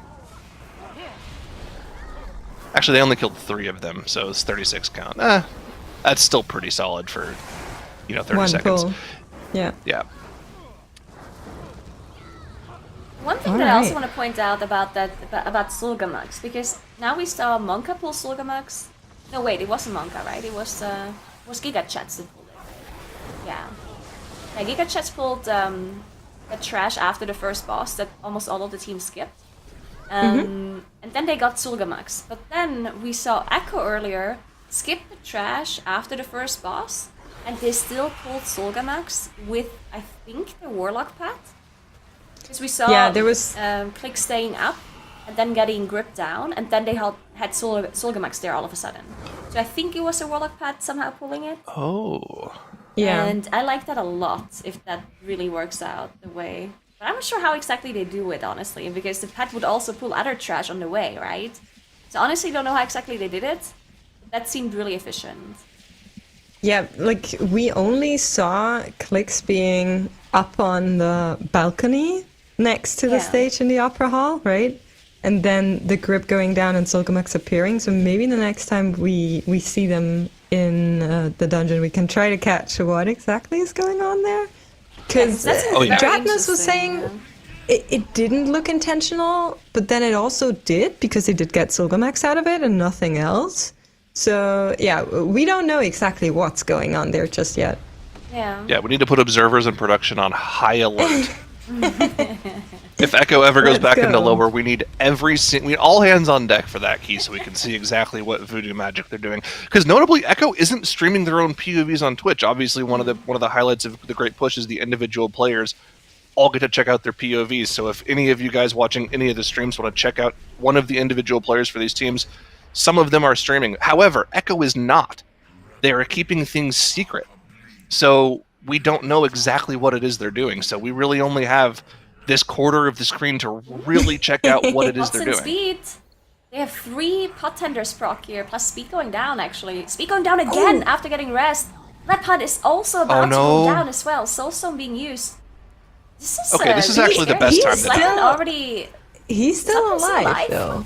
He is still just on alive. 1 He's HP. on like Oh, okay, 1 okay. HP. Okay. He did have Vampiric Alright, they're Blood up, fine. and then was waiting for Thanner to come in and heal him. But that was so close. Oof. I see at +3 by levels. That was really close for them actually. Good job, levels. Makes us rooting for you. Yes, let's go. Whoop, whoop. I can't wonder believe when. they 3-chested that with a Frosty K. Yeah, I'm sure you can't believe it, but they did, which is amazing. So I wonder if, like, to me, okay, it would be the biggest fun if they kept that Frosty K until, like, the end, like, as high as they play. But we did hear from Tattles earlier that they also switched to a rogue, so I'm wondering if and when that comes in. Yeah, I'm not even sure if that's true. I think Tattles actually made that up. Because I checked earlier as well, and I think I don't remember the DK going on a rogue. I think that's made up. I think he literally just plays I mean, DK. it sounds like a Tattles thing to just make things up, right? I'm not sure, actually. I'm just joking. We'll Sorry. see, though. We love Tattles in this house. That is true. Except Wait, the when fact did that that he plays happen? Moonkins. Come on, Zyro. So the Pleto Patrol, Moonkins. they're back in the junkyard on 30, and they're using their Bloodlust similar to what we saw from Echo on Trixie and Nano, And then they probably won't have it for Gobamax. So I'm really curious how that looks, because the last time we saw Echo in the 30, there was so much coordination involved with just surviving Gobamax. So I'm curious how the Pluto Patrol handles that. You also see a lot of teams going in new keys, like into different dungeons now. So Monka is in a lower. We see Echo is in an upper. We also, of course, saw Giga Chats also being in the lower. 3 pots and speeds going upper as well. So definitely a little bit of a change of dungeons here for all of the teams. So we'll see a lot of possible 2 chests, 3 chests again, specifically for the lower keys. I think the upper was also 3 chests by everyone, right? The 24. Yeah. Yeah, should be. Should be that way. So Echo should also be able to do that. And Monka is also looking really good to 3 chests that lower as well on the top right. They only have those 2 deaths that we saw earlier. I think that happened during that, like, I'm not sure what exactly happened, where the hunter went ahead and then they had to kill those 3 ushers. Not sure what went on there, but they had 1 or 2 deaths there. Other than that, it seemed pretty clean from Monka's side. Man, back in Legion on 24, you'd Giga Chad pull Ataman right away in the middle of the room and pull every single ghostly charger and mob into the boss. Of course, monks also had infinite Mark of the Crane stacks that they could get back then, so it was a little bit of different times, but good times. And Arcane Torrent. Yep. Times as well. Yes, I also played in Legion. I know what you guys are talking about. Yep. I did that, of course. Everyone did, right? That's a fun fact. Like, yeah. In Lower Kara, you could actually pull so much trash together back then. It's interesting because a lot of tanks that played back in Legion, they thought naturally that you would be able to do the same thing now, right? It's the same dungeon. Why wouldn't you? Mm-hmm. So a lot of tanks walked into this area here, into the Ataman area, and just pulled like 5 trash packs together because that's what you did in the past. And of course, you're not able to do that anymore, so you just end up wiping. Yeah, and maybe for people who don't understand why it's not possible anymore, back then you just had a lot of ways to deal with trash mobs. You had CCs, you had interrupts, you had all sorts of ways to stun them and group them up and all of that. Line sight stuff. Yeah, like they would just burst in front of you and you didn't have to do much. And now, it's a little bit of a different story. So you need to go a teeny tiny bit slower. Unfortunately, I would love to pull the whole area with the boss. Yes. If only I could do damage to all of them, right? Oh wait, Frosty Cake Han. Let's go. Dasher Walken as well. Actually.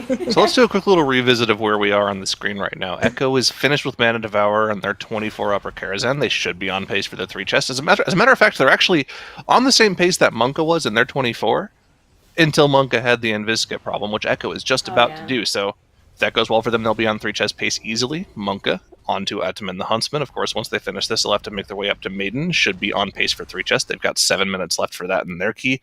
Giga Chad's a little less time left in their key. Remember that 3 chest timer, 25-12 for Lower Karazhan. So they only have 4.5 minutes or so left. They still have to get through the Huntsman as well as Maiden, but they are in the 27, so 3 chesting is a little bit of a tall task there. Probably will 2 chest there. And of course, the Pluto Patrol. Bottom right, in that 30 junkyard. Gingy Quite a going bit of time left on the down 3 chest timer. Echo here. This pathway, they're this pulling the bridge. bridge. That's the most dangerous thing in all of this dungeon. And they just ran through and then quaked each other. And I feel like, I don't know, it looked so intentional. Well, they need the count. No way this they is have to pull allowed, this. right? This is illegal. They're Playing not the do this in higher bridge? keys, right? That's super illegal. Unethical. No, Yeah. you don't do this. This is I don't know only why a they're doing 24 this. strategy, right? There's no way to do It this has in to be. higher. Unless... I mean, there are 2 shrouded mobs actually in this bridge. One bat and one, I think it's one pyromancer, right? Yeah. Yes. So, but then again, you only really get it for the chess event and for the last boss.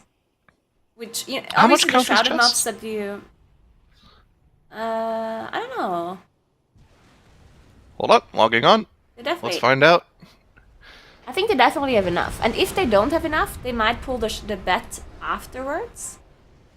Or are they pulling it now even? Actually, they pulled it They now. could just pull it in too if they need You it. can pull 1 into the chess event, doesn't do too much. Yeah, Even I 2 think we've seen before. Yeah, I think they did aggro it. I'm not sure though. 'Cause it's not coming in, but maybe it just takes a while. Or they can also pull it afterwards, because there's RP going on anyway after, so that's also possible. Also, every time Gingy dies on a hunter today, it's just amplified by the fact that he literally tweeted out earlier today. Oh yes, oh yes. That tweet where he's like, I wanted the team, and then I got you guys, and it showed like deaths for 3 of the members of his team, and then of course they all clapped back. Check it on Twitter, it's hilarious. But of course you have to remember he's a hunter player, so who always dies first whenever something goes wrong? It's a hunter. Every time. Yeah. They just one-faced king by only killing Thank one you, knight, production. actually. They just used Bloodlust, and they didn't do the usual strat that we saw almost all other teams do, where they finish off 2 assets at the same time to get an extended vulnerability phase on the king. They ended up only killing one of the knights, and then they just popped all cooldowns to make sure they kill it within those, I think it's 20 seconds, right? It does, I think 30, it does make sense, because on Vizdoom you are face locked anyway, so at specific times the boss is just going to phase according to his HP, and it's fortified here, so they will probably be able to push it rather quickly, especially on a 24, without needing that bloodlust, so they're just going to make the most out of it by using that bloodlust here on the chess event. I really like this. Yeah, and this also makes me believe that they really, really thought about the strategies in all of their key levels, right? Because surely on a higher keystone, they're not going to be able to finish up the king with only killing 1 at. So they know exactly, okay, on a 24, we can kill only 1 at, we commit Bloodlust, and it's going to be fine. But as soon as they go to like a 27 or higher, I assume they need to kill 2 ats, right? So that makes me believe that they really thought a lot about strategies and different key levels and whatnot. Monka now also on Maiden, of course, also 24, a lot of time left. They will get that Bloodlust towards the end of the boss fight as well. I really like this route, I think. If they're gonna use a similar route for the 27 that they get out of this, that looks really solid. Yeah, I also like it a lot. They're looking really clean. It only had like these 3 deaths that were all, didn't cost them a lot of time at all. So yeah, really well done. You see, GigaChat is definitely doing the strategy we saw on NA as well last weekend, where you go, after Ataman, you just go back to Maiden by walking through, what is it called, the ballroom, where you kill a bunch of these phantom guests. They notably also changed the phantom guests as well recently. They made them not cast random abilities anymore. I'm not sure what that really meant. Do you know what that means, Taro? Because, like, what does... Sorry, what which was that? abilities are this? Because they changed the phantom guests, right? And in the patch notes, it just said they're not going to be casting a random set of abilities anymore. But I don't know what they're casting now. Yeah, so it was weird. The male Phantom Guest and the female Phantom Guest had different pools. So I think it was the female Phantom Guest that could cast Searing Pain. And there would be randomly 1 or 2 Searing Guests that just wouldn't get stacked up, and they'd sit out and back and cast Searing Pain, and it was a huge pain to deal with. Yeah. Pun not intended. So I think they just normalized them all to not cast it now, I think, is what So they do they meant. have any cast then? Do they just melee attack? I would assume they have no cast now. Okay. Interesting. Sorry, I don't want to interrupt you guys, but 3 Was that a plus and reset speed from Monka? are on the Curator on a 29 right now, and this boss has caused some problems before. It is fortified here. Speed nearly died due to some of these debuffs that were coming in here, notably just a hunter trying to make it through here. Curator is on 15%, and they are blasting it right now, but it did look very close for speed there for a second. Oh, yeah. And remember, this is Negative the key that we were worried explosions, about last week. Yeah. And they'll be fine. That was only the second explosion, I believe, right? Yeah, it's like They actually blasted this boss. So that looked very, very easily doable for them there. They could definitely go a key or 2 level higher with the DPS they had there. Echo completely blasted their 24 upper. They 3-chested with like 2 minutes under the 3-chest timer, which is the fastest we've seen from pretty much any team so far. So they'll probably move on to their 27, or maybe even just go to another key as well. Levels is in their 27 here. Checking out that Frosty K action, topping the meters on Shade of Medivh. Let's go! Sorry, I get very excited when I see this. They can Just even like- AMS some of the spells, right? How amazing! Yeah, they You don't have to can. drop. They can. Let this Inferno Bolt hit me. AMS. Can Giga we Chad. icon Can split tank screen it. again? Because I really wanted to check if they can 3 chests in the junkyards. The depleted patrol. There we go. Bottom right Yeah. is depleted patrol. Ooh, it's close. Because That's it's really, very really close. close. They still need 1 minute. count. It's just the That's the renormalizer. they have. renormalizer. Yeah. Oh, right. Right. All right. I But forgot they make about need that. that. to one-phase this, which They I mean, should Well, they have 30 Black Ops seconds should to be able one-phase. to. It's there, right? It is, yeah. No, where is it? Is there a renormalizer? Well, their mage is big. So Their mage is so they big, do so there have should it. be a renormalizer somewhere, but where? wait, no, he's Like, not big. He's the same You, size. you need to Oh. kill that also in this They time, have 30 seconds to go get a trash which bomb. is running out. All right, there's no chest, don't guys. Why have are you They running to the chest? You need realize- trash count. Oh, they didn't no. know. They didn't know. No! 20 Oh, seconds on the no. 3 chest timer here. 22:48. They have something marked. Are they going to kill the renormalizer? No, they're going to go to the left. Don't kill the coil bear. That has too much HP. They have the combust. They're just gonna nuke 10 it. seconds. Big time. 10 seconds. 8. 7. 6. Oh, they've got it. That was so close, though. They didn't know they didn't have trash count. That actually happened to my team yesterday, by the way, and we didn't 3 chests because of it. That is the worst feeling in the no. world. And the funny thing is, Yes. everyone always trolls too, right? That's just something that somebody in your team says for fun when you kill the last Oh, boss. we don't, have have count, by the way, guys. and you're like, Yeah. "Pfft." And everyone double checks sometimes, but nobody double checks anymore because everyone always knows it's a troll. But that one time you actually don't have count, and everyone's like, "What? What? We have to go kill something. What do we kill?" yeah, very much that. But yeah, thankfully it went well for depleted That could have patrol. been bad. That It could have been really bad, but it wasn't. So 3 pots We're and all speed happy. on the top right actually just lost one of their players during their arcane phase. They had to use a rest on speed. The hunter, being the squishiest class, probably not the best. Especially, I think if you're the hunter in the upper and you end up getting a flame wreath into the arcane phase, because of course the phases on Medivh are scripted for tournament realm, so they always get it's ceaseless winter first, right? Either way, they get flame wreath Yeah. into Should be. arcane.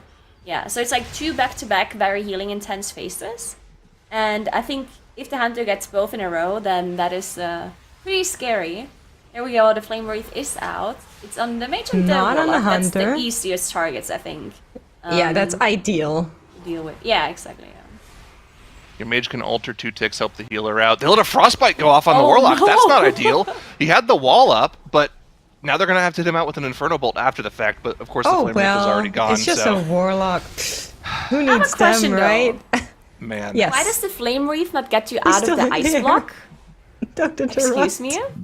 Well, because the flame doesn't actually hit you; it's just around you. But you take right? damage from the flame. I don't know. I'm just making things up. Yeah, this is not very Oh my realistic. The goodness. flame wreath should take you out of an ice block. That is, yeah. Please, let's change this. Please don't change this dungeon anymore. Otherwise I There's can't too play many Upper anymore. iterations. They are doing a really good job. Gonna go into the arcane phase one more time here. 3 pots and speed, top right corner. This one hurt them a lot the last time. This time we have AMZ up. There is some damage going out on Dr. Wolf Disco here, but first bird is down. Second one is going to follow in just a second, and that shouldn't be too hard for them here as they make their way through these images. I still think it's insane that Dr. J is playing on 2 teams at the same time. He's playing Dr. Yeah, Wolf that is Disco for 3 crazy, pods yeah. and speed, and playing Dr. J for the Giga Chads. It's pretty impressive. I thought, wait, he's OJ as well on levels. Oh, Oh, you're right. so many J's. Well, we also have PXH, Psycho, the hunter from North America, playing for Hunter, too, so... True. Yeah, but levels, speaking of them, are finishing up here on the Mana Devour, 3% remaining. And I'm curious how they are going to approach the bridge and the chess event, because they don't have Bloodlust for a little while, so they're definitely going to use it on Wizardoom, if at all. Mm-hmm. And the skip is usually the scariest part in this dungeon, right? Yeah. So we'll see how they manage. Well, what do you guys think of the route that Echo did? Because it was like 2 minutes faster than what we saw from any other team, and you only have to kill like 3 mobs compared to the 12 that you kill of the Mana Devourers. Of course, the trade-off is you're on that bridge while doing it, so... Yes. I definitely think I like it for the 24, but I'm not sure how viable this is on on hierarchies. Just because soaking the Fel Orbs just so much damage, right? And then you have these imps that constantly shoot out this fire. So if you stand in a Fel Orb and then the imp shoots fire at you, then you're probably just gonna die. So I don't think it's incredibly feasible on high keys, but we will see because they are doing the 27 now. And I guess 27 is still a keystone level where they maybe attempt to do it still. Do you think they do the strategy to 3 chests at 27? Do you think that's possible? Yeah, I think they would. It's Echo, so I think they would. I don't think they will do it again on a 30, but I feel like we're going to see it from them once more in the 27 that they're doing on the bottom right corner right now. Yeah, it will be pretty huge if they can 3 chests, because all the other teams so far only 2 chests at 27. If they manage to do that, that would be kind of sick for them. Pretty big time gain. Well, that would be the first like +1 level time gain over all the other teams, right? Like we've seen teams lose a level compared to the status quo, but we haven't seen anybody really break themselves apart and 3 chest to key that other teams are 2 chesting. Levels. Couple deaths here. That's what can happen with this Mana Devourer pull. It's not You can't just release and run back, but they have to do a lot more kiting now, and these bolstering stacks are going to start ramping up here too. So yeah, and we keep saying how dangerous the bridge is, but this pull seems to be also really dangerous, especially on fortified bolstering, honestly. Bolstering is just so dangerous for this because you kill them so unevenly. Like, it's almost impossible to kill them at the same time. And then if you have an orb go through at the very end, when one of those Mana Devourers has like 6-7 bolster stacks, then that's probably just going to one-shot the whole team, which is a bit Well, scary. it just did. 2 players, right? So they did proc 2 pods. But other than that, it didn't cost them too much, I feel like. They went out on the bridge. Yeah, it was a little bit scary, but they will skip across here. So we are seeing the Invis-skip come out from these teams across the Pyromancer as well. Both of the DKs are ahead, which is strange anyway. And then the rest of the team is there as well, right? Okay, Priest was ahead. There we go. Ooh, 3 pods in speed. There is a pod, so it's in the name. But Lepan also... procking Purgatory. A Shine is dead. And another Banner now also in that pod. They are 4 people, and Mana Devour is on 76%. They do have 1 Battle Rest to pick up a Shine, but that looks so sketchy right now. Lepan will go down here. No Purgatory available anymore. And that's going to be a go again. Wow. Now, they here's don't the have thing. to reset though, right? You don't have to reset. Keep You can going, still time this key. You will probably not 2-chest this key in most situations, but you can still time it. They didn't commit the Bloodlust, so they're okay. And also the damage they did to the Infiltrators will stick, right? They don't fully reset, so it's not too big of a deal. It's just the cooldown they committed. And let's see, actually, what did they commit? Infernal is half CD, Combust is half CD, CA is like 3/4 CD. So they can just start hitting the Infiltrators for a little bit of cooldown reduction, and then they can just go right into the boss with Bloodlust, and they'll still be able to time this key. Why did they not last, actually? Like it must have come up after they pulled. It has to have been that, or they were waiting for cooldowns to pop it, which makes the most sense to me. There's no way they didn't have Bloodlust, right? They lasted Curator for sure. Curator I think so too. Was healed at 727. Yeah. I don't Where know. did Lepan die just now? Oh, did Lepan maybe... Wait, did he pull a rat? Did he pull a Timber Maw? Something. I think he pulled something on accident, yeah. There we go. They're going back. Pulling a spider. They're pulling a spider. Let's see. Okay, I have questions about this route already. Me too. Like, what is going on? Why did they not commit the Bloodlust? What is with the spider? And why what's are the they putting general spider? idea here? Like, there is an infiltrator as well to the right? So Yeah. back in Legion, when we did this dungeon for MDI route purposes, the way the routing worked out was if you just press W through the dungeon, pull the Mana Devourers, skip the bridge, you would need to pull one extra trash count in the dungeon. And people would typically just pull a spider because you don't want to pull the rats, they're way too dangerous. You can't really pull them with the boss. The spider will just web somebody, and that's dispellable. So that's the best place to get the extra count you need from if they are doing something like a strat where they pull exact trash count and don't need to pull a lot of the Mana Devourers. So that's the only reason it would make sense for me to pull this. I'm not sure why you would otherwise, because with Infiltrators, I don't think you need this. But I'm really makes interested to see so what they plan much on pulling with the time Mana here. Devourers. The thing is, they also changed this, right? Because earlier when they wiped, they didn't have a spider in there. So they Yeah, decided to pull the you're right. spider after This they is had wiped, Bloodlust, though. which So makes me believe now, there's something weird going on. I don't know. I mean, it is Maybe they Lipan after all, so I'm ready for it to be something weird, right? That's my Maybe general it's approach with possible that Lipan. maybe it's possible that they decided to save Bloodlust for like a kind of crazy trash pool after Mana Devourer, maybe with like the small ads or something, or maybe even Like the chess something event, like with the Echo chess did. event. And then Maybe they decided saw what after Echo did? wiping to maybe after wiping to Mana Devourer, they just decided, okay, we're not gonna do that pool. We're just gonna pull a spider here, and then lost Mana Devourer. Okay, yeah, Possibly. I think that might be it, Nagura. So maybe like either they saw it or it just came to them as an idea. They thought, okay, what if we don't actually Bloodlust Mana Devour and instead do the chess event and I get don't like know the if they can trash do that at can somewhere 29 else? though. I think they might have wanted to try, to be honest, from how this looked like. And then they decided, nah, it's not worth it. Let's just do how we planned. And then they grabbed the spider and now use Bloodlust. But Dr. Wolf just kept going down here. They do have a Battle Rust to pick him back up, but the rest of the group is also fairly low. Soulstone being cast here by a Shine, getting him back up to pull this boss here with the group.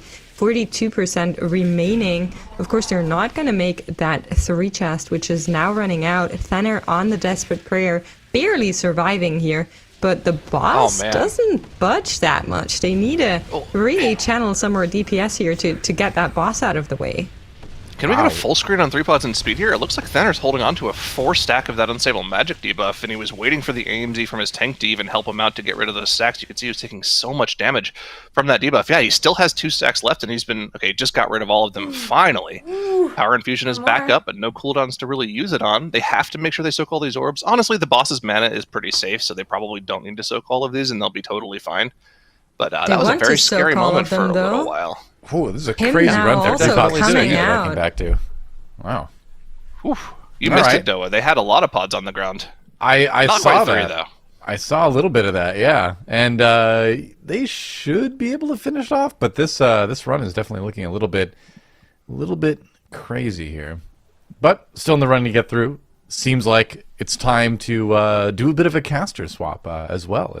If you're ready, it looks like Dratnos and Tettles are ready to jump in as well. Makes it sticking around, but see you later, Zyronic. See you later. And Nagura.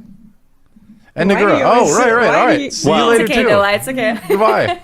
It's actually kind of weird because we won't see her later. It's because Oh, the we'll last see you tomorrow. time Nagura We'll just see you tomorrow. yeeted, right? Like Yeah, that's she just, true. Doa was like, so Nagura, She did it do you again. want to say? She just She did did it. it again.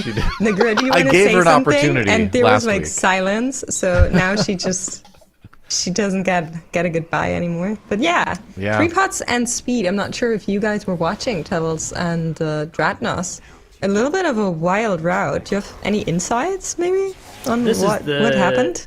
This is the Legion special in Karazhan, right? It's wipe on Mana Devourer and then come back and lust it and kill it. Like that was actually unironically how you did this dungeon often back in the day. Well, I don't know who decided to pull the spider into Mana Devourer, but that was a very bold play. yeah, the Exactly. specifics of it, it wasn't part of the plan or anything this time. But the thing about these dungeons, right, the Karazhan dungeons, is that the timer in them, if you are skipping some hard trash, if you're pulling all these easy pulls with like the Mana Devourers that you're seeing right here, you end up having so much free time left at the end of the dungeon that you can afford a wipe or two even up to these really high key levels. They're not that far off of the 2 chest timer on a plus 29 with 8 deaths. When you compare that to something like the Shadowlands dungeons, those dungeons offered you so much less flexibility at this level of key, right? It was more like, a couple deaths and the timer's gone, right? Yeah. I mean, I'm going to take your word for it because I was not a big gamer back in Legion.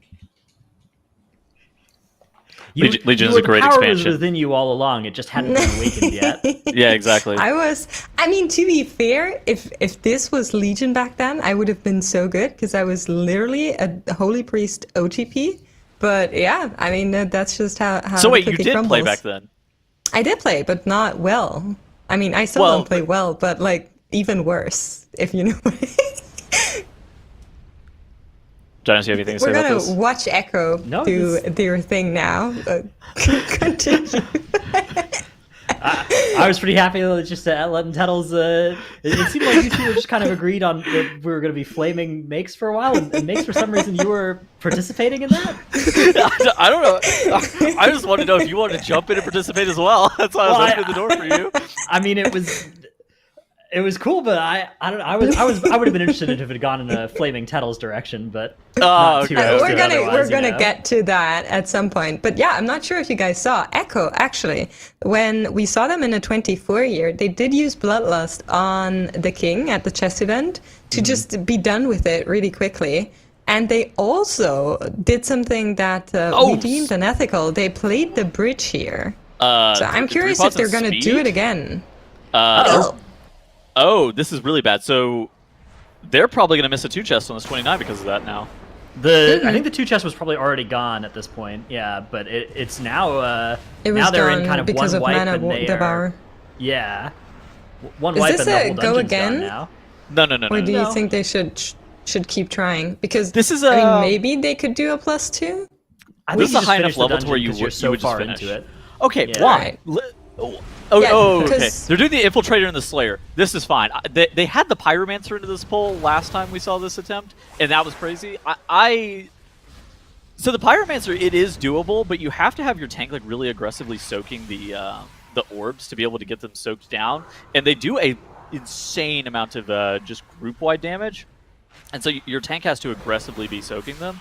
Otherwise, like you're basically gonna have to commit Turtle probably to soak it, or Ice Block or something like that. So I mean, the Pyromancer is pullable. Looking at their count, the chess event is 18, so they don't have enough yet, but they may have enough after these 2 bats die. Yeah, I think the there double is, bat infiltrator's fine though. there It is should one be more enough. infiltrator that they could grab as well after they skip this Pyromancer, but looks like they're good on count. So yeah, they're going to be using that Bloodlust on the King. And the benefit of the Bloodlust on the King is if you have to kill 1 less chess piece, it saves you a lot of extra DPS, right? Like a lot of extra damage you have to do over the course of the dungeon. And that 2 chest in this +27 is alive and well for Echo here if they can make this happen. It also, like, to me, it's a little bit about where else are you going to use it? Okay, on Wizardoom, right? And I feel like that boss isn't really worth it on a fortified key, at least on a 27, 24, what we've seen so far. Because they're going to push it into face without the Bloodlust, like, running out. So I really like using it here on the chess event, and you can see just how they're melting this chess piece there, the knight, and then they're gonna Bloodlust and just full blast the king. With the pieces not healing anymore, like you have a Destro lock, is it really that much worse to just kill 2 pieces at once? Well, they're cleaving one down with the King right now, right? That knight Yeah, is that's true. almost dead. Is the King even going to get below 30% though? It might. No, not quite. Okay, so they do have to finish off that knight. They are very close there to the 30% push on the King. Of course, when the King becomes unstunned, if he's below 30%, then he will not get that damage reduction again. So it's like I guess it's decent because you do still have like clicks on the Warlock havocing the additional knight. You are getting some cleave onto it, but like whenever you just kill that knight, it's only stunning the King for 20 seconds, so you're gonna lose some value from like your Infernal.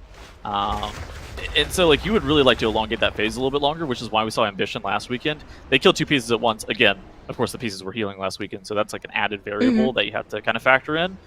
But I think that once you start to push a little bit higher than this, you're going to see teams killing just 2 pieces at once, extending that phase out as long as possible, and really be pushing for that 30% one phase. Yeah, it's interesting. There's sort of some different ways that it can go, because like if you kill one piece and then there's a knight right on top of the king and you just get to cleave it while the king is stunned, that's really good. The knight is the best one because it has the least health of all the pieces. But if you try that and then the knight jumps away from the king and it's kind of, you can only havoc it, right? You can't have your bombs and your ignite and stuff hitting it. Then it's a lot less good. There is 1 hex on the board too where you just can't hit the mob. It's like that. Yeah, that's which is cheats hex. Yeah. It's the Queen's Gambit, as they like to call it. Ah, yes. Notably, so far every team we have seen in the upper was able to 3-chest the dungeon, but GigaChads did have a full wipe here, and now Lemike has gone down. They need to use the Battle Rest here to make sure they can finish off the chess event. Guardian Spirit also coming out from Igloo. So how do you feel about their timer? They still have some time, but will it be enough for 3 chests, or will it actually get close? The 3-chest timer in this dungeon is 21 minutes, so they have 5 minutes from now. Looks like they're working on killing the queen right now. Oh, interesting. That piece has twice as much health as a knight. I bet the knight was on like the unkillable Yeah. hex. That's like the only reason that you'd kill the queen. Yeah, and the queen threatens more squares, so you're safer when you kill it.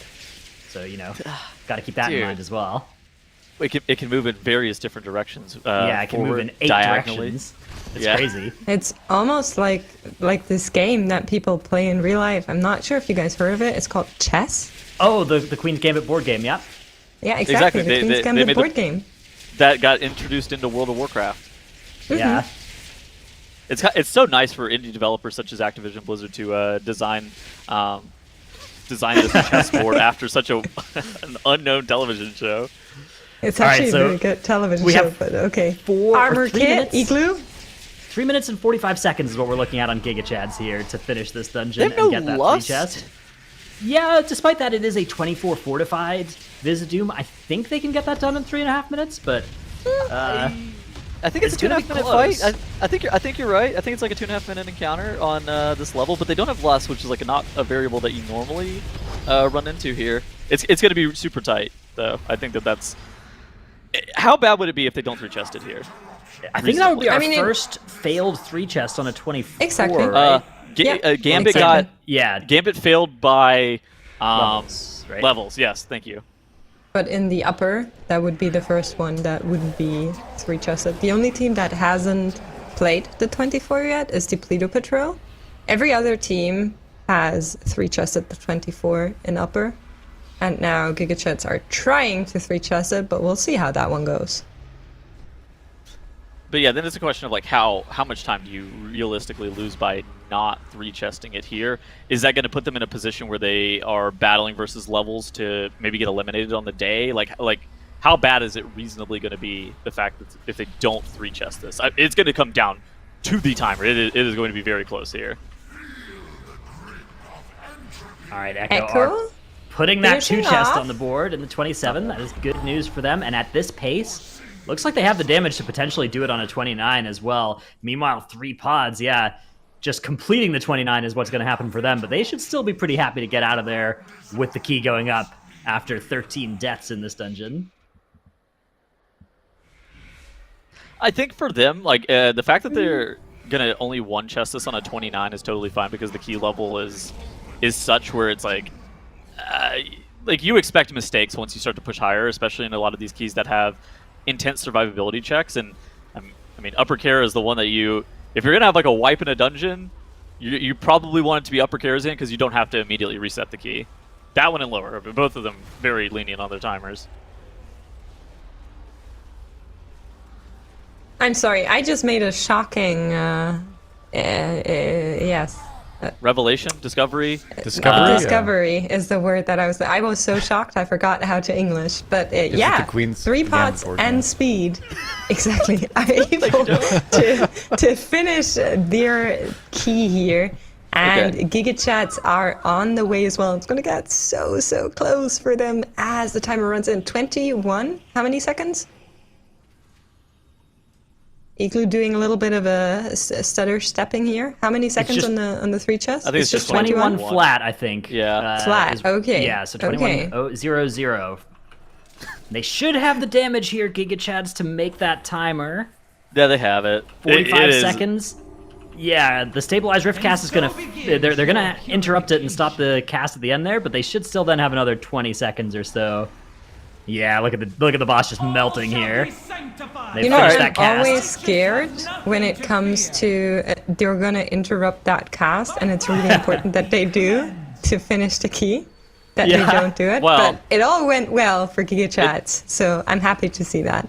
It just summons more ads, right? It doesn't actually do anything. I don't think it instantly one-shots, but yeah, I'm not 100% sure. I'm- I think it just increases the ad spawn rate, so you still want to kick it, but I'm yeah. pretty sure it just spawns more. It's like you do want to kick it, but it's not exactly like a one shot. Yeah, it's I've not never like tested it. a certain other recently. dungeon. Well, sometimes. Well, if you like padding, maybe you should test it sometime. All right, so So- Echo have actually opted for the Gambit. This is the only Different dungeon they haven't Gambit done. than the one we were talking about in Upper, but they are going in here with the 24 key. It's the last dungeon that they have yet to attempt. So once they put this on the board, they'll actually be skyrocketing into, I think, first place overall with the back of their 33 junkyard. But Monka and Gigachat's also earning a lot of points right now, so that Okay. leaderboard is going to be shifting around a lot still, as every single team is sitting on 2 and 3 chests available to increase their points with. I have a question. How have you been feeling about Echo and Monka's pathing in these keys? I actually think I've kind of preferred Monka's just routing, like ending up at lower towards the end of the day, as opposed to Echo starting in that lower Karazhan. I feel like I would want to end on lower with it being a 42-minute timer, as opposed to just like starting there and spending so much time. I So- mean, does it really matter? It could. Oh, it could. What will matter is what dungeon they'll go to once the timer gets close towards the end, because teams will be allowed to start their last key before the time is up and then finish that key, either until they deplete it or until they finish it.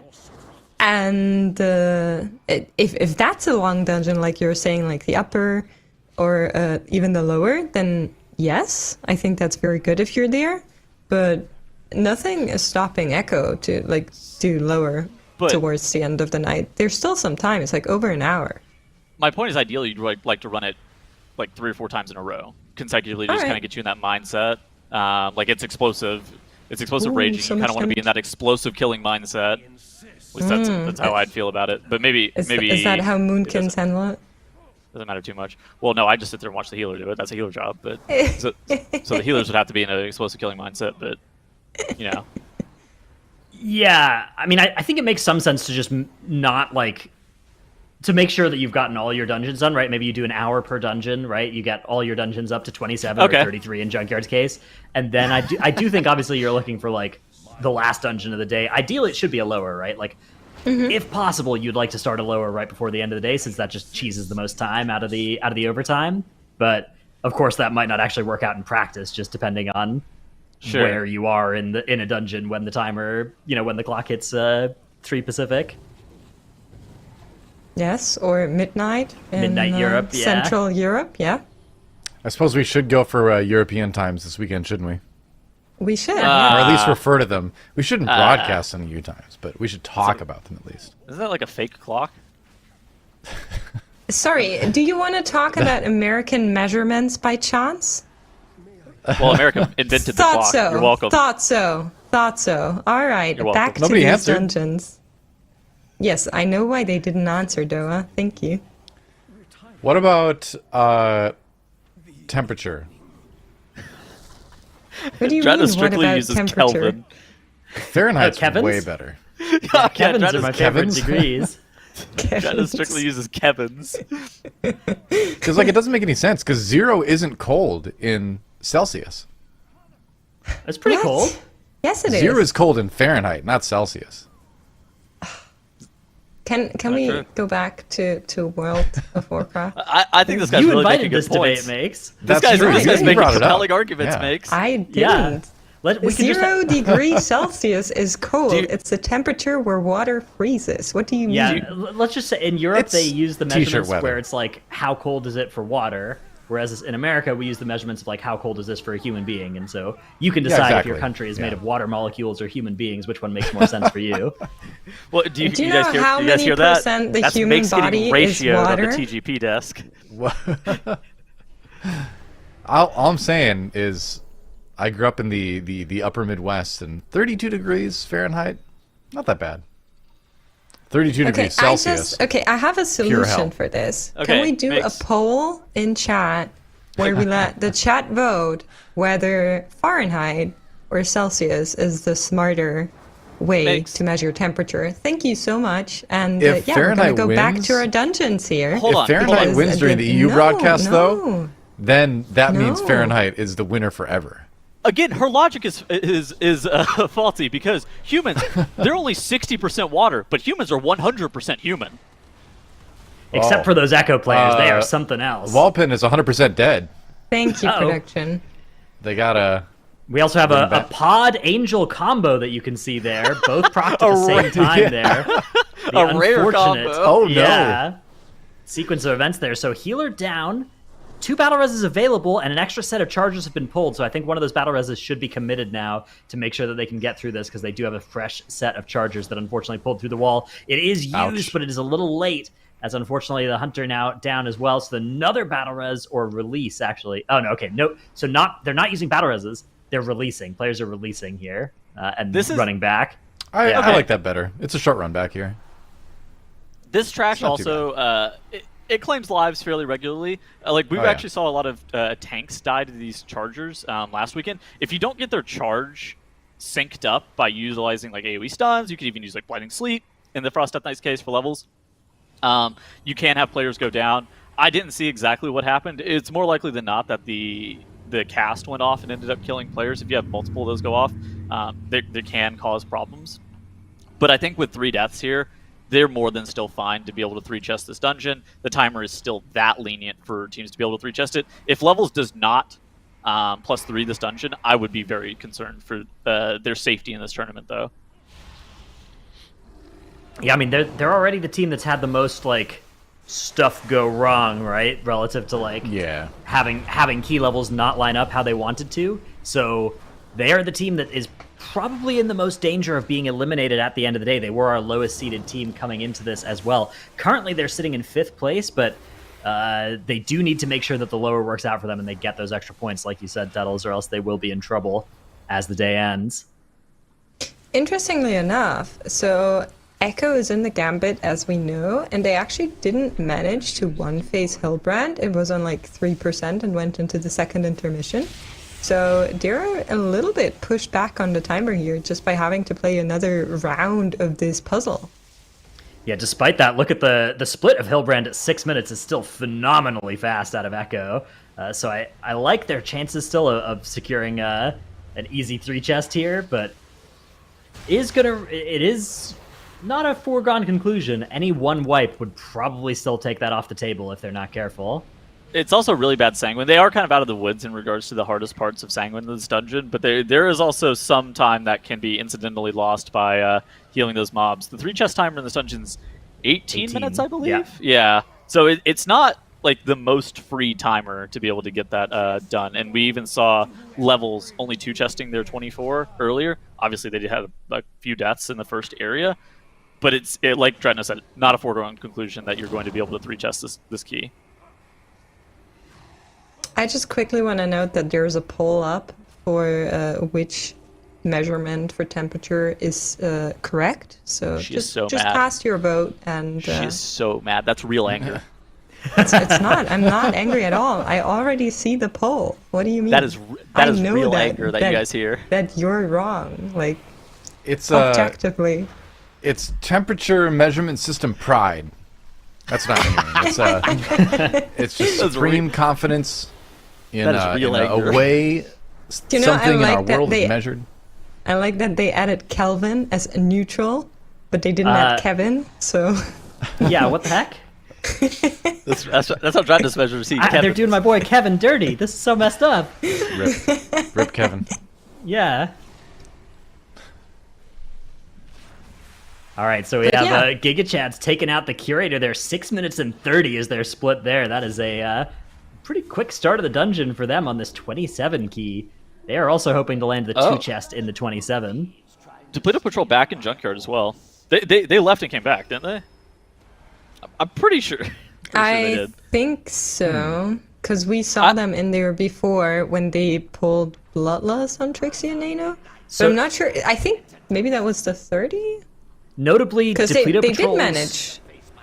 Their 30 Junkyard was slower than all of the other teams' 30 Junkyards. It was still in the 3 chest range, but it was starting to get a little bit close. So Depleted Patrol might be the team that is in the most danger in this dungeon, if they haven't figured out what was going on in that one. Now, of course, Junkyard, there's always some amount of variance based on just like, if somebody dies, you lose a couple minutes, but that's not necessarily going to happen in your next run.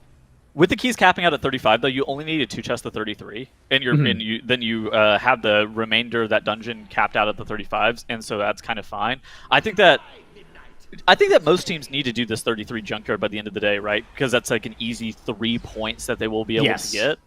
So I suspect that basically every single team, they've all at least 3 chested their 30, except for Echo, who 2 chested the 33. They're gonna basically every other team is gonna have to return to this dungeon at some point.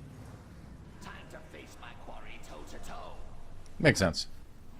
Yeah, any team that has those 3 stars next to their name, next to any of their dungeon runs, those are ones that they're probably going to feel some pressure to run by the end of the day, depending on how well Levels' next few runs go. If Levels' next few runs go poorly, maybe the other teams can think about, the pressure's off us a little bit, and we can do a little bit more, whatever characters we're on, whatever dungeons we're warmed up in. But if Levels' runs go well, even though they had a little bit of a hiccup earlier, they're still really, really good on points actually overall. And so every other team will need to make sure to extract the most possible points out of their scorecard. I still feel like Depleted Patrol is like 15 to 20 minutes ahead. Not like dungeons, 15 to 20 minutes ahead of where Levels are once Depleted Patrol is able to get this 33 Junkyard down, and then they go and start on their upper Kerosene runs. I think that they're going to be able to match or at least surpass where Levels are, because Levels has to go and do lower Kara, which is the longest dungeon. We do see them in the top left in that 24 right now. They are 22 minutes in, so maybe it's a little bit closer than I initially anticipated between Depleted Patrol and Levels, but I think that those two teams are the ones that are the closest right now. But I think I think it's in terms of minutes, not necessarily like dungeon levels currently. Right, it's a question of how many runs can these teams get done between now and end of day, right? And we are at 95 minutes left to start your last keystones. So we're talking about, these are keys, though, that are still being done at those 2 and 3 chest paces, right? We're talking about sub 30-minute keys. We're talking about potentially being able to complete the existing run and maybe do 4 more runs, including that overtime run, as the rest of the day. So depending on how that works out, we could see a lot of movement here, and we're kind of at this point where, because there's been so few errors committed by these teams, because they've looked so good throughout the day, one mistake towards the end of the day here could just mean that team is eliminated. Yo, bottom left, I just noticed that 3 Pods and Speed are running the double lock comp again. Yeah. They ran this in Gambit, and the only other team that we saw run double lock ran it in lower Karazhan last week. That was Donuts and DeBear, which ended up getting second in the Americas region. This Demonology Warlock pick is very good in a couple of dungeons. I heard that the Destruction Warlock was doing 55k DPS. The Demonology Warlock, a nice balmy 45 to 48k in this dungeon in particular. So while it's not a Destruction Warlock, it is still very powerful and lower.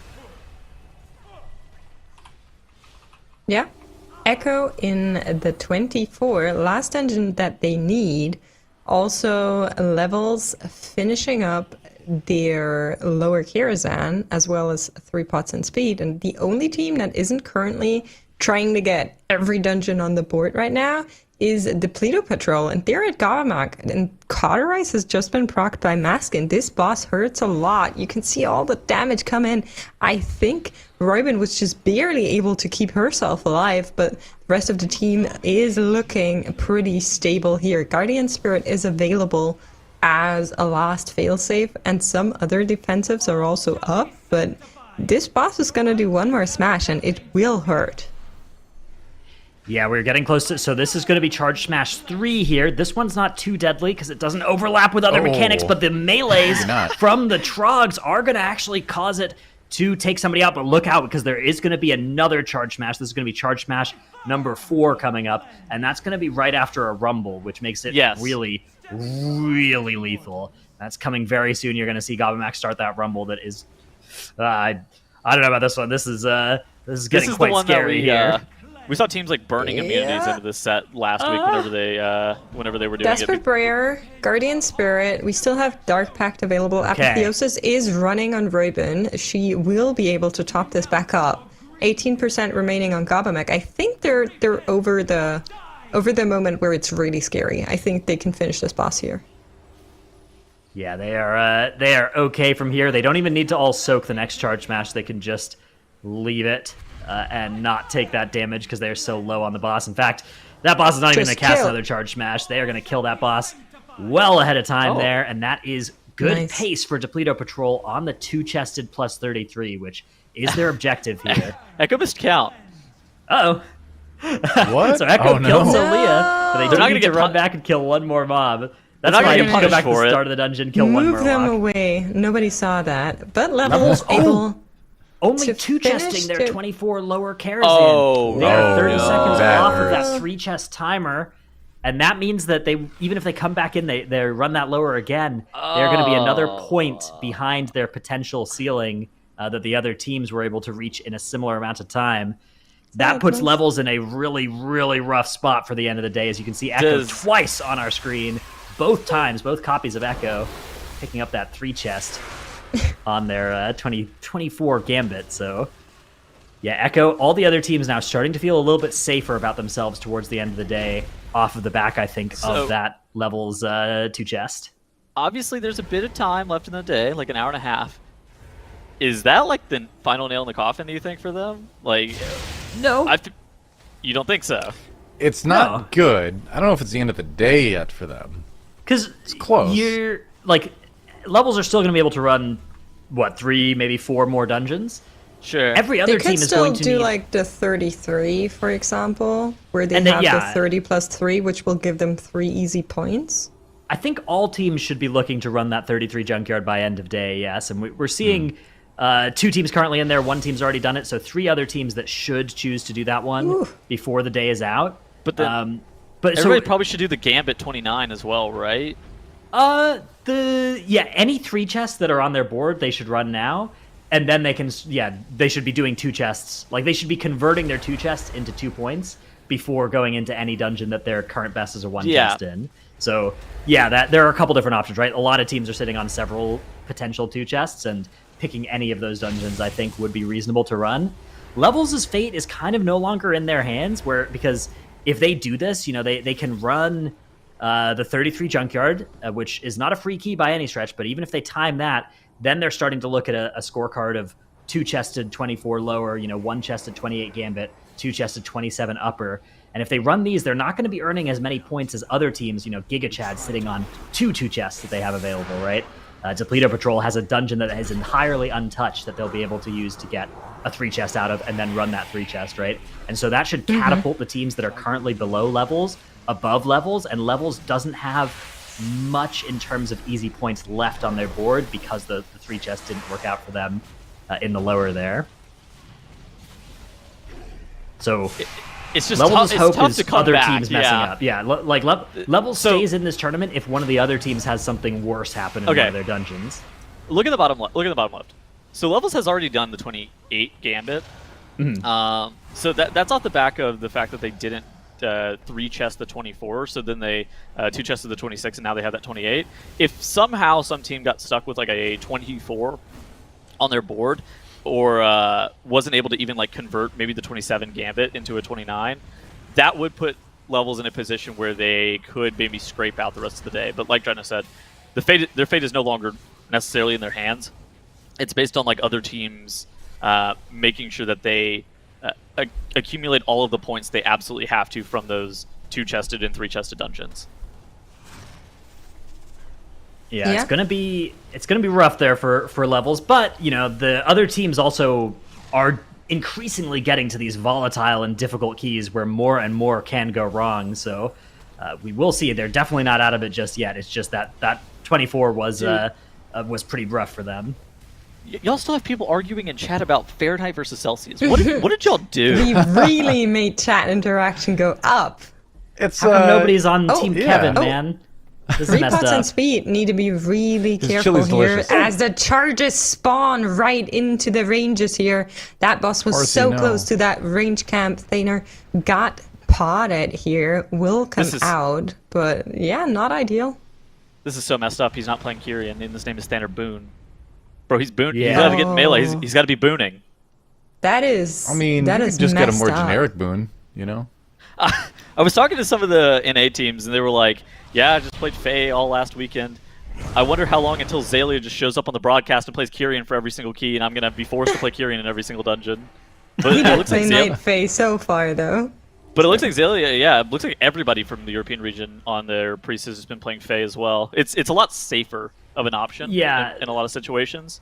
Kyrian also lost a lot from the removal of the cipher. The cipher let you just spam your big button every single global in your Boon of the Ascended, and now you can't do that anymore, so that was a nerf to that. Also, you need the mana more, and Faye is vibing a little bit harder on their mana conservation. I guess that's probably true, yeah. All of those things are true, but the downside is that it's less DPS, generally. Fairies represents a lot of damage on given how much damage your damage dealers are doing these days, though, and so the PI Fairies combo it doesn't show up on the priest's details, but it does add a lot of damage to the group. It is certainly worse damage, but it's significant enough better survivability that people are playing Fae. All right, Just I'm like just Web 3 looking at. Control. Yeah, This is going to be an exactly. important one phase for them. They're at 27 minutes on their timer up in the top right, and they need this to work out for them. They need to kill this boss. They probably have time to two phase maybe, but They if they can do one phase, have that the would be really good. 100% this time, so that's very good. Yeah, Divine Hymn's going to come out to keep them topped here while they wait for the perfect moment to finish this phase. Now they go in. They have the Renormalizer. They're spell stealing it. Here comes that big damage with Bloodlust on the boss. That boss is melting, but not that fast. We're not Haywire seeing cast doesn't last the for cast too bar much right longer. now. Yeah, there it is. is. So The Haywire cast ooh. is below the health bar. That's not good. You want the health bar to be keeping up with that Haywire cast. They're sort of accelerating a bit here towards They the end of are it. ramping. You get a little bit of damage right towards the end here, but it's about to start that cast of reascending here. 7%, 6%, no more damage amp, but they can still damage it. Maybe enough. Maybe. Oh. Come on. Oh, no. No tragedy. Not like this. way. And they're still trying to shoot it. Is it low Well, enough that's that really they can kill awkward. it there? Or is it fully damage immune? Does it I get have a no big idea. damage reduction, or is it That's what fully I was immune? wondering. It looks like It's a it great is question. fully I immune think because it's they are going fully into the Tank immune. Buster. I think they can Like, still. I can think they you can still even reach two-chest the it? dungeon though. I think they can still two-chest the dungeon. It doesn't really matter if they miss the one phase, but they have to be able to two-chest this key because that will actually end up saving them a dungeon probably tomorrow. I don't see a reason that they're going to do the 35 today. But so with the dungeon, it does cap at 35. That's like the important variable that you need to know. Okay, it has 39,220 health left, and it is currently immune. So Oh, that's really that awkward. Is indeed unfortunate for Depleto Patrol. They have until 30 minutes and 24 seconds before they will have that two-chest evaporate for them. So they're still looking okay, because they literally all they need to do is do the intermission, hack as quickly as they can, and then one Pyroblast, right? so- Takes the thing out. So in a lot of situations, you would like slowly do the hack, or Right. then you like have all your people go down. You don't care about that at this point. You are literally sending 5 people to do the hack. They will all stand there and channel it until the hack is complete, and then you will, I don't even know, touch the boss with one dot. Yeah, and it'll die. anything would be enough here. Very, very unfortunate timing, but This they is will this is hopefully sus. make Oh it. god. I think Tank any of the Buster wizards could will even go auto down. attack it, and it would still be enough. But Oh. there we Yeah, go there into we the go. intermission. Let's run.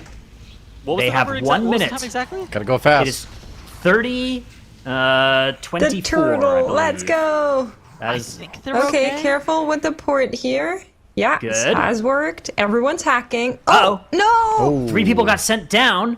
Oh, They have another God. 30 Gangnam seconds is from just here. carrying this hack here Not with like that this. turtle and running up, just hacking all the way through. Now Everybody's the team's back now. back together. Still Everyone's hacking. hacking. 20 seconds to land this 2 chest now. Let's go. And somebody's going back. Okay, there we go. The boss is Okay, we're- grounded once again. And they finish it off. Gangnam with- just carried that whole thing 10 solo. I'm seconds to sorry, spare. but that was impressive. Well done by Defleeto Patrol. That is going to be a 33 2 chest on their board. Means they do have access to that 35 keystone if they want it. We'll see if they decide to do that today or instead go to any of the other dungeons. They do still need to get their uppers on the board, so that is probably what we will see out of them next. Yeah, they've got to go to So- upper, don't they? I do think so. wanna send Yes. a shout out to Depleto Patrol because every time we've seen them at this boss in Junkyard in the last 2 keys, they just made it so entertaining and so intense. And I think it's for broadcast reasons. I think they're doing this on purpose. So thank you for that. We're all very much enjoying it. Monka, bottom right, has Bold move. into the 33 junkyard. I actually feel like Monka and Echo are very close to one another in regards to time and points. And I think that Monka and this junkyard, they may come out at the end of the day as the team to beat even. They looked really good in the MDI. They, of course, came second to Echo in the MDI. I would be interested to see how they're going to perform this weekend. Yeah, for sure. I'm curious where they end up here. They did use that Bloodlust on a Gunker, it seems like. But are they going to go for Gabamak with that Bloodlust, or are they going to use it on Trixie and Nano? Yeah, their lust coming up soon. The first one was, I guess it was on Trash, right? Because it's almost back up. First full True, dungeon. should have been Trash, yeah. Yeah.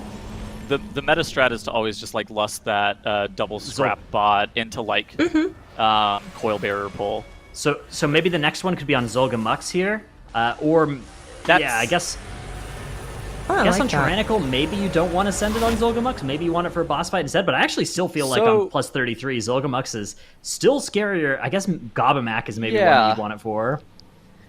Most strategies involve you end up like lusting Zulgamux because it's not necessarily because Zulgamux itself is super scary, but the pack that Zulgamux is in is very dangerous because it has the blasters with that run and gun cast, and so it's really really sus. But their lust is 50 seconds away from being All right, available. they're just to them. going for it. They're just gonna play it. Okay, it's doable.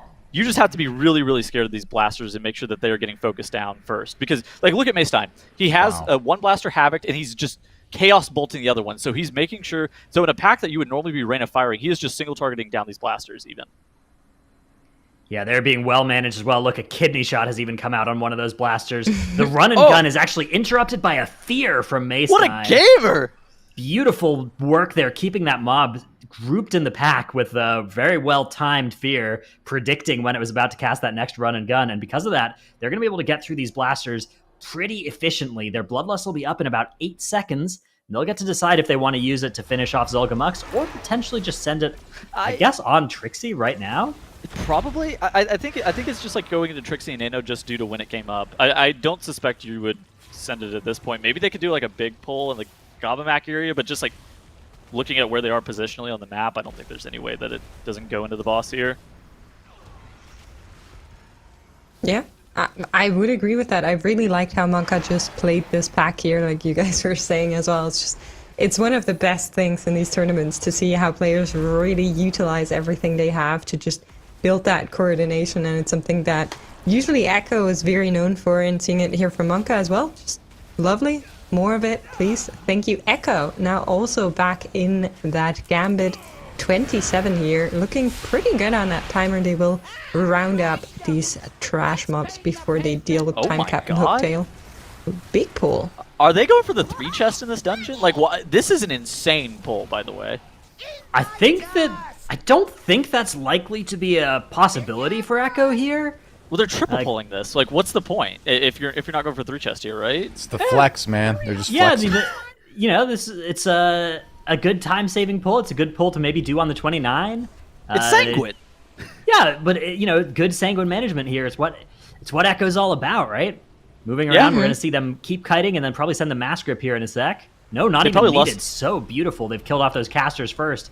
So nothing, and I mean, yeah, look at that. Sanguine Healing is not even on the meters right now.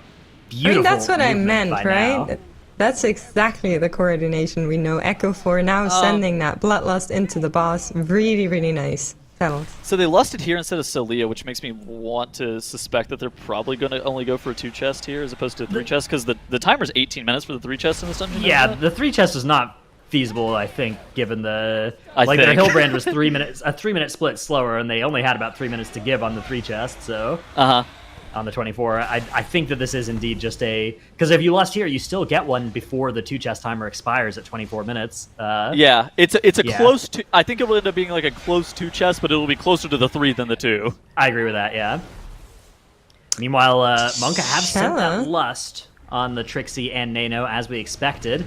Ooh, Maystein actually ends up getting the Giga Zap, the Giga Tase. Ends up having Guardian to take... Spirit coming out here. It's going to save his life, of course.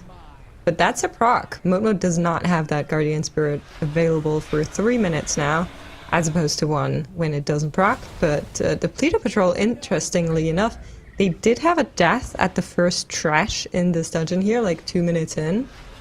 How do you feel about like continuing a dungeon like that? I mean, of course it's a 24, so for me it's like, one death. Keep playing. It's only 1 death. Yeah, but it is one death. If that was a 30, I'd kind of go again just to have to battle rest, I think. I think I don't know. would This end? dungeon is long. I don't know. Yeah. I mean, if you Yeah. have a death in your first 1 minute of the dungeon, maybe you could reset Exactly. it, but yeah, I don't think you can do that on the 24 by any stretch, because Of course, that's what I'm saying. It's a 24, yeah. but like on higher dungeons, I sometimes feel just have that battle rest. It's only 2 minutes, you know? Maybe. I don't know. Even still. I guess maybe I just don't value B-Res too... Like, B-Res is nice on Curator, but even on, like, Medivh, it's not that useful, because, like, normally if something's going wrong on Medivh, I guess maybe you die in the Bird's phase and you want it for that, but Yeah. even still, it's, like, hard to recoup. It's tough, because, like, there. you gotta believe in yourself, right? If you believe in yourself, you're not gonna need any battle rests for the rest of the That's dungeon. very It's motivational. the anime Dragnos. strategy. Just like Yeah. tell everyone how awesome you are and like, really believe you can do it. I'm And then gonna just yell, do "Who the it hell by do you the think I power of am?" friendship. And then you power up. Exactly, Yeah, exactly. Yeah. Huh. Become the What are we even greatest talking- I don't know what Hokage. you're talking about. A who? Yeah, believe in me that believes in you. What did you call me? A Moonkin? Hokage? Isn't that what Naruto's trying to like become? I've Yeah. never watched all of Naruto. I watched like the first 3 seasons. Okay, there you go. Did he ever become that? Spoiler alert. Please, let's not spoiler alert. All right, continuing. Oh, okay. Curator, The mystery Pleader continues. Patrol. Yes. So do you... We're on 76% for Echo. They're currently in what could probably be their last trash pull. They still need to do the Starseer on the other side, but I think that's enough to put them to 100. Maybe. Yeah, so the they did three miss a chests is little bit of still count the in last there. time. No, you're not going to be able to do Solia in 3 minutes on a plus 27 Tyrannical, and that would be if they pulled her right now. So I think that they're still a ways off of that 3 chest timer. All right. I was This just one is- trying to Yeah, get our hopes up. yeah. Echo. I mean, the 2 chest for them is Yeah. at least pretty much in the bag, but yeah, 3. I think I not don't going think to it's happen doable. this time. Yeah. Well, I mean, this boss is also like even on 27 Tyran, maybe the fastest kill of this encounter could probably be like somewhere around 3 minutes. Like a normal length kill, I think, on this fight would be 3:30 or something like that. So even on like a 27, they just don't have the time for it. Even though their Sanguine management was very, very good, they were playing very aggressive strategies too. It's just not a dungeon that is easy to 3 chest, is what I would say. Yeah, at that keystone level, you're looking at bosses Solia and Hillbrand that both gain extra damage immunity phases, right? As your keystone level goes up, and so that sort of further increases the time in the dungeon, even more than just the extra health would increase the time. Yeah.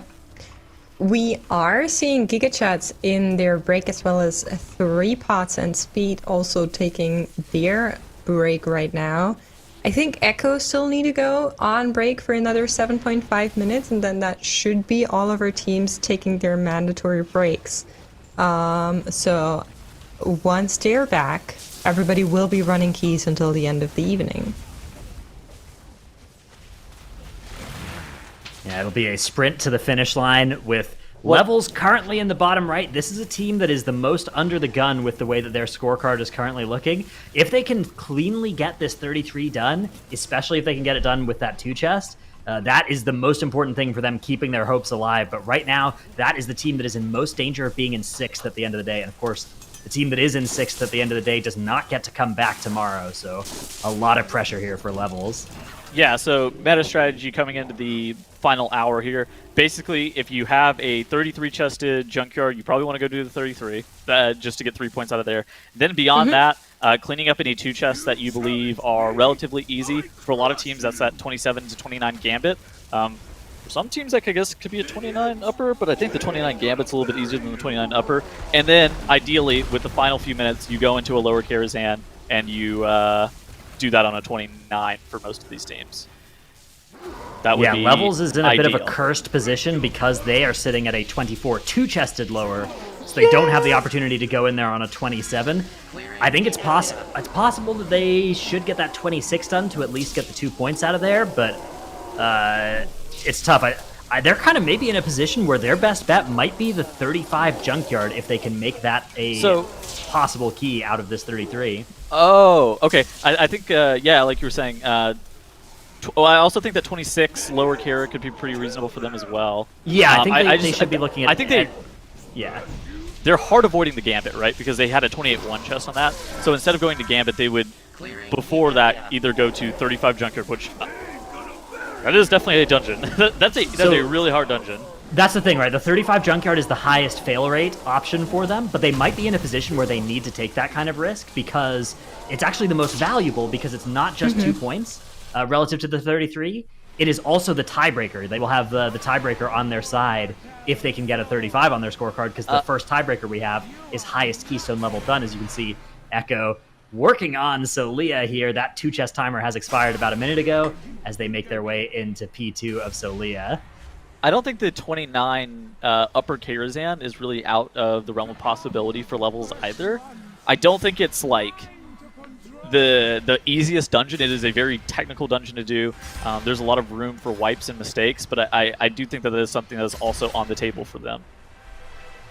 Yes, yeah, I mean, getting 2 points from from the 26 lower, from the 29 upper, or from the 35 junkyard, all are kind of equally good, except for the junkyard being an extra value of that tiebreaker, which, again, I think they might be in a position where they need to go for that. So it does look like Depleto Patrol have found themselves a rat here for a Rupee to be riding in this area. One of those little harnessable rats.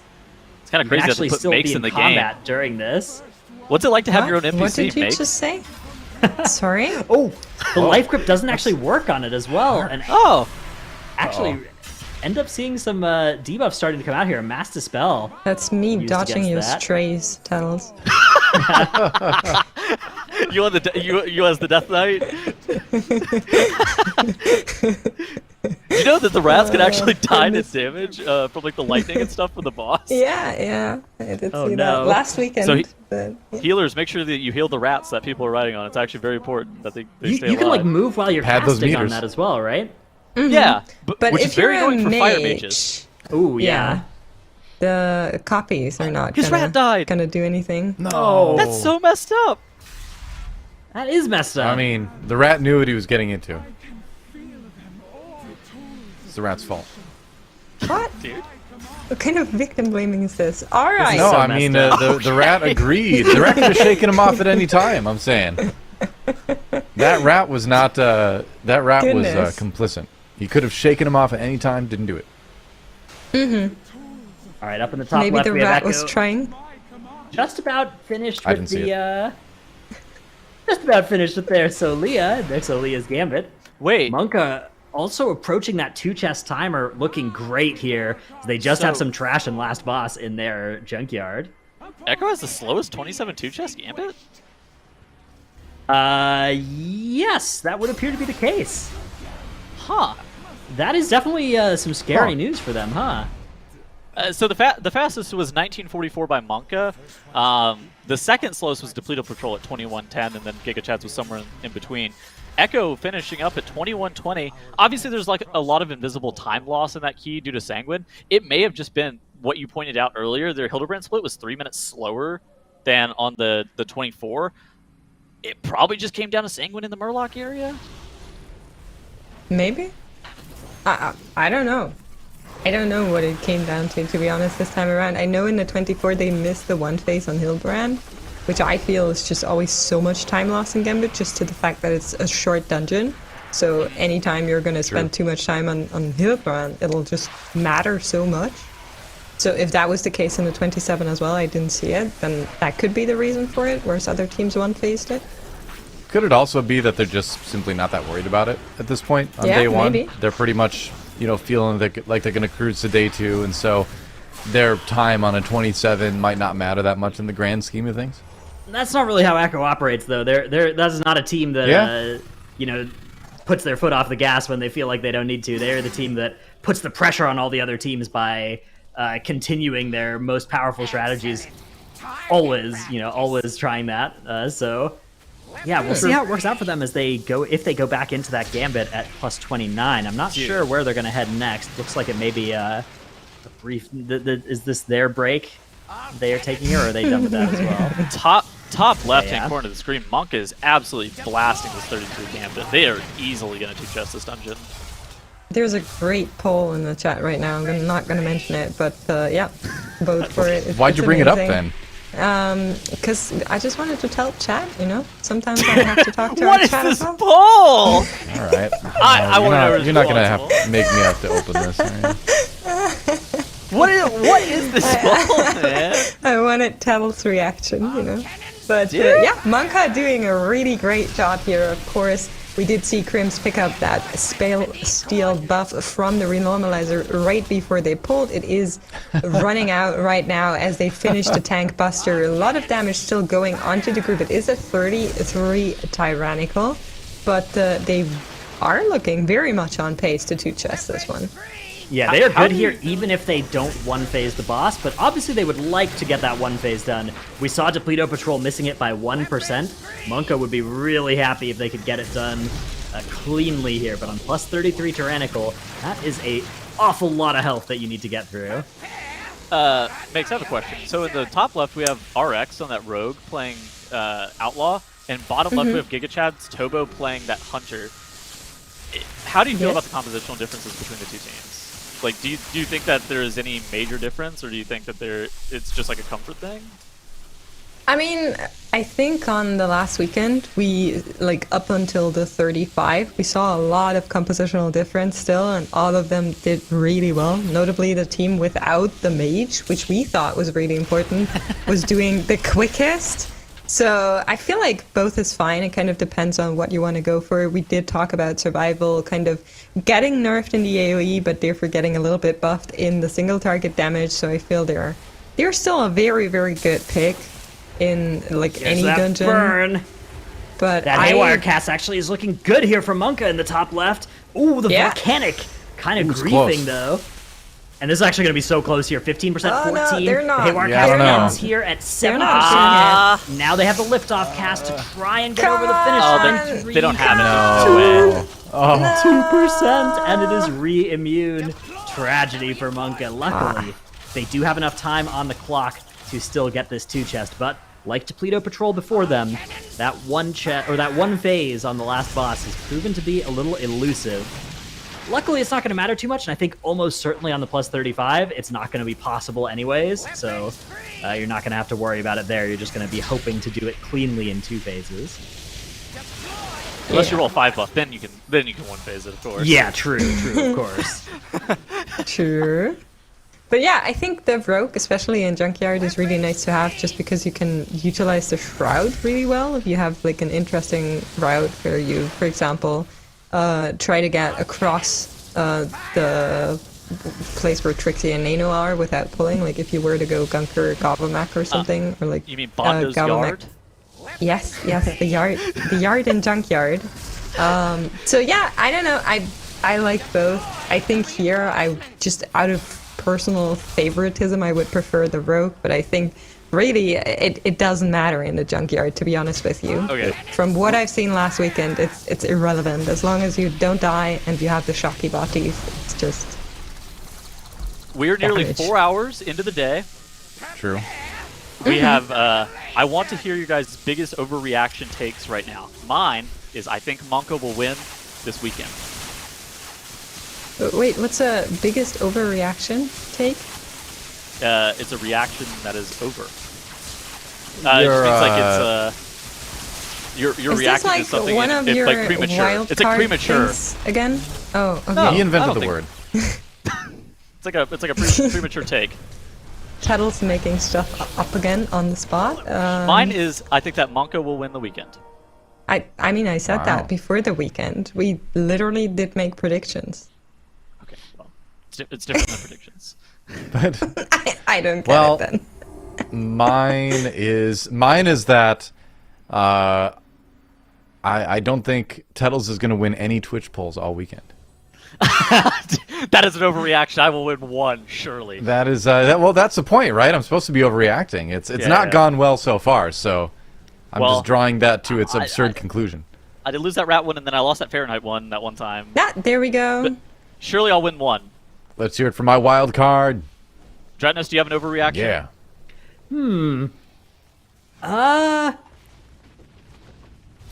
Let's see. Nothing jumps to Yes? mind yet. I'll try and think of one. I don't know if I've Alright. ever heard Dratnos overreact to anything. Exactly. trying It's tough when I'm you're trying so to think of a naturally, always level-headed and correct, such as myself. It's hard to, Math Tettles nuts. is wanting me to have a point that's not just, perfectly grounded in logic and reason, as all mine are. So You I'm keep trying things my on a best very to come up even with one, keel. but it's This guy. It would require me to go against my basic nature. So I'm trying for you though, Tettles. Wait. What are 3 pods and speed summoning? Did speed not have a potion or something? Camouflage? Looks like it, Doesn't yeah. look Doomguard. like it. That's part of the benefit. Okay, here's my hot take. The demo lock is going to look real good in a couple of these dungeons, especially as that key level gets really high. I think that's Already a good is. overreaction. I agree with that. The demo lock Okay. is super sick. I don't even know if that's an overreaction, but I do think that teams are doing the wrong thing by not playing in some of these keys. Yeah, I mean, I think that in the lower keys it makes sense to not be worrying too much about it yet, but once we start seeing you're trying to do like a 31, a 32 in dungeons like Upper Karazhan, that kind of stuff, I feel like Demo Lock is a really good pick for making that happen.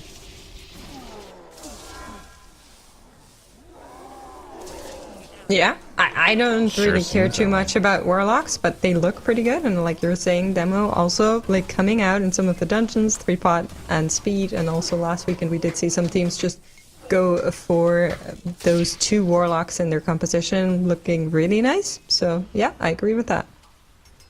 All right. All right, so Depleto Patrol actually are going to be able to secure that 3 chest. It's a little bit close there for them on their 24 lower, but that 3 chest is great news for them. That means they are now sitting on a scorecard of 1 3 chest and 3 2 chests, so a lot of easy points for them to potentially convert here as we move into the last hour. That continues to put so much pressure on Levels, who I stand by thinking that the 35 Junkyard for that kind of tiebreaker point is going to be their best path forward. Well, we have a path forward that we must take as well, and that involves changing things up in the casting category, which means it's time to say goodbye to both Mix and Dratnos for the day. So, see ya. Bye. See you tomorrow. Bye. Goodbye. And we get to finish out the day with Zyronic and Tettles. That's right. Well, welcome back. Well, Tettles, you didn't go anywhere. Welcome back, Zyronic. I heard you needed some Warlock information. Yeah, that's right. Back with the Warlock Okay. facts. So we see 3 pods and speed in the bottom right running this Demonology Warlock. Or They not. played using There you 2 go. keys in Gambit and Lower Karazhan. Yeah. Is it a pick that we are going to see be very lucrative for them, or is it something that will kind of fall off and they may end up having to swap to something more traditional like a Windwalker Monk in this dungeon?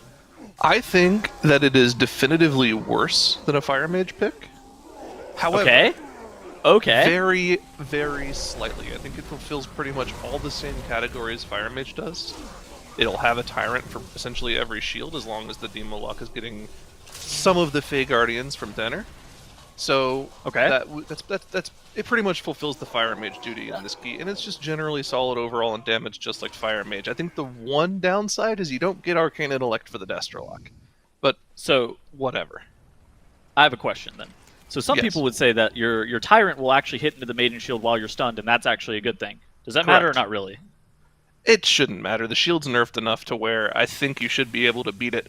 Now, that might be something that comes into play at the really high levels. Like, let's say we get Like up a to 32? maybe 31, 32. That might be something that's pretty important. Because that's a free, Okay. like, probably 80 or 90k damage that you'd get otherwise when you're stunned. Okay, it's for me. It's like one of those things that I don't know how much the pre-ramp necessarily matters, or like how much you would like to be attacking into it, and like how much the stun is going to matter for the Demon Lock. I think it's super interesting though, because Ashine is well known for being like a melee player. He's played Windwalker Monk a lot since basically he started doing MDI way back in Legion, and so for them to be defaulting to this double Warlock pick in 2 dungeons now, whenever Ashine could have played something that's more melee focused, whether it be his tried and true rogue or a Windwalker Monk, is surprising to me. And then in addition to that, 3 pods and speed, they have 2 Windwalker players on that team. It's not like they have 1. Speed also very well known Windwalker. Interesting. Yeah, so I think Windwalker has definitely...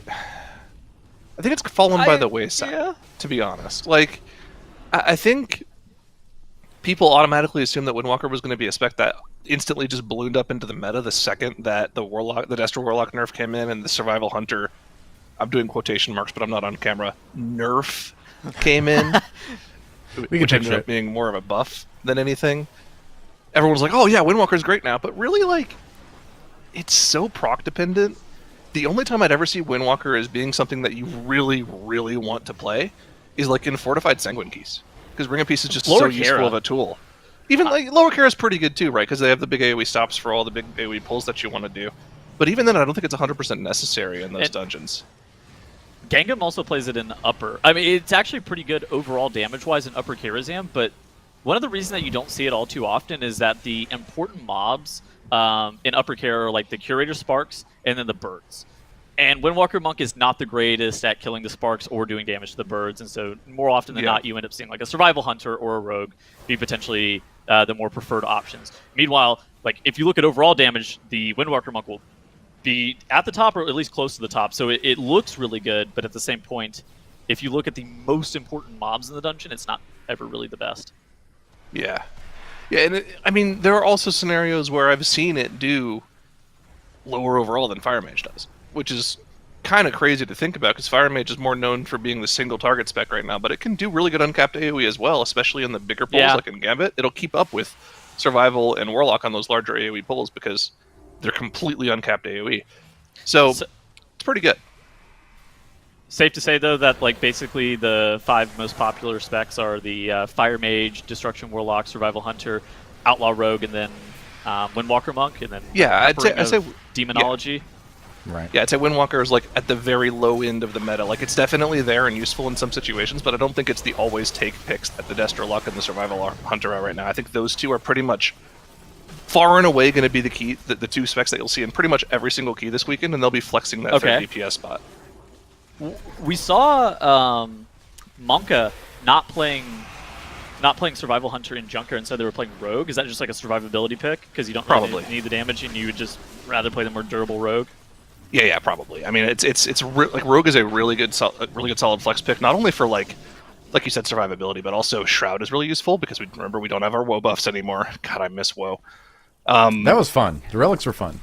Shroud is still really useful for a lot of skips. Also, Rogue has probably the best lockdown in the game. If you ever need something kicked, you have Gouge, you have Kidney, you have so many different types of single target stops to save people's lives in these high-end keys. And if you have a Rogue player that it just makes its mission to save his teammates, they are the best at doing that, hands down. So they're just a really good survivability tool in high-end keys. All right, so let's look around the horn a little bit. Levels, top left-hand corner of the screen here. They are in that Junkyard 33. What exactly is the 2 chest timer in this dungeon again? In which one? Junkyard 29 something, isn't it? Junkyard, it should be in the low 30s, I'm pretty sure. Okay, in the low 30s? All right. That high. All right. Yeah. They're in good shape. So well, it's 80% of the timer, so... We'll consult the calculator really quick here. Yeah, 30 minutes, 24 seconds. Okay, 30 minutes, 24 seconds. So they don't have to one phase. They could actually two phase this and probably still be able to two chest this dungeon. It's very important that you two chest the 33 because like the 35 is the absolute cap on this dungeon. So you really want to make sure that that 33 gets two chested at least for your day 2 whenever you're going to revisit this dungeon later. Yeah.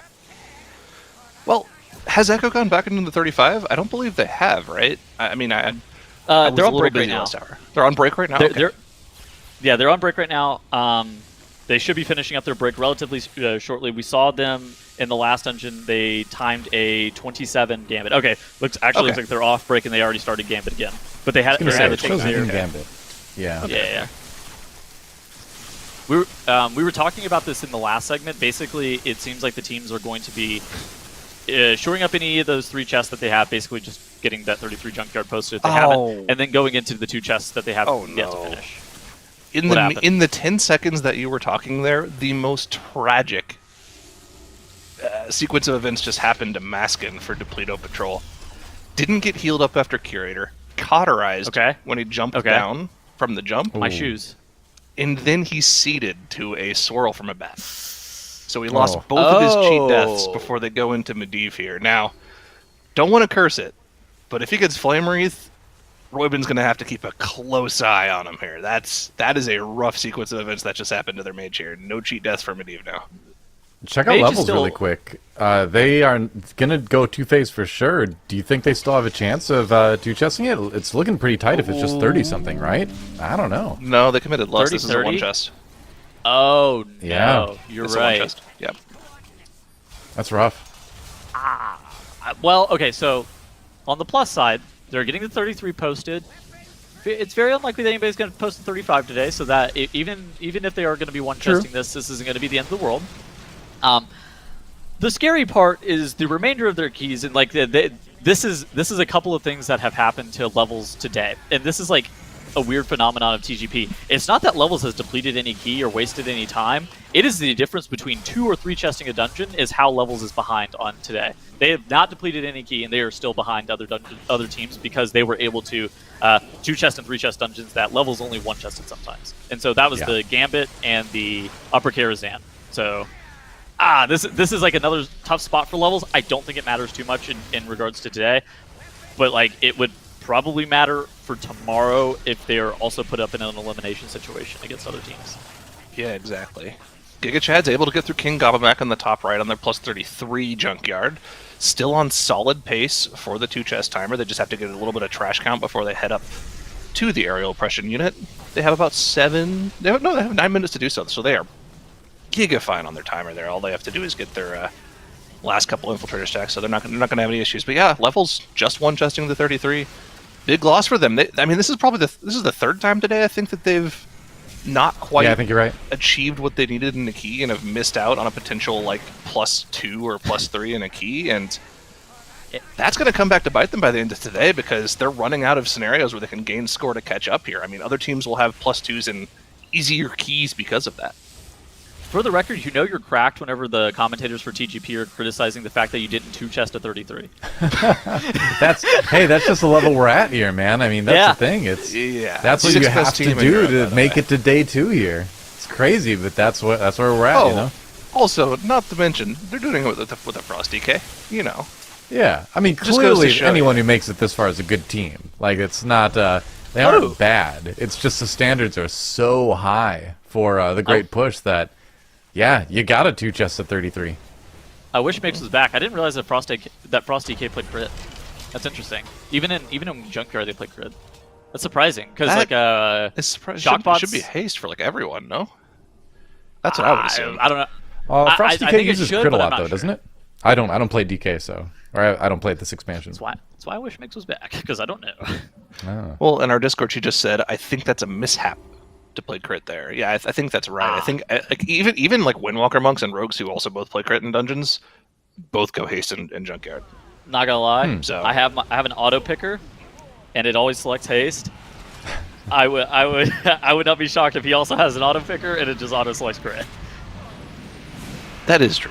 Yeah, that could be the case. Here we go, Could be, Monka could be. going into their 29. Look at that. Time Captain Cooktail. Their captain is a dragon, by the way, if you weren't aware of that. 12 minutes on the timer. Really? Our captain's a dragon. Captain's Yeah, a they're, dragon. they're actually crushing this 29. Do you think this is in the realm of two chest? It might actually be at the pace they're going. 24 minutes, right? Is the 2 chest timer? Yeah, 24 minutes is the 2 chest timer. They're probably going to get this down 10 by minutes. about 14:30 is when this is probably going to die. So Oh, 9.5 minutes to do last boss. They're How long do you think kind Cooktail's of on gonna take? pace. Did they lust trash to try to set themselves up for actually They did. Solia? Are they playing the 2 chest this dungeon? They're are playing the great. 2 chest. Why not? Why not? Go for it. May as you know, well. that's what I Will say. you make? Well, Okay, you lusting make the Cooktail trash harder, but it makes sense on Fortified, but on Tyrannical it's kind of crazy. yeah. For a Like, Cooktail's 29 not that hard, Tyrannical though. Celia, what do you think you need for a 29 Tyrannical Celia? 5.5 minutes ish. Something like that? Shorter. I think. 5? I think it's like 4:30 probably. Maybe. Oh, you know, yeah, I think with it's- the I think it's Infiltrator less. stacks. And they actually killed Zolgamux too, right? They have 11 stacks, so they have tons of stacks available for that boss. Yeah, I think it's like 4.5 if I had to guess. Okay, that's probably fair. It may be a little bit longer because of 29 Tyran, but I don't think that boss is like that much longer because you're only going to get so many more phases. They probably going to get 3 phases, but Yeah, I don't see them getting a 4th, which was what would have to happen for that to be a 5-minute fight.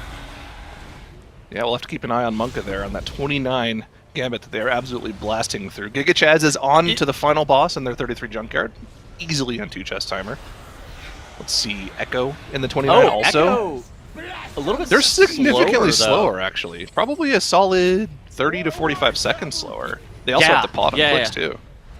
That's if Monka's able to 2 chest this 29 Gambit and Echo's only able to 1 chest the 29 Gambit, that could be something that we're looking forward to potentially tomorrow to be one of the major storylines. Oh, yeah. Ooh, three pods in speed, bottom left, 2 chesting the 27 lower. Not bad for Very them. good. Very good things for them. I'm interested to see where they go next. They probably have one more dungeon to do, and then they come back to the lower or a different dungeon and finish that up as their end of day. They likely only have one more dungeon to be going into, though, and they may actually even run that dungeon twice. It just kind of depends. Meanwhile, I'm they're not on the screen, but Level's back in the lower Karazhan as well. They've got to get that key up there. But Yeah. we're gonna have a pretty tight end of day, it seems like. Yeah, unfortunately, they're only able to go for a +2 there, right? Because they had the 24 +2 instead of +3, so they have to settle for the 26 instead of the 27. Oh, One that's of true, the that's true. that is coming back to bite them. They're going to be 1 key level lower because of that. We are running out of time in the day here. We're around 45 minutes left or so, give or take, until the I mean, teams at have to least- start their final key. So they only have 2 Yo, more top to go right. pretty much left, right? Look at the top Yeah. right. Oh, they're chilling. It's Giga Chad's team vibing on their timer. They'll be able to 2 chest even in the 2 phase here because we know it's like 30-30-ish. Yeah. For the 2 chest timer. I wonder if they're going to be the first team to be able to 1 phase the boss. We have seen 3 teams get the HK8 aerial oppression unit to 1% or lower. I think one Maybe it's team gonna be pulled the- it off. One team pulled it off, Oh, but okay. just barely. They killed it like as it was about to go up. But yeah, no, it's been But we have extremely seen close for 3 everyone. teams miss it. Okay, Lemike's coming, gets gripped. Now Gates, just to get back into melee. Is this going to be the Dr. J diff? And he's actually going to get a second enlarge if that renormalizer doesn't die. Potentially, which means he's going to have full 30 seconds of enlarge on this guy. Cast the enlarge. Does he get the spell steal? Oh, He got it. Nice. He got it. He got it. Nice. That's 30 Nice. seconds of enlarge. They are so far ahead on this, it's actually really not going to be Wait. close. I mean, it's going to Is be he close, gonna but it's get a not rebust going to be here? close. This is getting He's gonna be blasted. getting This busted the is whole yeah, entire you time. rebust. not close at all. Wow. Oh, that's the Dr. J diff. The doctor is in the house. Okay, so when people say Prescription things is like damage. when people say things like just use Fae on cooldown on your priest, using Fae on a fire mage when they are in combust with Bloodlust and PI means you will chain a combust into your next combust on single target. It is a huge damage increase to make sure your mage has both of those 2 things. That's why Dr. J blasted there. But notably, you're not allowed to do this if you're over the age of 28 because, as we know, APM deteriorates past the age of 28, and their wrists are going to start hurting if they're in False. combustion for that long. False. Doa very upset. It's that I not said true. this. Fire Mage is actually really hard whenever you're playing that long in combustion, right? I was memeing, but No, it is, well, when you have as much pretty haste as you APM have at the intensive. end of the key, there is some Yeah. annoying stuff with lag tolerance, but it's pretty playable. it's also pretty APM intensive though, right? Like you end up mashing off GCD globals fairly regularly. Yep. It's a lot of APM, but you know, once somebody has the combustion rotation down, it shouldn't be too difficult to figure out. Of course, Dr. J, a veteran mage, been playing mage in the MDI for something like 120 years or something like that, so no problem for him. 120 years. Yeah, Something like that. That's just a gross estimation.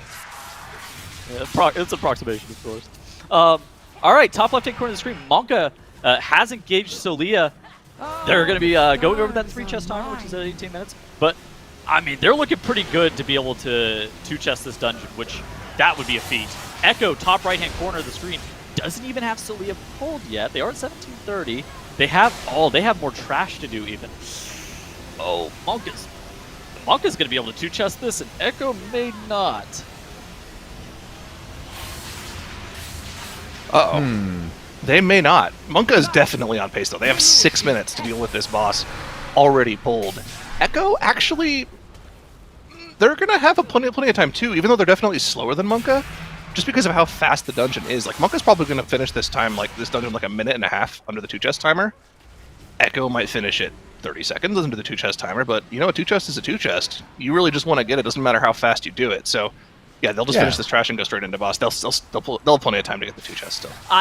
Dude, I wish I was watching... Go ahead. Sorry. You. I was gonna say there is a slight roster difference with Echo that we should, bring up from time to time too. That it's not their normal roster, and so that could be causing little inefficiencies here and there, and that it's just not the 5-person squad that they normally play. Okay. Yeah, I mean that seems pretty reasonable. At the same point, they're like, the person that they have quote subbing is Miraz, and like that guy is also incredibly good. He's played TGPs and MDIs with him before. I feel like that's probably if you're talking about seamless integrations, that's about as seamless as you're going to get, swapping out a long mainstay of your group. What I was going to say is top left-hand corner of the screen, I wish I watched what Monka did with their trash there with the Starseers, because they saved just infinite time on whatever pulls they were doing over here. Oh, yeah. Let's see. So you were saying Slee is about a 4.5-minute boss, right? So Echo just now pulled the boss. They do have 5 minutes on the 2-chest timer. So if your estimation is correct, and I think you're right as well, they should easily be able to 2-chest this. But Monka is absolutely blasting this key already into the last phase. Yeah. And they're just so. This is the freest 2-chest timer of their lives. Oh yeah, no, they got deaths. It'll be fine. They both of the teams have Lust coming up in approximately 2 minutes. So I suspect they're gonna have to pop that on the 3rd phase of Solia, which is kind of funny because normally you're popping it on the 1st phase in a lot of situations. Maybe the 2nd phase if you're a little bit slow, or actually a little bit fast. But the 3rd phase for Monka that just means they're making incredible time with the trash that they were doing here, which is impressive considering that it's also sank. Yeah. I wonder where Monka is going to go from this point, though. Ooh, Mace in a pod. Oh no, he may not be able to get make it to his star. Maybe get script. Oh, he's out. Oh. Okay, yeah, we're fine. All right, close call. In one phase, 38% of the bosses HP without Lust. Oh, they're doing a 2nd stars. Unfortunate. Yeah. Mode, Giga Chad healing the group, though, not a problem whatsoever. Wow. Just a little bit scary. Just a tiny bit scary. I don't even think he had to commit too much to that. I think they're just Desperate Prayer that he used to keep himself alive, and that was it. Not bad at all. Yeah, 38% in one phase. They'll be able to get it in the 3rd phase, especially once they have that Lust come up, too. No problems whatsoever for Monka. Check in with the other teams as well. Depleto Patrol on the chess event in the 27. Plenty of time on the 2-chest timer. 8.5 minutes there. They should be 2-chesting this 27. We're into the 33 junkyard for pods and speed, though, like you mentioned already, and we have that group comp switch up, which I think is good. I agree with what you were saying earlier. I think this is definitely the play in here. Notably, though, check out the buffs for 3 pods and speed. Are they playing Verse? They're playing Verse. Yeah. They're playing Verse on their claw phase to live through Gobbleback. Oh, that's the reason it's to live through Gobbleback. That's impressive. Speed going down for 3 pods and speed. That's very unfortunate. No, there's just 3 pods. Yeah. They got a battle res. They're okay. He released. He's gonna go pick up more bots and just come back to the group. This is fine. Like it's not great. Could be worse. That's kind of how I feel that too. Yeah. Ooh, yeah, it's not terrible. Playing Zulgamux. They've entered lower Karazhan. It is a 42-minute timer. I didn't see how much time they had left, but I think there are more important things on the screen right here than analyzing the time that Levels has. Monka here getting Solia down very rapidly. They do have Lust still up for them, and they are able to two-chest that really comfortably for them. Oh my gosh, almost a minute 50 ahead. Echo now on the big screen here. They do have also Lust popped. I think they're going to get another phase. They have 2 minutes to be able to kill off Solia. They should be fine here, though.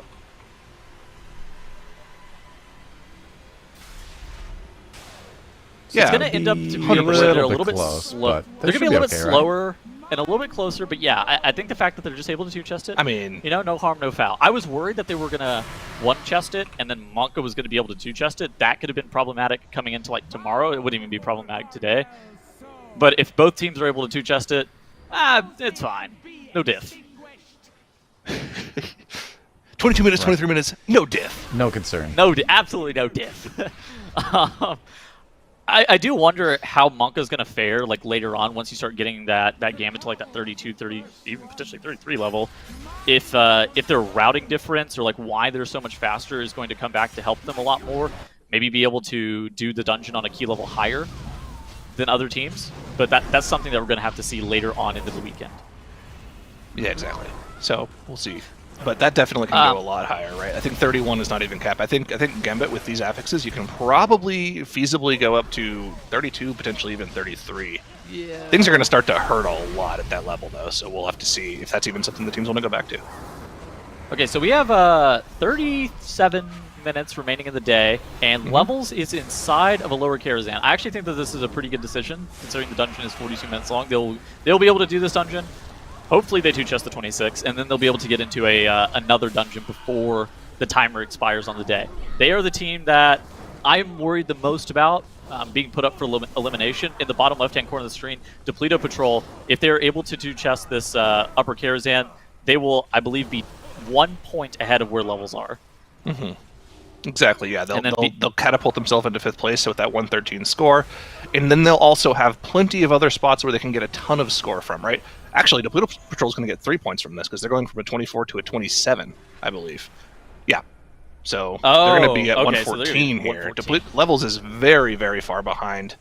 And of course, on the bottom right, 3pods and Speed are also getting themselves 3 points if they're able to time this 33 Junkyard. So yeah, Levels is actually in a very, very tough spot right now. They're probably they guaranteed have to complete both this 26 Lower Kara and the 28 afterwards in order to have any chance of moving on to day 2.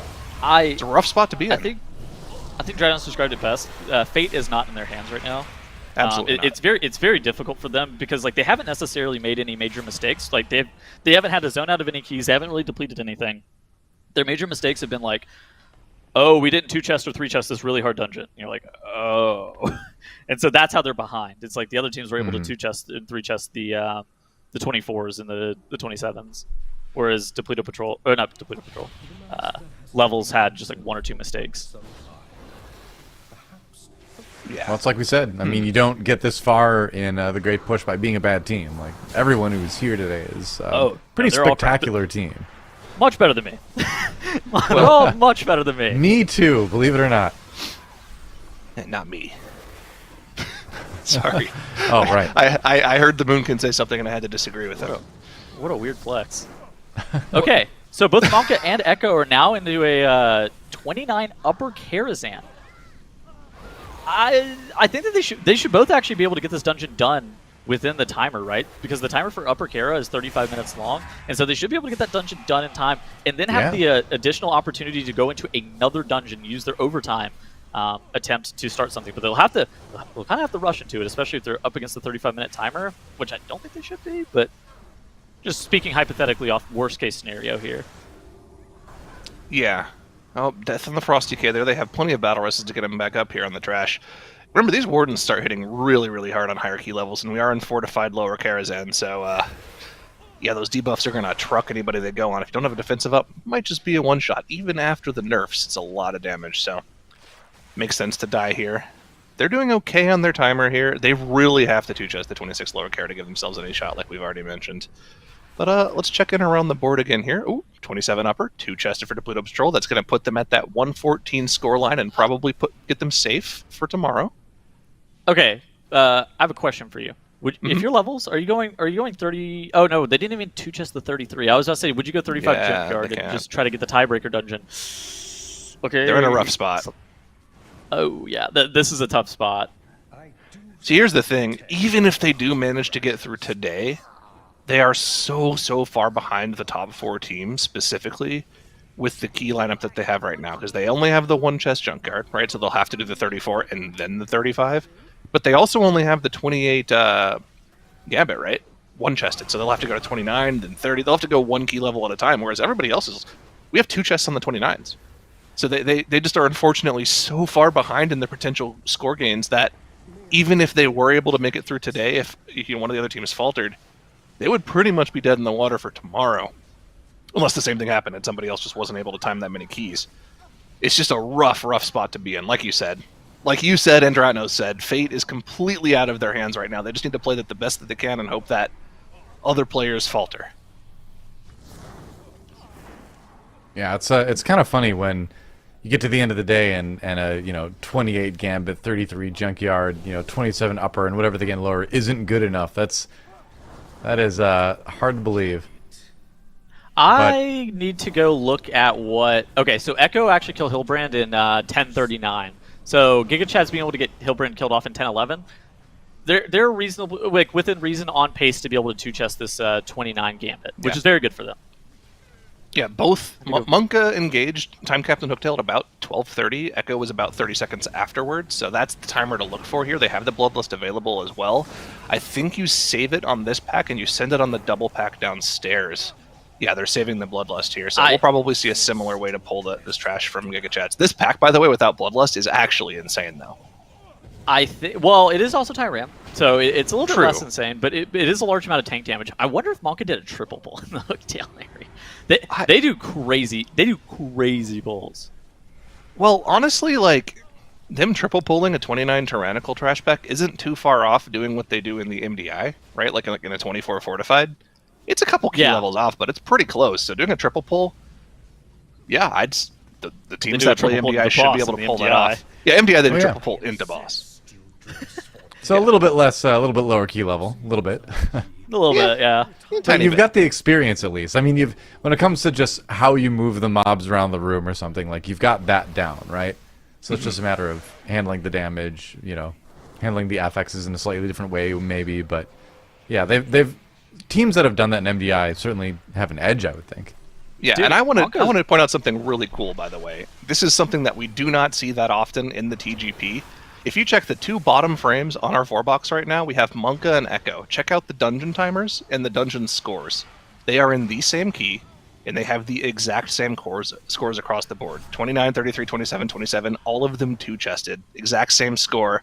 Pretty much the exact same progression on the boss in the same dungeon. These 2 teams are literally neck and neck right now.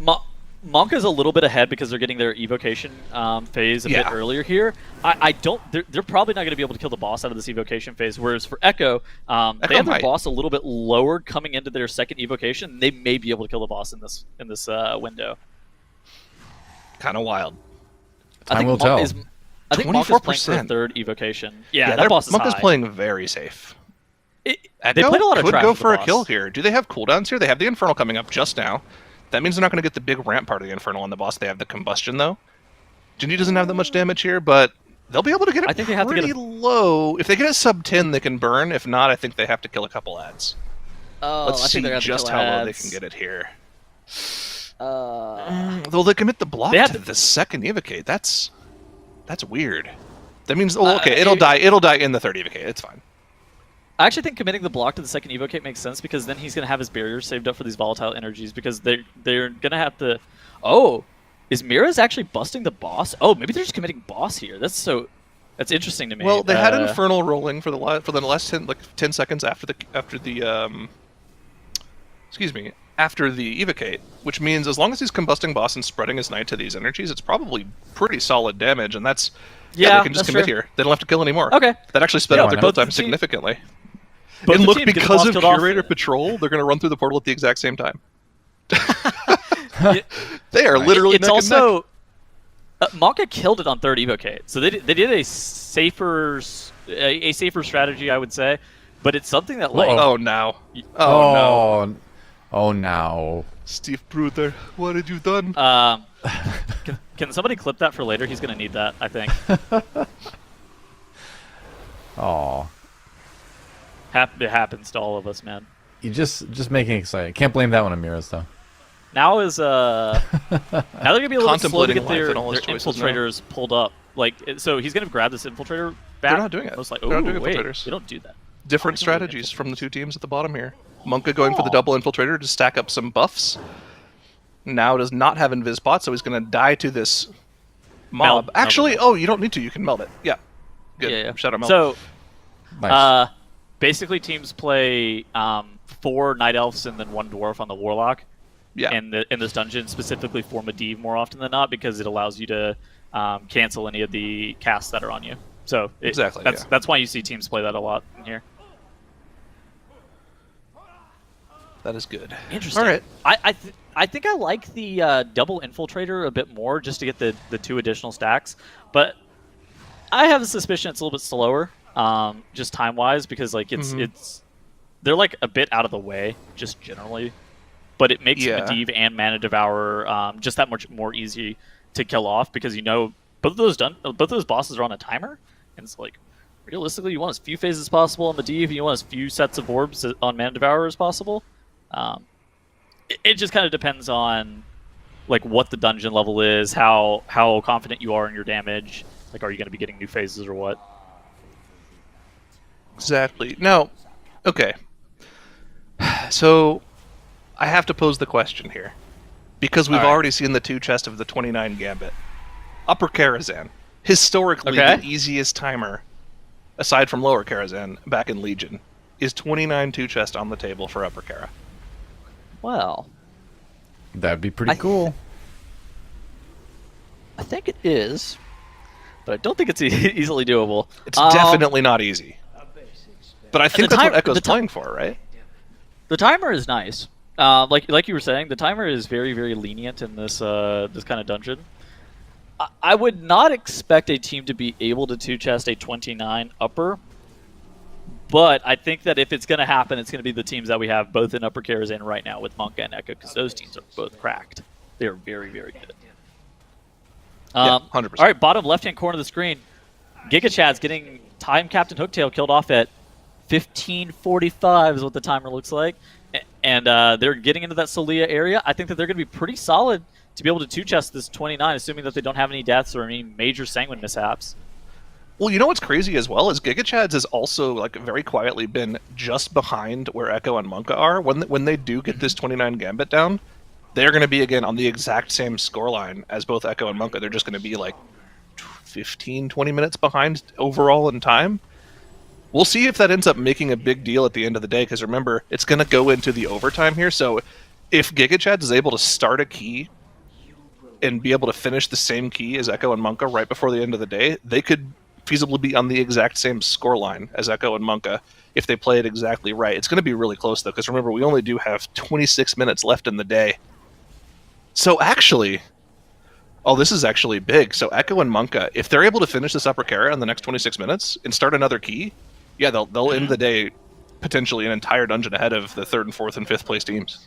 Yeah, it would be big for them just moving into day 2. Like, these two teams, both Echo and Monka, both teams had a close battle in MDI finals. I'm really interested to see how Monka is going to be doing in TGP. Like, these are people that we haven't seen compete together in a TGP before. And I know that Crims is on a TGP, and I know that Mason is on a TGP. I don't know about the rest of this group.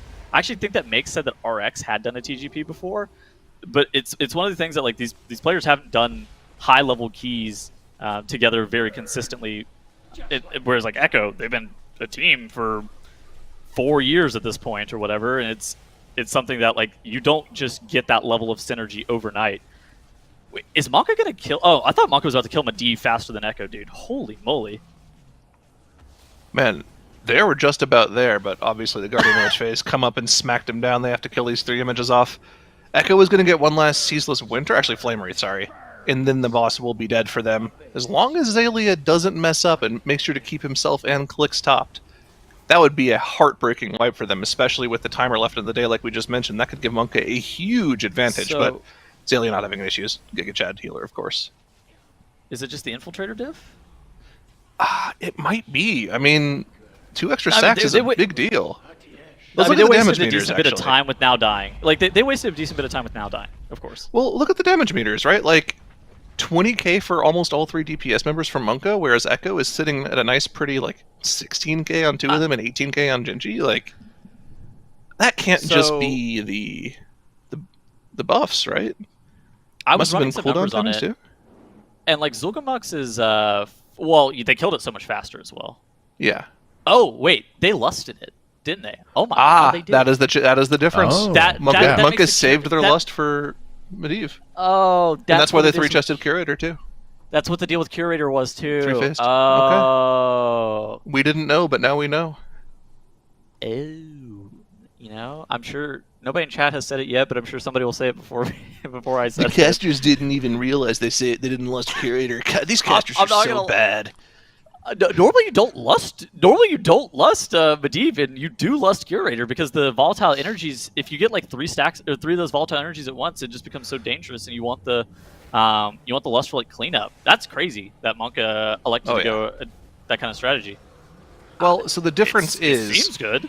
Not having lust for Mana Devourer is kind of scary, and I have a slight inkling of an idea that Echo might be considering pulling both of these Infiltrators into the Mana Devourer when their lust comes up, or they might just die before that. We'll see. But they'll definitely pull this Mana Devourer the second that Bloodlust comes up, because they want to make sure that they get their 3 Bloodlusts in this key on that 28-minute timer, so they have a little bit of leeway, but you want to make sure you get the lust for either Phase 2 or Phase 3 of the last boss. Now, Monka is just going to have 1 lust left in their dungeon, though, and you have to wonder where they're going to use that at. Because you could potentially use it on chest to try to make it go a little bit faster, because that is a huge HP soak of just you have to kill 2 knights and then kill the king. Probably more value there. I don't know. We'll have to see what they plan on doing, but Echo is definitely making great pace in this dungeon. Hey, look, now they have lust up. There it is. They haven't gone in yet, though. But they have all their cooldowns, so they're ready to blast this boss. Oh, Now's getting antsy. They don't have the arrow yet. This is very important. He needs it.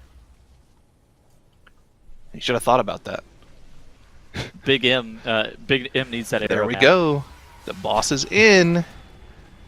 And here we go. Now remember, you have to be very careful with orbs here. The ultimate wipe mechanic for Mana Devourer, if he gets to 100 mana at the bottom of that health bar there, you are just going to die. Unless everyone has immunities up, which they can't.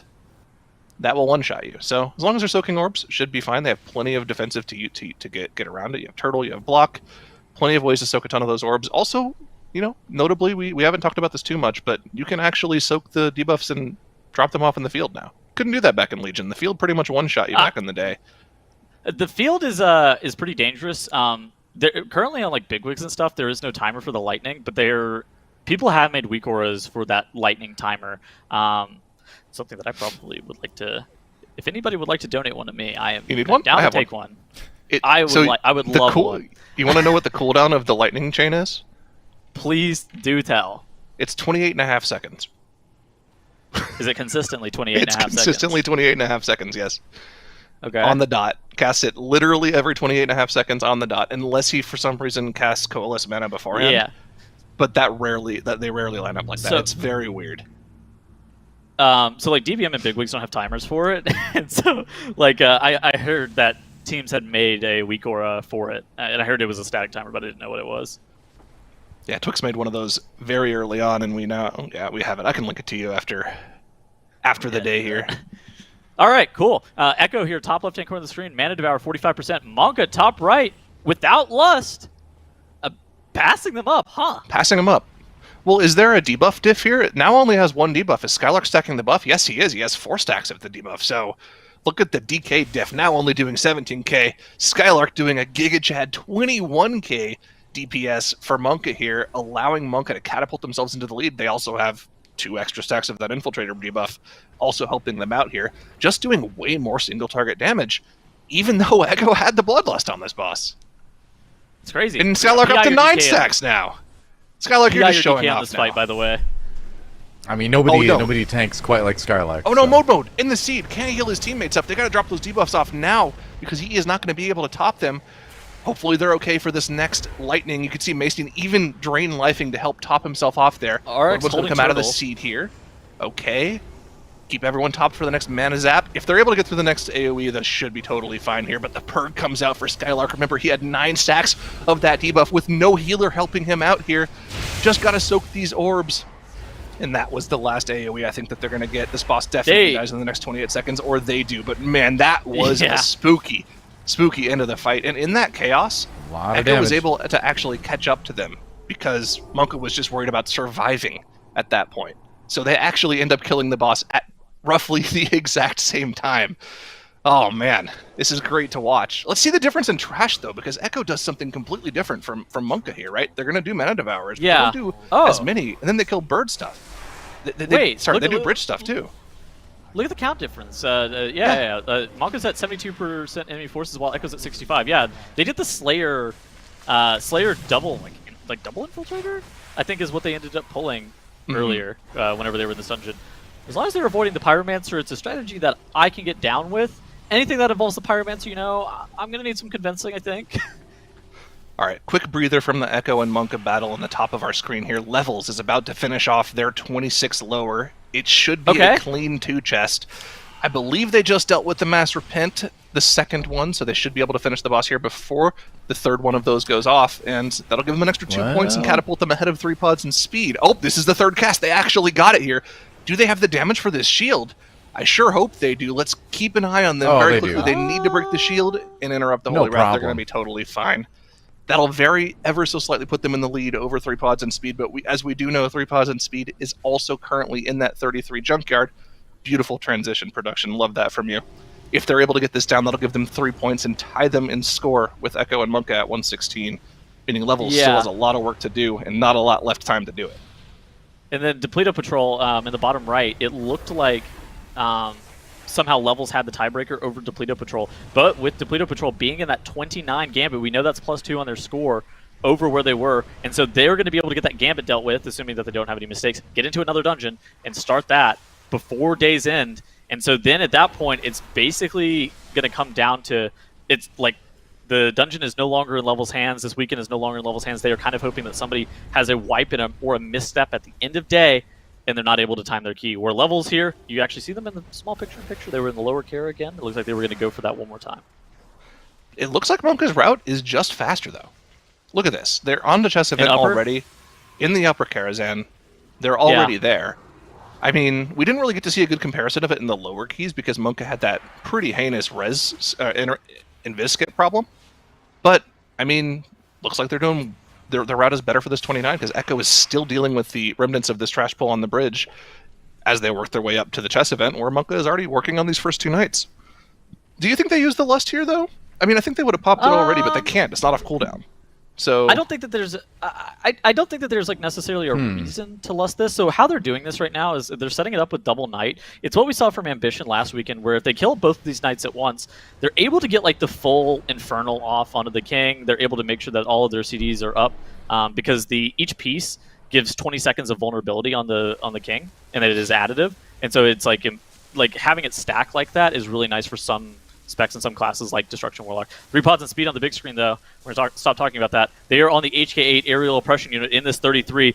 They really need a 1 phase, and I don't think they have the damage. They're not going to. This is actually really unfortunate for them. We did not see what went wrong for them in this key, but not 1 phasing this means that their 2 chest timer is definitely out of reach. Remember, it's a 30-24 for the 2 chest timer, so they're going to be 1 chesting this 33. I mean, they'll get the 3 points, which will put them through to tomorrow, but this is definitely going to put them an entire dungeon behind the front runners that we have with Echo, Monka, and Depleto Patrol. It's fine for today. It's less fine for tomorrow. It's one of those things that, like... So we do 2 eliminations here with TGP. Day 1 and Day 2 both have 2 eliminations, the 5th and the 6th place team. It puts them in a spot where, like, it could be a time efficiency error coming into tomorrow if they have any mistakes. Just having to completely run that dungeon on 34 and then potentially do a 35 because that, of course, highest dungeon is our tiebreaker. That could be problematic. Okay, look at Echo in the top left-hand corner of the screen. Their king is vulnerable. Their knight is a little bit low. It's actually being used as a havoc target, so they're going to extend that buff. They're not killing both of them at the exact same time. Oh no, Monka got Miraz! Ate the stomp from the knight! Lost his combust! Oh, That's no, really bad. Oh god. What do you do? Like, he doesn't have any damage here. They're going to res him, but his combust was just completely eaten by that. So that means they might not even two-phase this now. Oh. You have to get it to 30%, I believe, right? 30% is the number that you have to hit. Surely they still two-chest it, right? They're going to run out of damage here the second that Infernal falls out, right? They might not two-phase this.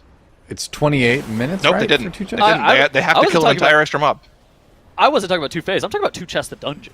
Well, the timer, remember, 28 minutes is the two-chest timer. Yeah. This boss was 2:30 on 24, probably about It's probably like 3:30. Yeah. 3:30, or I'd say 4 minutes flat on the 29 is what I'd be looking at. Okay. For live gear. Ah, man, this is going to be extremely close. But they have to chew through this bishop, and then they still have to do 40% of the king's HP. Oh, that is rough. I don't think. But top right hand corner of the screen, Monka already engaged Vizdoom. This is really good for them. Fine. Their timer's so good. Dude, Monka is farming today. Monka is playing so well, and I mean, this is a team that really came into their own during the MDI, and they were already known for being high key pushers, or a few of them were, anyways. But not as the team that they currently are. They're coming to play on the first day, man. Remember, Monka beat Echo in the semifinals of MDI Season 3. They lost him in the finals, but they did get a best of 5 win over them at one point. Skylark is an Oceanic player. He has moved his characters to Europe and has started playing on European region because he wanted something that was a little bit more competitive. And my God, if he isn't getting, well, he also moved to North America too, right? So, did he actually move to NA? I think he did. So he has much better ping to EU than he normally would, living in Australia. Oh, I didn't know that. Some lore. Oh, they're actually playing the safe strategy. Look at this. They're AFK. So we call this they have the time range for strat. it, yeah. Or the AFK strat. Basically, in P2 here, if you don't walk inside that circle that you see Crimson standing in front of, then the boss never comes out of this phase where it will just like chain cast Disintegrate. It's really slow, especially if you have melee. However, it's very, very safe, and that's the reason that Monka is dealing with the strategy. They know they're fine to already two-chest this dungeon. They're kind of chilling. What they want to do is they want to save all of their offensive CDs. They have their lust coming up in a few, or their lust is already up, and so with the ability to be able to save their offensive CDs and have that lust, they'll be able to kill Vizdoom in P3 without any mechanics happening. Right, let's talk about why they're doing this, though, right? Yes. Yeah, the chaotic, what's chaotic energy? Chaotic something? Chaotic purple debuff that spawns purple balls. The lineup of mechanics on the second platform when those debuffs come out is extremely nasty. It's right after the bombardment starts, so you're dodging the green circles on the ground. Then you're also dodging the purple orbs. And then the boss is also disintegrating at the same time.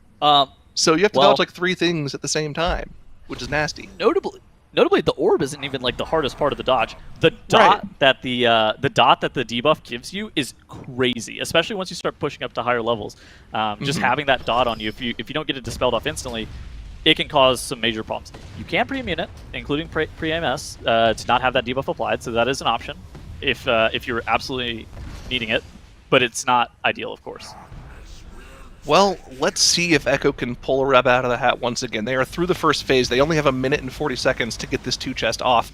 It is going to be incredibly difficult. They have the Bloodlust for it, but there is absolutely no way that they can play the safe strat like Monka did. Monka's already on the last platform. They have the Bloodlust. They are going to two-chest this key. Echo, to keep this competitive on the first day and at the same level, have to get the two-chest somehow, some way here. Only 1 minute and 20 seconds left to do it. I have no idea how they're going to be able to pull this off, though. I don't think it's even humanly possible. If the boss even just stayed on this platform, I don't think you do 60% of the boss's HP in 1 minute and 10 seconds. But there it is. The two-chest from Monka has been claimed. Wow. Can Echo answer that call, though? It's just not going to happen. They don't have the time. I mean, they're pretty much locked in for day 2, but definitely not locked in to win this thing. I mean, this is slightly, like I said, slightly different Echo than usual, but still, Monka continuing their rise here, I think, based on what we've seen earlier in the year. Man, what an unfortunate death. I mean, the death itself wasn't that issue. It was the fact that the death occurred right after Mira's popped Combust, which meant that they didn't have that Combust active for that damage amp on the king, and that made them kill an entire extra chest piece. They had to do an entire extra phase on the king, and that probably lost them a solid minute and a half overall. I mean, this is the first real misstep that we've seen from one of the top 3 or 4 teams. And Echo, I mean, maybe Tuttles, maybe you're onto something when you call them just a wildcard team and not one of the top 2 teams. Whoa! What did I just hear? What did that just happen? Did Tuttles just like lure Zyronic to join the dark side? Like, see, here's the thing. I was stuck between a rock and a hard place. I had to choose between agreeing with the Moonkin and getting a little bit of fun flame in, or disagreeing with the Moonkin. Like, either of them are pretty good options, but the flame is the more fun one. Oh, okay. Look at this. Lust? Giga Chads are into. Wait, Azalea Seed. Hold on. Gambit. This is scary. Yeah, this is fine. Okay, whatever. They're gonna what if you get this swirly on him it's... right as he comes out of seed and it one-shots him? Then we're worried. Okay, it didn't happen. Okay, it's a one chest. I've never seen anybody wipe from here. Why are we trying to caster curse them? Chichi died. Oh, it's fine, dude. Can we show the Twitter meme again for the Jindy death there? Dude. Oh man. The last second death. Very good. There it is. There it is. Look at Giga Chads in the top right hand corner of the screen. They went into Gambit. Oh, Igloo's actually selected 31. versatility. So this is I'm actually not super surprised. Mm-hmm. So with H-Priest in general, they don't have avoidance on the tournament realm, and so with it being a 31 tyrannical, they're selecting versatility for Hildebrand because I don't even know what's the name of the ability. The bolts that fire off onto people. Yeah, whatever it is. The bolts that hit you, it can absolutely one-shot you. Yeah, definitely can on this difficulty. You need to have a personal up for it. But it's affected by avoidance, and so whenever you see teams on live doing this dungeon on like a 30 or 31 on tyrannical, it looks less dangerous. But on TR, since I don't have avoidance outside of the avoidance cloak enchant, like some things, specifically first boss of Gambit, first and last boss of Grimrail Depot, whenever you get to these higher levels, will one-shot you, and you'll see the priests be more likely to take versatility in those situations. We should bring up the timer as well. About 7:30 left to start a new dungeon. We can see Pods and Speed, Giga Chad's levels, not going to really be in the position to get another dungeon after this. Maybe Pods and Speeds, actually. They might. They'll probably... Nah, never mind. Well, but I think this either timer's way, fake. I was going to say, that timer looks a little bit... That timer's confusing me there. That can't be right. I think we need a reload. Which one are we looking at? 3 Pods and Speed? Pods and Speed, yeah. That was confusing me for a second, the weak aura that we use for our timer is made by Relo, who has very good weak auras, but I think there we go. The new dungeons, or the new old dungeons, kind of are a little messed up, so sometimes you have to get a reload in. There we go. Yes. We're good so on my point stands. Pods and Speed, Giga Chad's levels, all in dungeons that they could maybe restart, but they aren't going to get another one after this, probably. Not sure where the other two are at. I guess Echo and Monka, they're just going to be starting them. Death from Speed there. Do you just restart? We'll see. You don't want to use the battle res early on. You have 5 minutes left in the day. I feel like you may as well. If you're going to do it. Yeah, I mean, if you're going to do it, you might as well do it now. This is... Yeah, you're probably fine. Okay, it's a restart now. Lipon died. Yeah. Go again. I think he jumped in the fire, because I think that he thought similarly to you. So, I may as well restart. You have one last... get another one after this, so go for it. One last full run for the day, right? And by the way, I want to point out something extremely important here. 3 Pods and Speed already had the 29 upper done.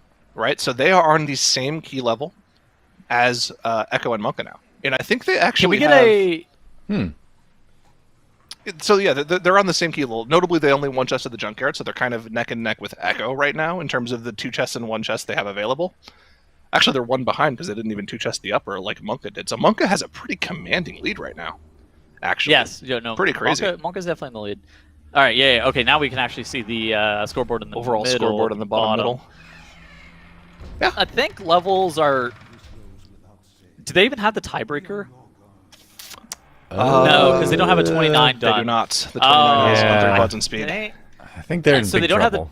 They don't have the time... I'm pretty sure they're just eliminated at this point, right? Because even if they time this and say, like, they end up at 116, nobody else times anything else, they're not going to have the tiebreaker over anybody because they don't have a 29. Yep. Right. Well, that is unfortunate. Because they can't get another dungeon in at this point. Yep, pretty much. Yep. Well, there we go. That is going to be our first elimination. But that doesn't mean there's not a lot more to be gained today. The teams will still have plenty of time as long as they start this key before the end of the day. They can finish off the key. So it looks like everyone's going to be going to Lower Karazhan. That is our longest timer. It's a 42-minute dungeon timer. You get a couple restarts at the start here, right? Like as long as you start a key before that last timer on the bottom right, you should be totally fine. GigaChad's opting to go for the Gambit, though. I wonder if the reasoning here is the brunt of the difficulty in the in the Gambit is those first few Murloc pulls, and if you get through them, you should be able to time the key. So they're giving themselves a couple of attempts at those Murlocs, and if it works well, they can just go somewhere else. It's Giants. Check this out from Echo, though. It's Sanguine. It's all three of those. Echo is opting to go for the 35 Junkyard right now. Right now. Okay, getting it out of the way. Now, here's the thing that I'm not too keen of, like too fond of with the way that they're pulling this, right? The make or break point in Junkyard is not very early on in the key. It's going to be at King Gabamak. Can you live King Gabamak? And I want to point out also as well, they are not playing safe. They have selected the haste augment on every single one of their players. They do not have the versatility augment. So we're going to have to really focus on Echo when they do end up getting to King Gabamak, because that's going to be very scary. We saw teams last weekend running cheat death trinkets, whether it be Tuft on their healer, or sometimes they would even be playing cheat death trinkets on their agility players. We even saw one team play 5 cheat death trinkets on all 5 players. It's something that the strategy is fine. You are basically just trying to time the 35 because, as we know, there are no scrolls on the tournament round that go past 35. It is basically that is the cap on dungeons. No dungeon is even close to 35 except for Junkyard, and that's just one of those things. So it's like we are just playing to time this key. Nothing else matters. Everything else is fine, and then we move on to other dungeons. It's important to mention as well, because I see questions about this from several people in the chats of our streams. Is well, why are Echo going for a key right now that they can no longer upgrade? Well, getting a 2 chest of a key doesn't actually increase your score until you do the dungeon that's 2 levels higher. Yeah. So they have 33 points for completing the 33 right now. If they complete the 35, they'll get the 35, and then that'll be it. They actually just never have to come back to Junkyard all weekend if they're able to time it right here, right now. And that is actually a pretty nice thing to get out of the way. You don't have to worry about Junkyard tomorrow when we reveal whatever the new dungeon is. They'll have time to just go into that and only worry about upgrading their earlier keys that they started today. So I think that's a pretty nice thing to get out of the way, and honestly, I don't mind it over going to Lower Karazhan here. Oh, they actually should have gone to Upper, right? They should have gone to Upper because it would have given them a tiebreaker for levels. I'm just sitting here thinking about it. Wait. It's completely unrelated. I mean, they should have gone to Upper because it would have given them a 29. Oh, which you're would right. have You're allowed right. them at least Yeah. have an opportunity Levels at should the go to Upper tiebreaker, right? for the tiebreaker. You're 100% right. True. I think they would have lost the 3rd tiebreaker, which is They would have lost on time. Yeah, either way. But yeah, Oh, chat, no. I saw that in chat. They would have won 3rd tiebreaker, which is third dungeon, and they have a 28 gambit done. So it would have been 33, 29, 28, which would have been better potentially. Oh, you're right. That would have been better because it would have been 33, 29, 27 for the next team. Exactly, because they it would was have won on 2 chests and tiebreaker. 27. You're right. This is hypothetically. They should be in Upper Cares. I didn't think about it. Good job, Chatter. Thank you for the hot Twitch tip. chat I'm coming copying in- your home. I'm coming in copying your strong. homework right now. It just like clicked. I was like, oh, wait, they should have been an Upper. Maybe that's what the name stands for. There's levels to this, Tuttles. We I'm just don't listening. know. Okay. But it's also, again, as we said a couple of times, their fate's not in their hands anyways. It would also have required basically no other dungeons being done. Yep. It's like they're in a spot where it's their fate is no longer in their hands. Man, I really like Echo just getting Junkyard out of the way. They're like, all right, we're just going to beat the game with Echo, and then or with Junkyard, and then we can just focus on all the other stuff for the other 2 days. Okay, but why not? Counterpoint, Monka Sure. going to the 29 is a longer dungeon. It is a longer dungeon than Junkyard. That's and true. So it makes more sense for you to hop into that 42-minute endeavor as opposed to going into the 38-minute Junkyard. Well, let's All right, think about this from I see like a math holistically standpoint. what you're saying there. Yeah. From a math standpoint, you have 15 hours over the course of the weekend. Junkyard is going to be maybe a 10-minute shorter key. If those 10 minutes are what wins Monka the competition, then you know what? A fair play to them. They deserve it. But I do not think those 10 minutes are going to come into play. We'll remember this conversation, but I tend to agree with you, but it's not impossible. No. Yeah. Now is the time to overreact. Echo is losing the competition by going to Junkyard right now. Monka is going to cannot win off the back. believe. Echo throwing. Oh my gosh. Echo has won every single dungeon competition, and they are not winning on day one of this competition. I cannot believe what is happening to that team. Unfollowed. More Echo with like shambles. more like Get Ekro, fragments am I right? back now. It's just Dunzo. Tettles, you We've okay, man? destroyed Tettles. Taken. Well, there he goes. It's too late. It's I was taking a sip of water. you can't breathe that. You started on that tirade. I'm like, oh my god, I was not ready for You that. can't breathe that unless you're Kevin Costner from Waterworld. I don't get that reference. This is- I mean, I know it, By but the- I don't. I mean, I don't wanna- I just kind of spelled it out. By the way, today has been crazy competitive. These teams are Oh, it's been Yeah, good. seriously. I mean, we were talking earlier in the day, when actually you and me were casting earlier in the day, about how this is kind of like a homework key day. We very quickly got out of homework keys and into these are kind of real keys, like very early on in the day today. Maybe having Junkyard in the pool does that. Yeah, maybe. Maybe. I'm pulling up some Hillbrand. I'm pulling up some Hillbrand splits for us, so we can see what Giga Chads are looking like in their 31. I think if they get it down by like 12, they're fine, and they're definitely on pace for that. The 29 2 chest from Monka, I think they had it down at like 10, 11, if I remember properly, right around that area. It was low 10s that they had Hillbrand down in. So if they're killing it at 11, which they appear to be doing, and they should easily beat the next transition, yeah, they're definitely on a great pace in this 31. All right. 10-11 was the time. You're absolutely right. So yeah, they're basically getting into the same cycle. Are you on ringing the Hillbrand. bell, Doa? Is it time? I'm saying, well, yeah, I believe it is time that nobody's starting any more dungeons, but I was going back and looking at the day 1 NA final key levels. The highest we had was Don'ts in Despair, had the lone 30 in Streets. Aside from that, it was like a 28. And that's no 28 2-stars. Oh, except Doa, for give it to me. in Streets, but Doa, so give it to different me straight. dungeons, different Does my different affixes, but overall higher key levels done this weekend by EU on day 1 than NA last week. I'm just You can just say it. Does my region suck? Yeah. no, Does my Korea region doesn't suck? participate, so Well, that's not my region. Man. does your region? I mean, Does my region suck? Okay, listen, I don't think it's fair to draw it's a a direct subjective comparison. I don't think it's... I said that. It's You know, I subjective. said there were disclaimers, different keys, different affixes. I'm just saying, Thank if you you. just look at the numbers. Okay. That's what I was Yeah. going to say. Yeah, there were different Yeah. affixes, different combinations, different dungeons, right? It's just food for thought. That's all. It's not a direct correlation. Yeah, exactly. Copium. Actually, interesting question in chat. How much avoidance / leech does the tournament gear have? You only None. get the back enchant, so Pretty none. much 0, yeah. Yeah, You- get you get a have little bit, the you get a little bit option- of avoidance from the back enchant, which is like 2%. It's like 2.13% for the avoidance. It's like 2.5 for leech, I think, if I remember properly. That's it. That's all you get. Nothing else. Wahoo! Yeah, it makes the high keys, especially like there are a couple dungeons where no avoidance is really, really difficult. Notably, like Grimrail Depot is probably the biggest offender, where it's no avoidance makes the dungeon noticeably harder. But even in Gambit, like we were talking about earlier, Hillbrand for Igloo, he was running that versatility buff from Shrouded, so it makes a lot of sense because he needs a little bit more DR. In addition to that, I've heard stories of healers having to run a lot more versatility on their gear than they would necessarily prefer, and it kind of messes with their haste / versatility levels because, again, they don't have avoidance, so they need to sacrifice some things in the name of survivability because it's a little bit more difficult in that manner. Yeah, exactly.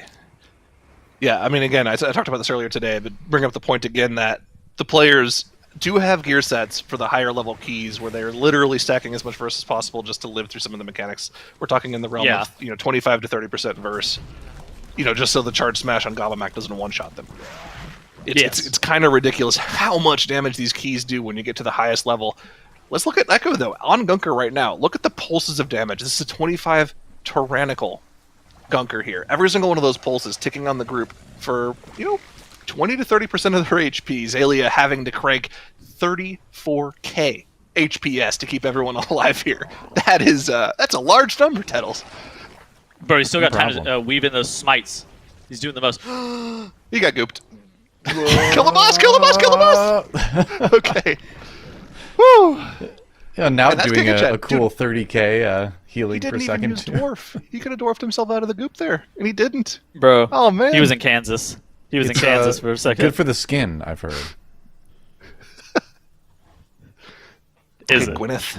I don't know. I was gonna say I was waiting for the Gwyneth Paltrow meme to come in, but thank you, Zyronic. You had my back on that one. I know my references, Doa. I got you. I appreciate you. And they're looking good, though. I mean, so the typical routing here for Echo is going to be, you can essentially pull some infiltrators, but the second this next Bloodlust comes up, they're probably going to be going to King Gabbamak with it. That's what I'm assuming they would be doing with that. That, or they even just play it safe. It's the do Zolgamux with the second Bloodlust, and then do Gabbamak with the third Bloodlust, and then just go for the 2-phase on the final boss. Yeah, we were talking about this earlier. Like teams actually were a bit fast getting Gunker in that Gunker area killed off, and they lusted their second lust on Trixie Nano. Just in general, you want your second lust. If you're lusting Zolgamux, you actually want to focus down the blasters in that pull because they're actually incredibly dangerous and they can start killing your group. I really wonder where Ekka's going to go from here. Zolgamux is very efficient in Junkyard just in general because you get more stacks of that haste buff, which scales your haste RPPM shockbot proc chance, and so you really want to kill it. But the blasters, the double blasters with their running gun cast plus Zolgamux have been known to kill people. So I wonder if they're going to save lust for that. I think I'd prefer to lust Zolgamux over Gabbamak, but it's also a 35 Tyrant, so I don't really know. Well, also look at their Bloodlust timer. They actually Bloodlusted Gunker. So yeah, I see. Yeah, like they lusted late. Normally now is when you'd have your second Bloodlust coming up, and you would go to Zolgamux and use your second Bloodlust there. But yeah, are they just going to pull Zolgamux Natty with no lust and just cooldowns and hope that they use their Zap bots to kill it? I could see you doing that just fine. But it's still scary. Like 35 Zolgamux, one full channel of the Blood Siphon does more than your max HP. Like easily, probably like 150% of it. So it's a pretty tough thing to get through. Let's see what the plan is though.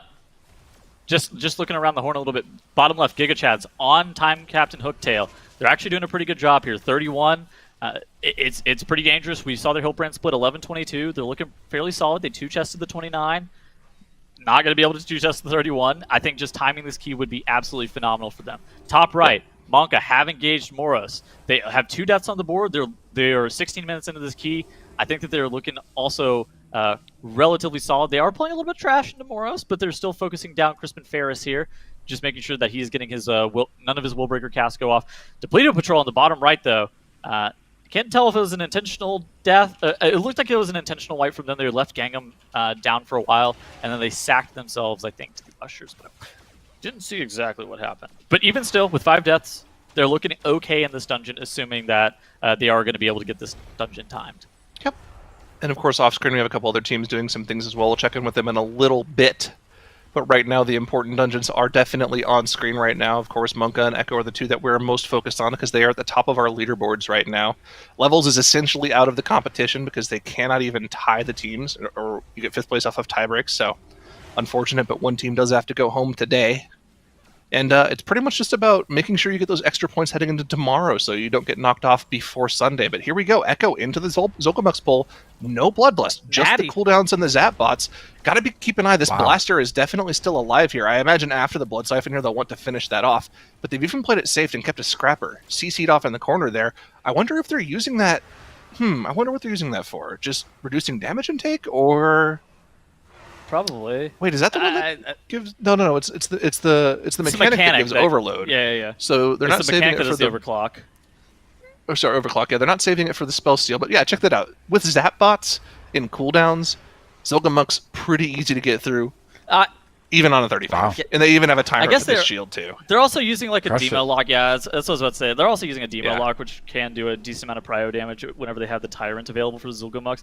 I'm still worried about I'd be worried about the blasters more than the Zolgamux, just in general, because those blasters with the running gun can pick you off whenever the Blood Barrage goes off.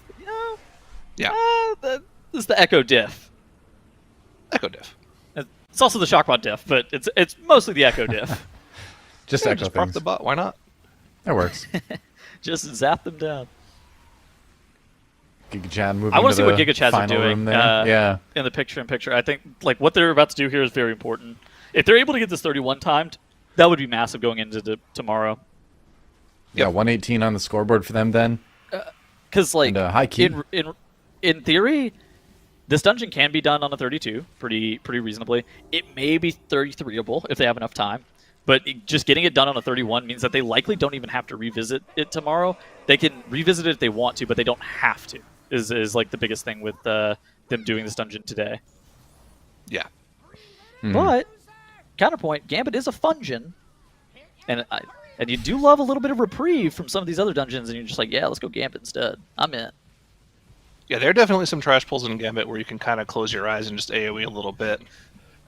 Then you're like, oh wait, the what is it? Is it the scale? Not. I mean, you may have to make sure you interrupt the fish sticks, right? Yeah. Yep. Maybe you need to have a stop on the cry of whatever it's called. I don't know. I don't speak Murloc. Do you have a pronunciation for us, Tuttles? Not at this current moment. Okay. Yeah, if you let the cries get off, you might have to run around a little bit, maybe blink or soul shape some of the leaps from the wave jumpers. But for the most part, this dungeon is it's a pretty nice dungeon to play, right? You just kind of AoE and blast, and then the bosses are their timer's pretty looking safe good. Their timer's Like, definitely ultra safe though.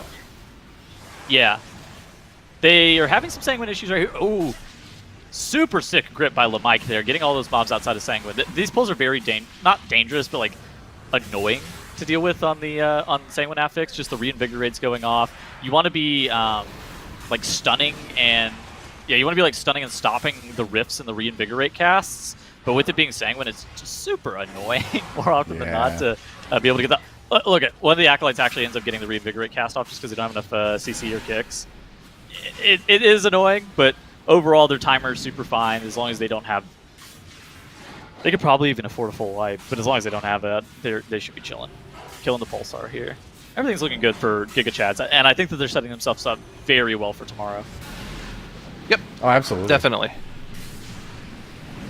Actually, in a weird turn of events, if either Monka or Echo don't complete their key and Giga Chads do complete this key, won't they technically be rank 1 for the end of the day today? Off of tiebreakers? Yes. That's how that works, yeah. That is how that works. It wouldn't be off a Technically, would it be off a Oh. tiebreaker? I thought they would actually just be rank 1. No, they'd just be tied at wait, 118. are they right? actually 2 points behind? 31, They're 2 points 32, behind. Yeah. Oh. Where did they lose time? Couldn't tell you. That's It's interesting. been a long day, Tuttles. You Because don't like remember they everything. haven't, in my mind, they haven't made any errors. Like I've been watching it, I didn't see them really make any errors. So how are they basically like half a dungeon behind where Echo and Monka are? That's so weird to me. Huh. Well, these other teams are cracked. Interesting. So it is what it is. Giga Chads can actually make up a lot of time if they are able to two-chest their upper 27 into a 29. Yeah. Later on in the day, whereas Echo only was able to one-chest it. So that's potential points that Giga Chads could get back, and time that Giga Chads could claw back. All right, Tuttles. We need to cover something. No, never mind. It'd be too I'm toxic. here. Never mind. I'm passing. I'm passing on the conversation I was about to have. There will be no now flame I'm had at the curious. end of the day from me.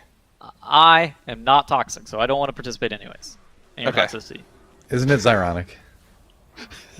Dude, this guy's gonna keep doing that, dude. Let's keep an eye on Depleto Patrol here my as new well in favorite the thing. bottom right. Had a couple of deaths there on the trash. Oh no! They are at 18 Uh, deaths in this 29 lower Karazhan. What is going on for them? I have not been focusing on them whatsoever. It's still doable, and they're into day 2, right? Did they wipe to So- Boros? I mean, you obviously keep trying for sure, but this timer looks very rough now. They With had these to wipe to deaths. Boros, right? Like Probably. They just lusted too.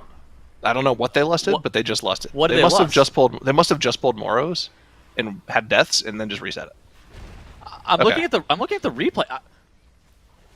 I don't even see what happened. Hold on, I saw that Gangam was dead, and I saw that Rupee was dead, and that's all that I saw. So they must have Oh my tried. They gosh, must have they're- reset they're- Moros. Their tank pulled Morris and got insta-killed by something. I didn't see what it was. Oh, and now no. Shelley eats a charge to the face as well. Instantly rage releases to go back to the start of the dungeon. I think you have to use a battle res there when you're already this far behind, unfortunately. Yeah, Oh, they've got 2 man. available. Is this still timeable? I think it is, but oh my god. Yes, but barely.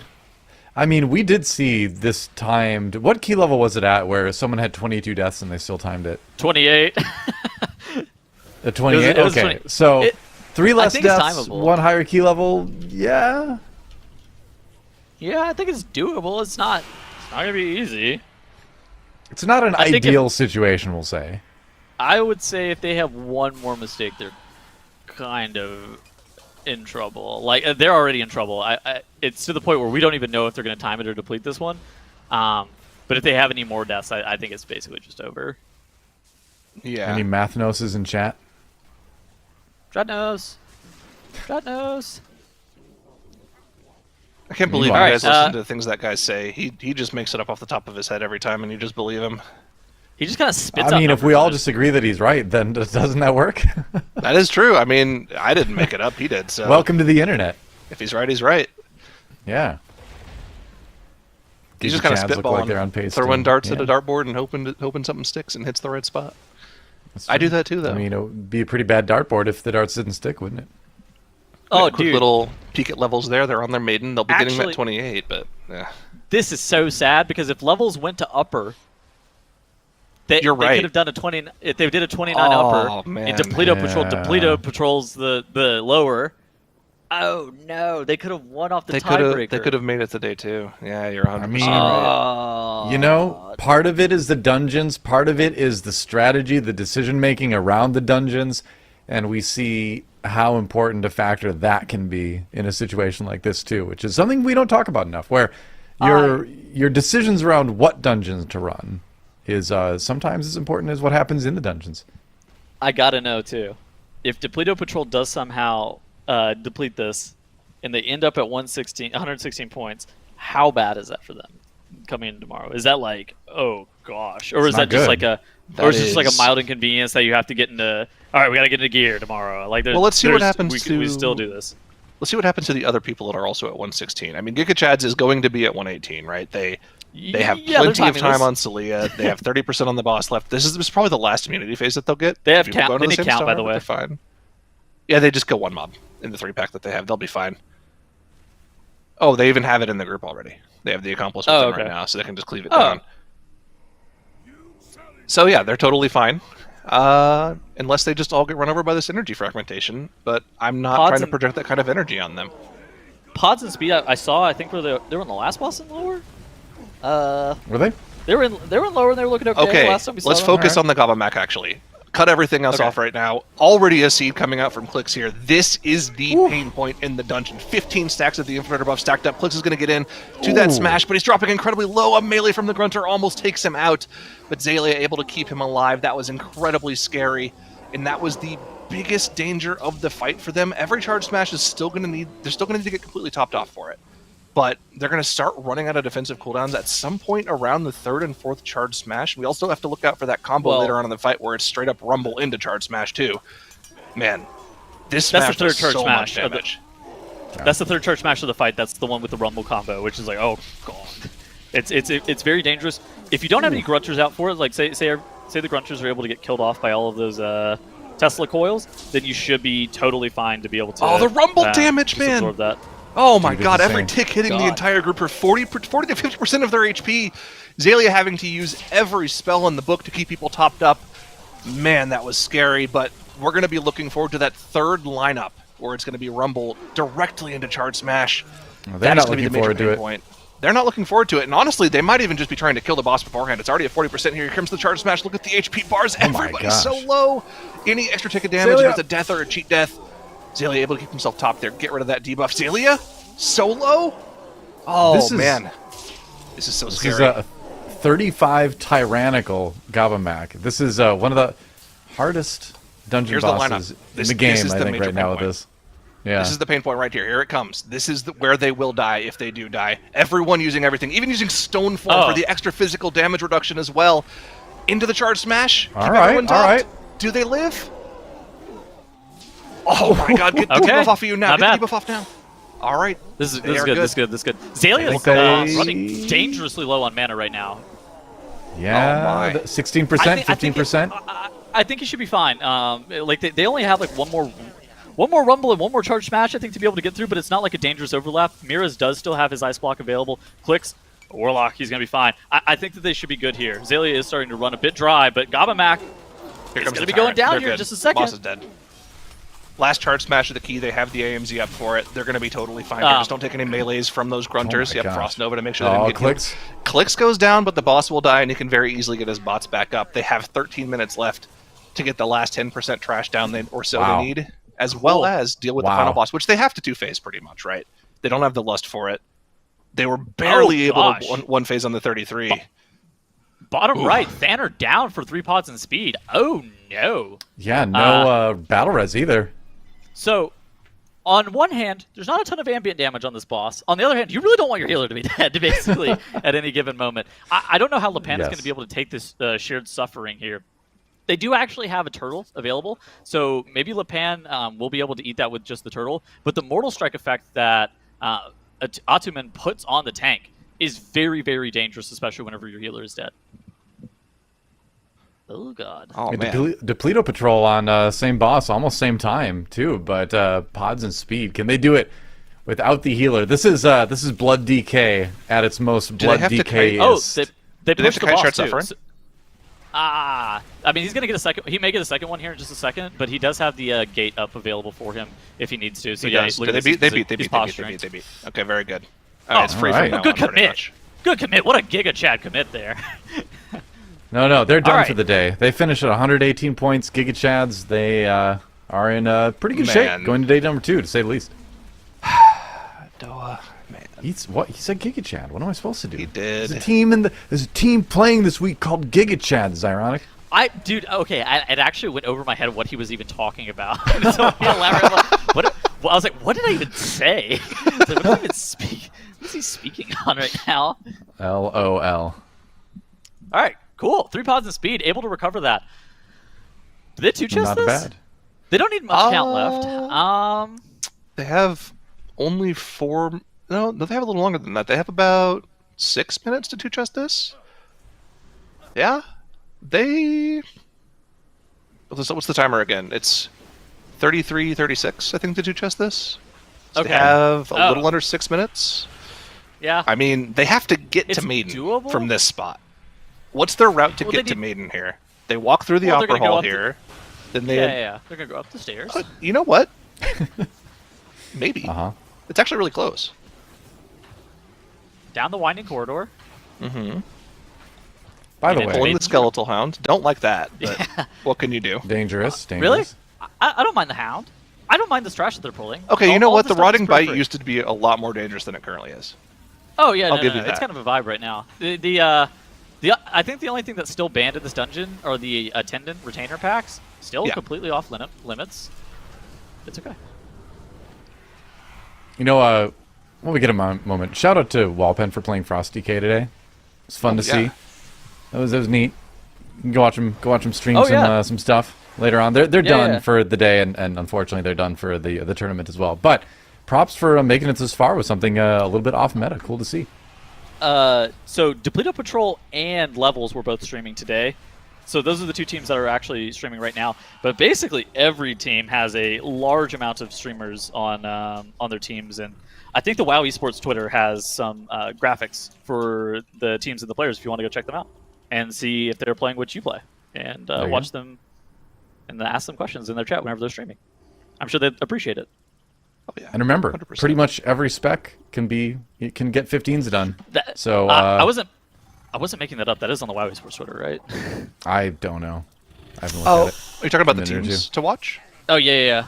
We also have commands in chat too. for all of the teams. So if you type exclamation point, like exclamation point 3 pods, exclamation point Monka, exclamation point Echo, it'll link to a Twitter post that has the Twitches and Twitters of every single one of the teams, players on them, so you can go check them out. True. Yeah. Well, here we go. We're on to Maiden for 3 pods and speed here. They have a little bit under 4 minutes to go for the They got the double lock here. The double lock? God. Monka, are they going to double? They're going to two-chest this 29, right? And they're very close. Looking like it. They're very, very close to the timer here. They just got the last Holy Wrath off. RxH goes down. That's 5 seconds on the timer that they really don't have to give here. But I think they're under enough to get the 2-chest. Yep, that is it's so huge close. to get that. Oh my gosh. Wow. How many seconds Not to bad. spare did they have? Was it, what is it? 16. 33? Was that? I think. 15 seconds, I believe. Tight. Very Not bad. Sends them up to 120 on the day. Echo onto the tank buster here in the 35 junkyard. They're going They to have to almost go two-chested it. They did almost two-chest it, but they're going to have to do 2 phases, so... Yeah. I almost It's- wonder if it's fine. Tyrannical is faster than Fortified, purely because you don't have to play Trashes as safe, right? As long as you live King Gabamak, Tyrannical is pretty cozy. The You other might be bosses right. aren't too bad. Yeah. You know, this way they could go Well- and do the 37, but no. 35 is a max in the tournament realm, so they are effectively done with this dungeon, presuming they kill the HK8 aerial oppression unit in a moment here. Yep. Genji dropping dangerously low, hopping over the beams, doesn't care. Man, Popped his exil. Now we're That on hunter, a little bit of a very Dance scary Dance in this Revolution there. game. Yeah. I'm in the groove enjoyer. Survival's not bad. As long as Like, you're not a pump enjoyer. You know? No pump Arrow- it up. No. Arrow's no. pointing the wrong way in that dance game, I'm just saying. Arrow games are only supposed to have multiples of 4, not 5. Yeah. Up, down, left, right. None of this diagonal Exactly. stuff. No middle either. That's weird. Yeah. Where are you supposed to stand? I don't know. Here we go. On to the first burn for Echo here. Let's see how this goes. Mira's already has the enlarge buff. We already know that the 1 phase is pretty much out of the question here. They don't have the Bloodlust available now. They'll have it available for the second, like just regular Buster phase. We're just looking to Top get the right. under 50. I think that top right is way more scary right here. 3 pots Oh, of yeah. speed are also on Yeah. the Maiden with it. The other lust popped. They're probably going to get another phase here. I can't see what cooldowns they have available for them. It looks like their Infernal's up here in a couple of seconds. It also Can we see the seems boss as if cast their- bar observers? Their Tyrant's going to maybe be up here in a couple seconds. I Their think you lust just send the just tyrant faded, right now. so what I cast think bar? they're about to get another They might just kill phase. it. There we go. Oh, they kill it. No, Oh. they kill it. They beat it. Oh, they got it. They got it. Oh, They wow. only got They 2 shields slammed on it. a 29. Oh Not my even close to gosh. the 2 chest timer. 3 pods in speed. Wow. Coming That's to the wolf. play. That's the wolf disco Destroyed div. that. Oh my god. I guess so. Is double warlock broken? Absolutely. Wow. Pop lock. Here we go. Pop lock and Echo. drop it. 30% on the first phase, so all they have to do is get through another tank buster and they will be A-okay on their 35. Keeping the renormalizer alive definitely didn't have to do that, but I guess you may as well. And yeah, they'll just commit Bloodlust to this phase because this is where the most of the danger is going to be, right? The arcing zaps get a little bit out of hand here. You want to help out Zalia. Oh, the knockup. Oh, Soul Shape's out of it. That could have been really bad if he was Kyrian, but thank God he wasn't. Getting hit by that barrage would have instantly one-shot him and put his team in a tough spot. But that is why you play Night Fae Priest! Exclamation point Wi-Fi in the chat. It looks like there was a prediction that was what is the hardest key of the day that ended 2 minutes ago, and lower Karazhan was selected, but I think that upper has the worst results, doesn't it? Yeah, I mean, it's certainly got the lowest levels across the board on average. There was what for the 29 day. 2 chested and a 29 1 chested, whereas lower Kara has 2 29s 2 chested and about to have a 29 probably 1 chested for the Pluto Patrol. Yeah. Do you guys And remember levels did earlier today when I brought up when us 3 were casting together, there was a poll in chat asking what is the highest non-junkyard key we'll see today? Chat Yeah. said 32. They were very close. It was 31. It was a 31. We dismissed that by saying 29. I didn't necessarily expect anybody to jump into the 31 gambit. That was you said maybe a 29. misplay by me. I didn't answer. that Alright. was maybe a misplay by me. It was. I feel like it's pretty reasonable to say 29. Though. I think it is. Like- I think that's reasonable. It was one team that went to a gambit to get a 31 Yeah. done, right? Most teams did a 29. There was one Yeah. team that did a 31. You know, it is what it is. Here we go. Second well. Bird's phase being set up for Echo. Only have to do 29% of the boss's HP. Should be an easy slam dunk here. Maris is going to go get the renormalizer out, even though you really don't need to get it at this point, but you may as well play it safe because you really don't want to come back into this key 34 minutes into a junkyard. Oh, yeah. Here we go. It's going to cast it enlarge on itself, and Maris will be able to No. spell steal it very easily. Someone else get rid of it, get that into melee so they can just cleave it down. Now we'll be tanking it, and they have plenty of dwarfs available to get rid of that shrink if it goes off, but they interrupt it, That's a and that is going to be very big dwarf. a 35 junkyard done on day 1 of the competition, and they're just completely done with that dungeon for the entire weekend. Yeah. Okay, so now we just have Depleto Patrol left. Top right here. I don't like that timer that they have. Actually, no, they killed Moros already. Never mind. This is within reason to time this. They're gonna get it done. But you know, the interesting thing is right now Echo is on top of our scoreboards. The wild card not looking so wild after all, maybe. Yeah. Let's see. Depleto Patrol will be timing this 29, notably not two chesting though, like we saw from our other teams. So I think it's important to note that, again, this was a very, very tough game for them, right? Like, they had a lot of mistakes. They do need one more count though. Beep beep. We have a prediction in chat that's available for 7 minutes. The prediction is, what key will we see on day 2 of this weekend? And the options are Iron Docks, Mechagon Workshop, Grimrail Depot, or Streets of Wonder. Oh, this is a predict with channel points? Well, the only one we haven't seen yet is Grimrail, so I'm hoping for it for that reason alone. But we'll see. I like watching Iron Docks, so I wouldn't mind having that one back too. Is it unethical for me to vote if I actually know which one it is? Yes, it is unethical. Of course, yeah. All right, I will not. I don't know, so I'm just making guesses. That's against the. I didn't want to know. That's against the law. You could get thrown in Don't jail cuff for me, that. Copper. Don't cuff me. That's against the law. Yeah. By the way, that was an if I knew what it was. I don't It's against know what it is. the great push terms of service. Hypothetically, if I did know what it was, would it be against the law? Yeah, of course. Yeah, sure. Like I said, though, I have no idea. I just want to see Grimrail because we haven't seen Grimrail yet, and it's a kind of insane dungeon for a few reasons. I like the train. The train's fun. It's actually fun to play. I'm interested to see what it's gonna be like observing. Yeah, I mean, yeah, it's gonna be that. That will be a little bit crazy if it happens, but that's a good reason to not have it actually. But we'll see. It's fun to. It's really fun to play. Like as a competitor, I love the survivability checks in that dungeon. Just makes me feel alive. Yeah, I know people complain about that dungeon, but I enjoy it. I don't know. I just kind of have fun in that dungeon. I don't play it in like the 20s key levels, obviously, but I'm a casual. But it's fun. It was Sanguine Spiteful. Wait, that might not what be key as are we fun. talking about again? Sorry. Grimrail Depot. Sanguine Spiteful Grimrail Depot. Spiteful. Are you be pure hell on the train? No.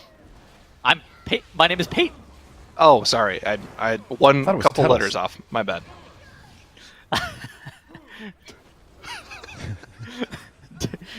Man. Looks like a lot of people are betting on the Grimrail Depot. Make sure you get your bets in. We only have 5 more minutes.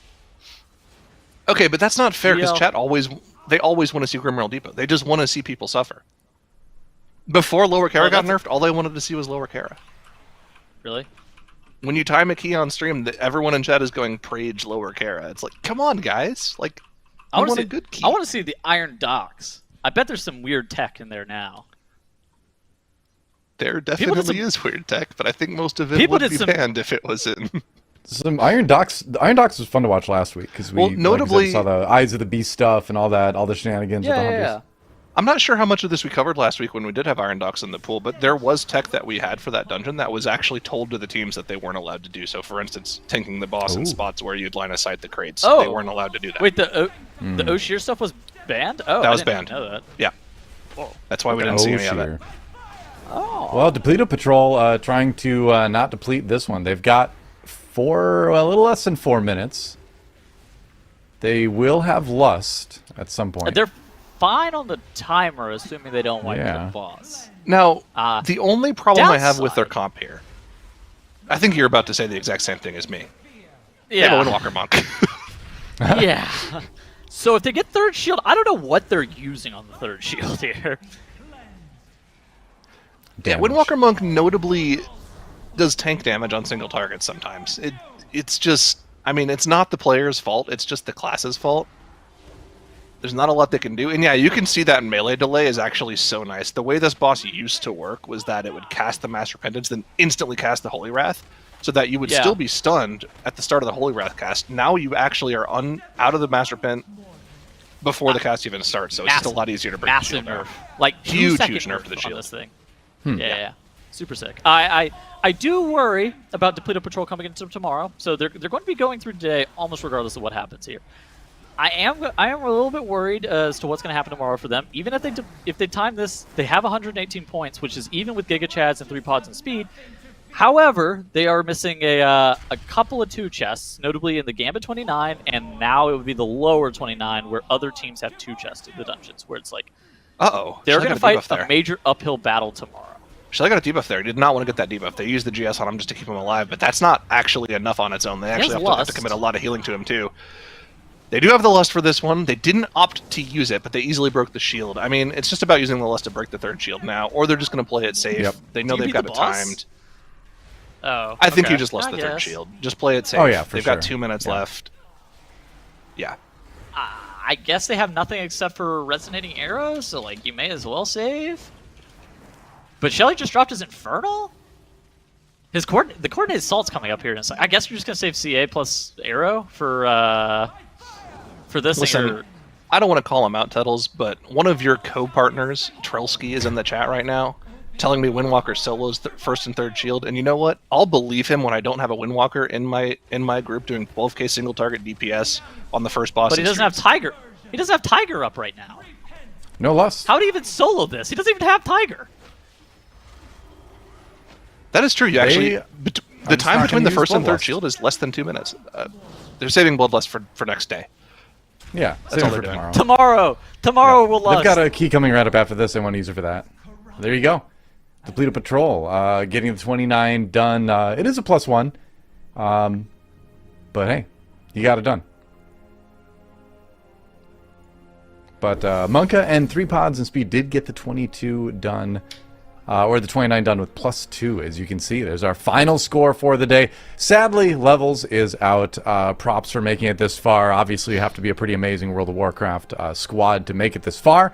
But they will not be advancing to day number 2. We've got Echo. Oh, there's the skull. They're dead. Echo, Monka, Giga Chads, 3 pods and speed, Depleted Patrol, making it to day 2 of the EU MA Great Push. Yeah, that's That's a long journey. I could say a Mythic Dungeon International Great Push EU MA Regional Shadowlands Weekend Season 4 Regional Weekend. Yep. 9.2.7. Yeah. Yep. I know this isn't going to have any effects on LFG groups, but listen, a Frost DK just did 33 Junkyard and 28s and a smattering of 28s and 27s. Like, you do not have to have meta comp to complete high keys. Just because it's not a meta class, you can still do extremely close to high level keys, if not the highest level keys. Don't be toxic to people who aren't playing meta. Please. I was looking at the Enhancement Shaman leaderboards today. There's some 28s, some 27s done. No way, they have done keys that high on the live servers. 28s, 27s, maybe not a 33, but 28s and 27s, so it's okay. I can't think... Can you think of a spec that legit could not do a 15? There isn't one. No, of course not. Buff them. Yeah, any spec in the game is capable of running 15s at least. Which the thing is, Balance Druid... Go for it. Balanced Druid could do 15s. It's just the fact that nobody wants to invite a Balanced Druid to their group. Buff them. That's true. That's true. They had their time. They got their patch this expansion, and that's all they need. Amen. I mean, come on. You're a druid. How many specs can you be? You can be more specs than anyone. I hate to break up this great discussion. But let's look at the standings here a little bit. Echo and Monka atop the leaderboards at 120 points, putting up great times. I feel like Monka still, even though Echo is showing like they're in the lead, I think Monka with the 29 2 chest on that upper Karazhan and the 29 lower is just a little bit better than Echo electing to go and do that 35 yard. Assuming that Monka doesn't end up spending any time into that. As for Giga Chads, 3 pods and speed and Depleted Patrol, all very close to one another, down at 118 points. All right, hear me out here, though. I was thinking of a new system to determine how far ahead teams currently are. I think if you add the stars on the screen to your score, you have a better interpretation of where a team is. So Monka is actually 2 key levels ahead of Echo right now. Echo has already cashed in their +2 on the Junkyard. Monka has not. But they also have the +2 in upper, so Monka's actually 2 dungeon levels ahead of Echo right now. They're 2 score ahead of Echo, which is crazy. Let's get like a little... Can we get like a little parentheses behind the total score that has like the stars added up too? Yeah, it's like potential score available of the keys you already have timed. I think for looking ahead to like days 2 and 3, that'd be a great thing to add. Yeah, there we go. Tettles, not Tettles, Zyronic improving the broadcast on the fly. I think that'd be good. But if you were to Sorry, apply Tettles, that I'm to our sure you other can think of teams as things well, that means 3 pods and Speed and Depleto Patrol are pretty much neck and neck as well. They both have the same amount of potential score to gain from their keys. Giga Chads is 1 ahead of those 2 teams. And then you have Monka and Echo sitting at the top. I mean, it's a pretty close day 1, as competitive as it was. It's kind of crazy that every single one of our teams completed a 33 today. I mean, that's Wow. nuts. I mean, we're at that point in the expansion where people are just getting really powerful. The gear's getting up there. We've got some, obviously interesting dungeon dynamics with Junkyard coming in with the shock bots and all that. But still, it's cool to see. But yeah, I think that'll pretty much do it for the day here at Great Push this weekend. Before we go, I want to get final thoughts. Tettles, how was your day? It was pretty good. I love watching some high-end key pushing. Very, very happy. I felt like all of the teams we knew that they were going to be very competitive coming into the weekend. Of course, TGP a little bit different than how time trials are, just in regards to format and whatnot. It seemed like all of the teams are pretty crazy. And I'm excited to see what happens tomorrow. I think that tomorrow and Sunday are going to be very, very close between all of these two teams. Or all of these teams. We are at an accelerated pace as far as key pushing goes this weekend compared to last weekend. Zyronic, what are you looking forward to tomorrow? Man. I'm looking forward to see what our key is tomorrow. All of those options are pretty enticing. There are a lot of keys that the teams could spend a lot of time in. I think the biggest ones that could definitely be like the most time spent per key active would be like either the Streets or the Grimrail. Both of those can be pushed up a ton. Although I guess it depends on what affix said you'd give them. But I'd love to see either of those two. But we have to wait until tomorrow to see what those are. I want to see if Monka can extend this lead that they've given themselves on day 1, though. I mean, this is a team that, we said this already earlier today, they really came into their own as a squad during the MDI. And they're just pushing it to the next level already here in the Great Push. They qualified number 1 coming into the competition. They pretty much played perfectly today. They got every single 2 chest and 3 chests that they could have gotten. They had like one tiny misstep in their early upper, didn't get punished for it, were able to keep playing after that. If they can play like this all weekend, they will very easily win this weekend. They're looking good so far, but we got 2 more days of competition to watch. So, tomorrow, 10 a.m. Pacific time, the EU teams will do battle once again. 5 teams remain. 1 more will be eliminated. Don't miss it. It's going to be great because, like I said, it's an accelerated pace compared to NA. It seems like we're going to see higher keys pushed earlier, which means more crazy shenanigans, more strategies we possibly haven't seen yet, a lot more wiping. Should be a lot of fun. But, until then, play some WoW, have some fun, take care of each other, and we'll see you tomorrow at 10 a.m. bright and early. See you then.